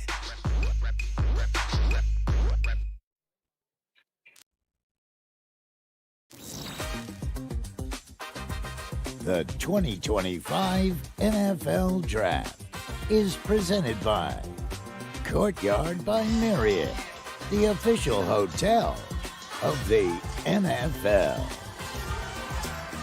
We're back in Green Bay. The Washington Commanders are making the next selection at number 29 after a magnificent season led by their young quarterback, Jaden Daniels, all the way to the NFC Championship game. And then Mel making all of these additions that we see here during the offseason, most notably Deebo Samuel and Laramie Tunsil. So what direction do they look here? Well, they've got an edge rusher, a big corner, and they want a speedy running back at some point. Obviously, the offensive line keep helping out Jaden Daniels. They did that with Laramie Tunsil coming in. So I think when you look at this, it's all about Jaden, but I'd say a big corner. Will Johnson still on the board with his length and athleticism. And Mike Green, pass rusher out of Marshall, is a guy we know from a talent standpoint and the production that he had at Marshall this year. You get off the edge, you get after the quarterback. Here's the thing I would say, Greeny. Think about the theme of the night. You have a young quarterback. You help the young quarterback either with the receiver or protection. I think they help the young quarterback some way. Well, we're going to find out in a moment. Here comes the commissioner again, number 29, Washington. The pick is in, and here comes Roger Goodell with the selection. With the 29th pick in the 2025 NFL Draft, the Washington Commanders select Josh Conerly Jr., tackle, Oregon. Another offensive tackle? Damn. Interesting pick. So they take the tackle after signing or trading for the tackle. Josh Conerly has been on the radar for a long time. He won the Anthony Munoz Award as the best lineman in the country in high school. Played in all 13 games as a freshman at Oregon. Started all 14 as a sophomore. And then Mel made first-team All-America last year as the Ducks went undefeated through the regular season. Steadily improving player, Greeny, a kid who was outstanding throughout the course of the year. We talked about what he was able to do in that game against Abdul Carter. He wasn't up against Carter all that often, but he did able, when he had the one-on-ones, to show what he could do. The Mike Green was one play at the Senior Bowl to throw that out. And he has the athletic ability to be a guard or a left tackle, a developing standout at that left tackle spot. I was impressed. Run blocking, that showed the ability to drive defender off the ball, torque, and then seal, blocking space, the ability to pull and get to the second level, I thought was excellent for Josh Conerly. We saw pass protection as well. Talking about against Abdul Carter, didn't allow a sack there. The athletic ability, consistently take away the edge, then mirror that defensive end, use that punch more to keep defenders from getting into his pads. He can lose out a little the power. We saw that during the course of the season, but his hand placement, that could be improved. So an offensive line coach is getting an unfinished Needs a little more polish, refinement. But the talent level, the skill set of Josh Conerly, 30, come on, 30. He's probably a top 5, top 10 pick. 30 balls. You see those feet right there on that ET when the tackle slanted down inside. He took that away and then got back out on the tackle looping around. He's got nice feet, heavy hands, knock you off the ball. Got beat a couple times on inside up and unders and spin moves inside. But look, if you nailed it, Boog. What are you going to do? You're going to make sure Jaden Daniels is straight. Make sure that he got some people who can knock guys off the ball. That's a nice pick for them. And you got Laramie Thompson. You traded for him at left tackle. Sam Cosby's at right guard. Brandon Coleman at right tackle. You got to figure he's either going to play the right tackle or go inside at guard. And so now Jaden Daniels, who had a sensational rookie year, feels more protected. You got Deebo Samuel. You got the offensive line. Two new. I mean, you start to see what they're trying to build in Washington around this young quarterback. Weapons or protection. Either way, the young quarterback needs to be supported. I think the next piece that they need to get an explosive back in the backfield, true running back. I know they got Deebo Samuel, and he's a jack of all trades, but they've got some nice things going on, and here we now sit with the Buffalo Bills. The Bills picking at 30, and this is a team that has done as much winning as any team ever without taking it all the way. There's 78 wins, including playoffs, going back to 2019, is the most in a 6-season span without making a Super Bowl appearance of any team in the league. So it's a bit of damning with faint praise. They've been very, very good. They need something to put them over the top. What is it, Mel Kiper? They got to cover. They need cover guys on the back end. You got Will Johnson. As long as the medical is good, Will Johnson's a top 10 to 15 player. No doubt about that. For Buffalo to see Will Johnson there at this point has to, I think, surprise a lot of people. Maxwell Hairston ran great, had a really good junior camp 2024 campaign, so he got hurt this year with his shoulder, had 5 picks 2 years ago. Now I know, Lou, you love Trey Amos. Absolutely. Trey Amos is R.A. Thomas from Florida State. Both of these guys, I mean, they're those long, tough, man-to-man cover guys, great jump ball skills, win at the catch point down in the red zone. These are the kind of guys that Sean McDermott would like to deal with. Azaria Thomas would have been in the first round had not been for the 40 at the combine. That's right. I'll tell you what, and he's a Jalen Ramsey-looking type of guy. Long, tough, can play inside at the star, at the nickel position. And Trey Amos, I'll tell you this, coaches down in Ole Miss said, hey, look, he reminds us in many ways of what Patrick Surtain looked like when he came out of Alabama.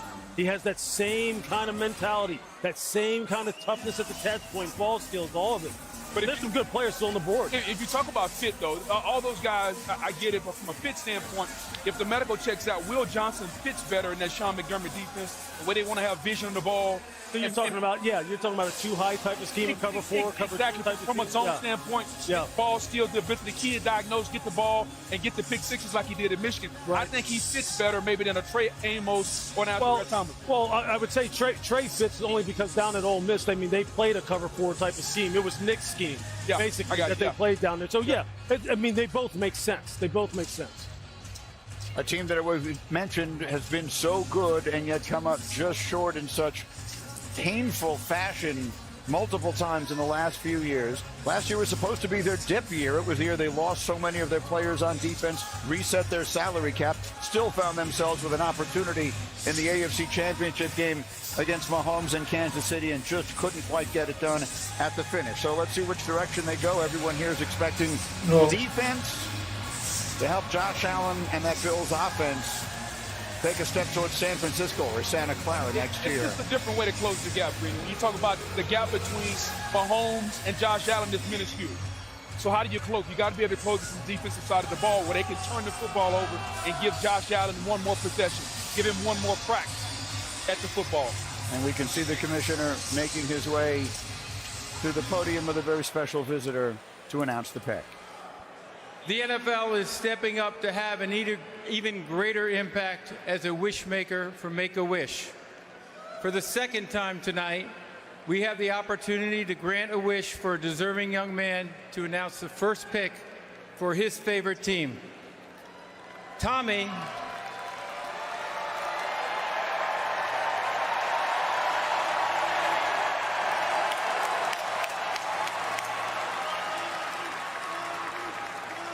Tommy is a 16-year-old living with a neuromuscular disorder, is a huge Buffalo Bills fan, and he's here with me to make the announcement for his beloved Bills.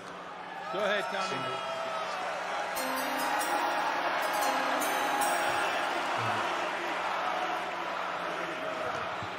Let's go, Buffalo!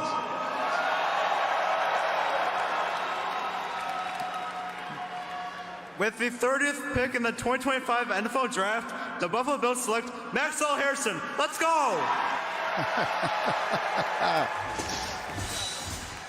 Let's go indeed. Cornerback out of Kentucky who ran the fastest 40 at the combine. So it starts there. He's here. He's a huge personality. 2-year starter, 6 interceptions. 3 of them came back for touchdown. When he was healthy in 2023, he was outstanding. 5 interceptions, led the SEC, set a school record with 2 interception returns for touchdown in 1 game against Vanderbilt. And then this year he started 7 games, but he missed 5 games with a shoulder injury, had 4 pass breakups, only had the 1 interception. This is a kid that you talk about speed and recovery ability. Remember Nate Wiggins last year going to the Baltimore Ravens out of Clemson? This kid can fly. His 40 time was outstanding, blazing recovery speed, does well at the catch point, like his ability to plant and drive. The frame, needs to play with a little better eye discipline as well, but that frame holding up, being able to support the run and be able to hold up physically in the NFL, but the recovery ability, the coverage skills of Maxwell Harrison, when he was healthy 2 years ago, was excellent, Lou. Yeah, I mean, 39 vertical, 10-9 broad, 4.25, you're talking about in the 40. Like, he has the speed and athleticism to make up for some of the deficiencies that he has as far as route recognition and playing it true and playing it clean with consistency. That's what happens. That's why you slip down here to 30 when you have the kind of athletic ability he has. But look, Sean McDermott will get him right. They need to really get some cover guys, some guys who can make some plays on the ball in the secondary. And this is the kind of kid with the kind of traits that you look for down here late in the first round. He's the first defensive back in school history to go in round 1, and we talk about how badly the Bills need him. They allowed opposing quarterbacks to complete 41% of their passes, thrown 20 yards downfield or more last year. That was 24th in the NFL. Now let's take a look at Max Hairston. Yeah, like I said, Greg, you talk about the ability to recover and to see the size. Only about 180, 183 pounds. That's the concern moving forward with that frame. But you watch him here, Lou, and Kentucky. Drew Phillips came out of his defense last year, did a really good job as a rookie with the New York Giants. Anticipate, burst on the ball, and come up with the interception. He had 5 interceptions 2 years ago. He said 2 in that 1 game for touchdown against Vanderbilt. So, again, here's a kid with the talent. Certainly the Buffalo Bills, they don't need 1. They need 2, maybe 3 cover men to help that secondary. And I just love how they play. If you notice the video, he's playing all coverage with vision on the quarterback. We talked about how Buffalo wants to play with the safeties high and the cornerbacks off, keeping the ball in front of him with the cornerbacks having vision on the quarterback. He played that to the best of his ability at Kentucky and was absolutely outstanding. So from a scheme standpoint, from a fit standpoint, and then you add the element of how fast he is, this is a welcome addition in Buffalo. Yeah, that's how he needs to play it right there. He needs to play off, hips open, play everything top down, play with good vision. You saw that number 7 who he ran down from Texas. That's Isaiah Bond now. And he ran him down and made that play on that big post where he was beat initially, but he's able to run it down because he's got sub 4.3 speed. They just got to refine his technique, refine his route recognition. And that's what you're looking for here late in the first round. I see him making his way over to our Molly McGrath. Verizon Business brings us down to the stage where Molly has Max Hairston. Molly? Max, you told me that you were going to practice that handshake with Roger Goodell in the mirror. How do you think you did? I think I did good. He almost lifted me up on the hug, but I think I did good. I've been waiting all night for that one. I absolutely love your energy. You are known as a high-character leader at Kentucky. What is Buffalo getting in you? Man, Buffalo, they getting the ultimate competitor, the ultimate teammate, and they getting somebody that's going to give Josh Allen the ball back. Let's get to work! All right, congratulations. Before we go, let's see the inside of that jacket. Yeah, yeah.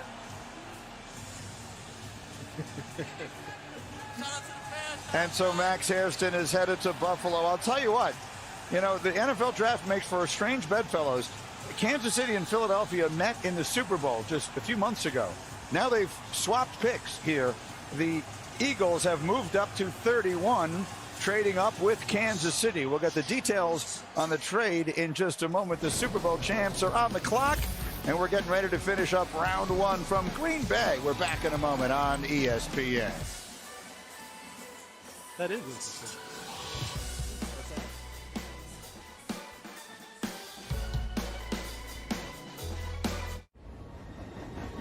Trains. Trains that sense what isn't on the schedule. Trains that use the power of Dell AI and Intel to see hundreds of miles of tracks, clearing the way so you arrive exactly where you belong. This combo meal's got combinations. Make this thing your own creation. Entree, drink, and choice of size. Oh, and it's free to swap fries. BK, have it your way. If you keep making that face, it's gonna stay like that. I'm trying to get my own car insurance. USAA. Grandpa was in the military. He shared membership with your mom so she could share with you. Easy. USAA. Check if you're eligible today. Open. Here you go, buddy. Thank you. Thank you. You may kiss the bride.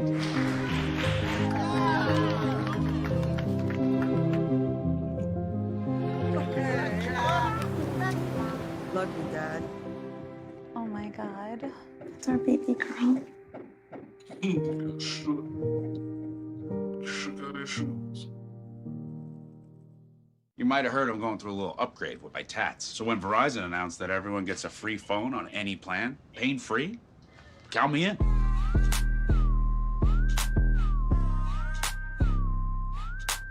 Try and beat it. I'll give you a sec. Lowe's knows it's easier to make the right calls when you have the right team. Dak going for it, and he fumbles.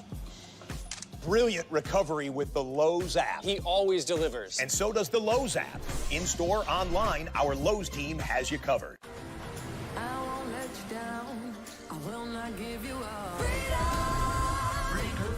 Libre the original eau de parfum and l'ONU, the new alcohol-free citrus floral fragrance, Yves Saint Laurent. At Macy's, the fragrance destination. Being Courtyard's official fan ambassador has opened a new world for me. Now I get to hang out with NFL fans all season long. See you on game day.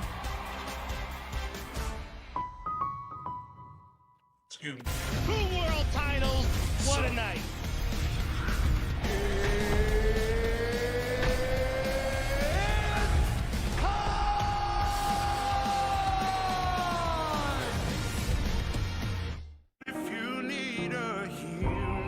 I lived in Italy. An away game was traveling to Germany, France. That was when I started building my passion for football. Draft night is going to be everything. All right, back with the final 2 picks of round 1 of this year's NFL Draft. A swap of the final 2 picks between the 2 teams who just met in the Super Bowl. You see Philadelphia giving up a 5th rounder this year to move up 1 spot. We'll see what it is they choose to do. Very quickly, we note, again, we've had the 2 quarterbacks selected tonight and seemed almost impossible to imagine that we'll see another. So that will be tomorrow's storyline. As for the Eagles pick, here comes the commissioner. The Kansas City Chiefs have traded the 31st pick to the Philadelphia Eagles. With the 31st pick in the 2025 NFL Draft, the Philadelphia Eagles select Jihad Campbell, linebacker, Alabama. Well, this young man has been on the radar a long time. He committed to Clemson at the age of 16, playing high school ball in New Jersey, ultimately flipped his choice to Alabama, where he led the Tide in tackles last year, including 11.5 for loss and 5 sacks. 21 on the big board. Gritty would have been gone a lot higher had it not been for the shoulder injury. He played great all year for Alabama. 117 tackles, team high 11.5 tackles for loss. 5 of those were sacks. Think about this football team, the way Hall of Fame GM Howie Roseman has constructed it. Half the starters, half the 22 are from the SEC. Mm-hmm. Like those proven entities, those guys who played for the big powers in the SEC. And Jihad Campbell did, as I said, guys, he would have gone much higher had it not been for the shoulder injury. Yeah, no doubt. And when you think about what Philadelphia is doing, and you think that they re-signed Zach Bond, but a guy who they got off the street last year, who had an all-pro season and deserved a new contract, and now you bring in Jihad Campbell. It's an athlete, Green. It's another weapon they can add to their defense, which lost some guys up front. They lost Milton Williams. They lost those guys, and so now you add an athlete on the back end, a guy that can roam and make plays in space. Is something to go along with Zach Vaughn to give them a dynamic duo on the back end. So he's just a great athlete now. He can fly sideline to sideline. He can play 3-4 outside backer if you need him to, just like he's doing right here. Although this is just a 4-man front, and he's just rushing in their sub package. But he's got nice high side dip and bend and close on the quarterback. You can see why on some of the tape when he was playing off ball, right? And he's coming downhill and he's taking on linemen. You can see the shoulder issues because he didn't have that same pop and be able to get off and get people off of him. But you figure this, if he's healthy and both of those, those shoulders are straight, this is a hell of an athlete. I mean, he just looks great. He's kind of hyped, too. He knows he's on a very good football team. And they can wait. This is one organization, one football team can wait on Jahad That's Campbell right. to get healthy. Don't have to rush him. They drafted Cooper DeJean, who they stole in the second round. Sure. Why? Because he was coming off an injury. Yeah. They waited it out, and he was an impactful all year and was a key guy in the Super Bowl, right? Yeah. So, again, Howie Roseman, I'd say Hall of Fame without question, GM. I mean, Nobody does it better. Now, to get a Jahad Campbell, who, like I said, I had him at 21. Had not been for the injury, he would have been probably around 12 to 15. And like I said, they can wait till he's and it's not one shoulder, it's two. Right, exactly. Shoulder. Exactly. Wait till he's completely healthy. Shoulders are 100% before you get him back on the field, and they can wait it out. You mentioned Howie Roseman. That was the Eagles' NFL high 11th trade involving a first-round pick since he took over in December of 2015. And he is standing by now. And when I say he, Jahad Campbell is standing by with Molly. Verizon Business takes us down to the stage. Molly. Jahad, the defending Super Bowl champs just traded up for you. How will you repay their belief in you? I'm going to give them 110%, everything I got in me. You know, the richer just got rich. You told me that this week felt like an out-of-body experience. What is it like standing up here as the newest member of the Philadelphia Eagles? Best team in the nation. I mean, what can I say? E-A-G-L-E-S. There we go. Greeny. Thank you. He already knows. Molly, he already knows. That's a great moment. Again, a young man who suffered those injuries, thought he might have to wait until tomorrow night. And here's his name called again in a trade with Kansas City. Shefty, what can you tell us? Well, the Eagles tried trading up earlier in the draft to go get Jahad Campbell, and the trade fell through, but they were able to persevere and trade up one spot. A lot of people might ask, why would you trade up one spot? Well, I think it's to block another team from potentially coming up, especially when it only costs you a 5th-round draft pick and you've got 20 picks in the next 2 rounds to use as ammunition. And now they get a player who, as Mel mentioned, could have gone from 12 to 15. He did have surgery on one of his shoulders. He's going to need surgery on another shoulder, potentially after this season. He's got a knee issue as well, but the talent is undeniable, Greeny. No question about it. That feels a little bit like a steal, and that feels a little bit like why, as you mentioned, Howie Roseman is a legend of the profession. And so you see there's Kansas City. There's their legendary coach, Andy Reid, as they will make the final pick of this first round. They're accustomed to doing that. They've won a bunch of Super Bowls in recent seasons. Mel, what does this team need? I look at a kid, you talk about injuries, right, with Jahad Campbell. How about Josh Simmons at Ohio State? Yeah. Left tackle, was playing great football until he had the knee injury October 12th against Oregon. He'd have been a top 5 to 10 pick. Left tackle for Patrick Mahomes. If I'm a team like him, I can wait on Josh Simmons. If he's ready for camp, ready for the start, great. If we have to wait a couple more weeks or a month and a half, fine. If you look at, okay, Boog, I'll finish it up. Go ahead. Here's the thing I'll say about the Chiefs. The only time Patrick Mahomes has lost a Super Bowl is when he wasn't protected. You got to make sure the kid's protected. This has to be some form of protection for Mahomes. Mel, I was just going to say, this to piggyback off of Josh Simmons. When he was healthy, at the end of last year, in the first quarter of this season, he's the best tackle in the draft. There's nothing he can't do. He's just coming off of that patella tendon injury. Here's the commissioner to announce the final pick of round 1 of this year's draft in Green Bay. With the 32nd pick in the 2025 NFL Draft, the Kansas City Chiefs select Josh Simmons, tackle, Ohio State. You saw it coming, Mel. He's from San Diego, began his career at San Diego State, started every game at right tackle, in 2022, transferred to the Buckeyes, played left tackle, started every game in 23, and then this year the injury. It's a shame because, as we talked about, he would have been a top 10 pick, and he cleaned up the penalty. He was a penalty-prone offensive tackle, both at right tackle and left tackle. San Diego State, then Ohio State, right? His first year there with the Buckeyes. This year, he was off to the races, and he missed 9 games where he'd have been up against some really good pass rushers that would have solidified him maybe as a top 5 pick. But he missed those games when he got hurt, patella tendon knee injury against Oregon. But guys, when he was playing out there until mid-October, he was outstanding. I mean, last year, week 13 against Michigan. I mean, flex, bend, punch, redirect, anchor, full reach and cutoff. He can do it. He can do just about anything you want him to do. There was you were nitpicking to find something negative to say about his play. If he is healthy, and they have one of the best trainers in the NFL, Rick Burkholder, down there in Kansas City, he will be a bookend tackle. This guy's tape, there's no question. Just has to be healthy. Here's the thing I'll add. I've had that injury. It takes about a year before you feel like that you're back. I've torn my patella. Right. And so I know he's squatting and he's ahead of schedule. It's going to be about a year before he feels like normal again. And if they're willing to wait, to your point, they'll get the best of him, but probably not before then. Remember we talked about in the first draft podcast, his uncle. Remember his uncle, Chris Uamatu Malafala? Yep.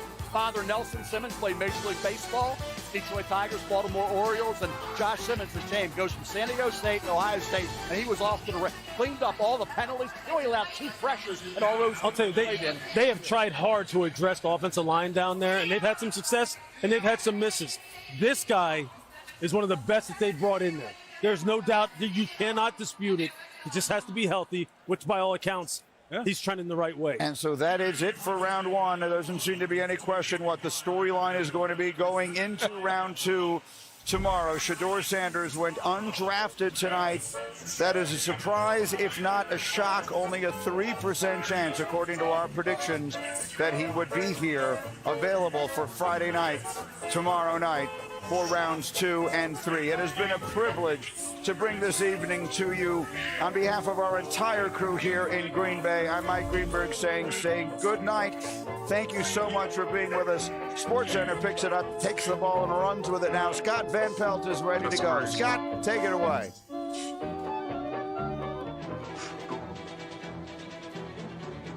Greeny, thank you very much.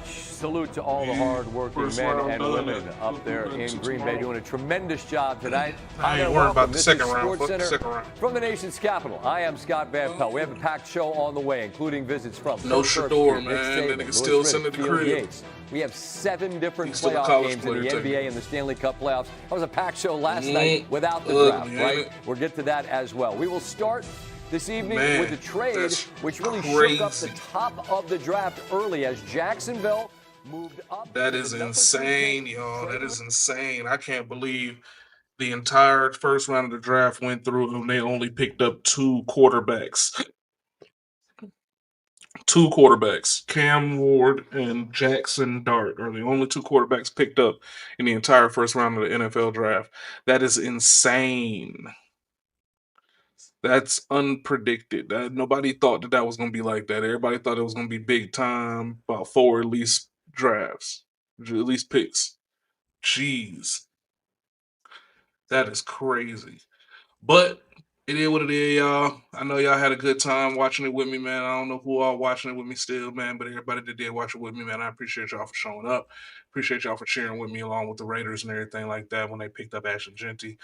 Appreciate y'all for cheering with everybody else that I cheered with when I came through and all that good stuff, man.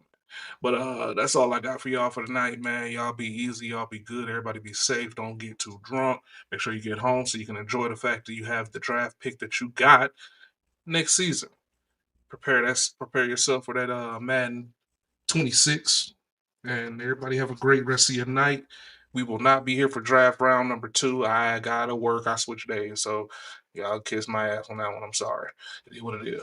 But y'all have a good night. Everybody be easy. Peace.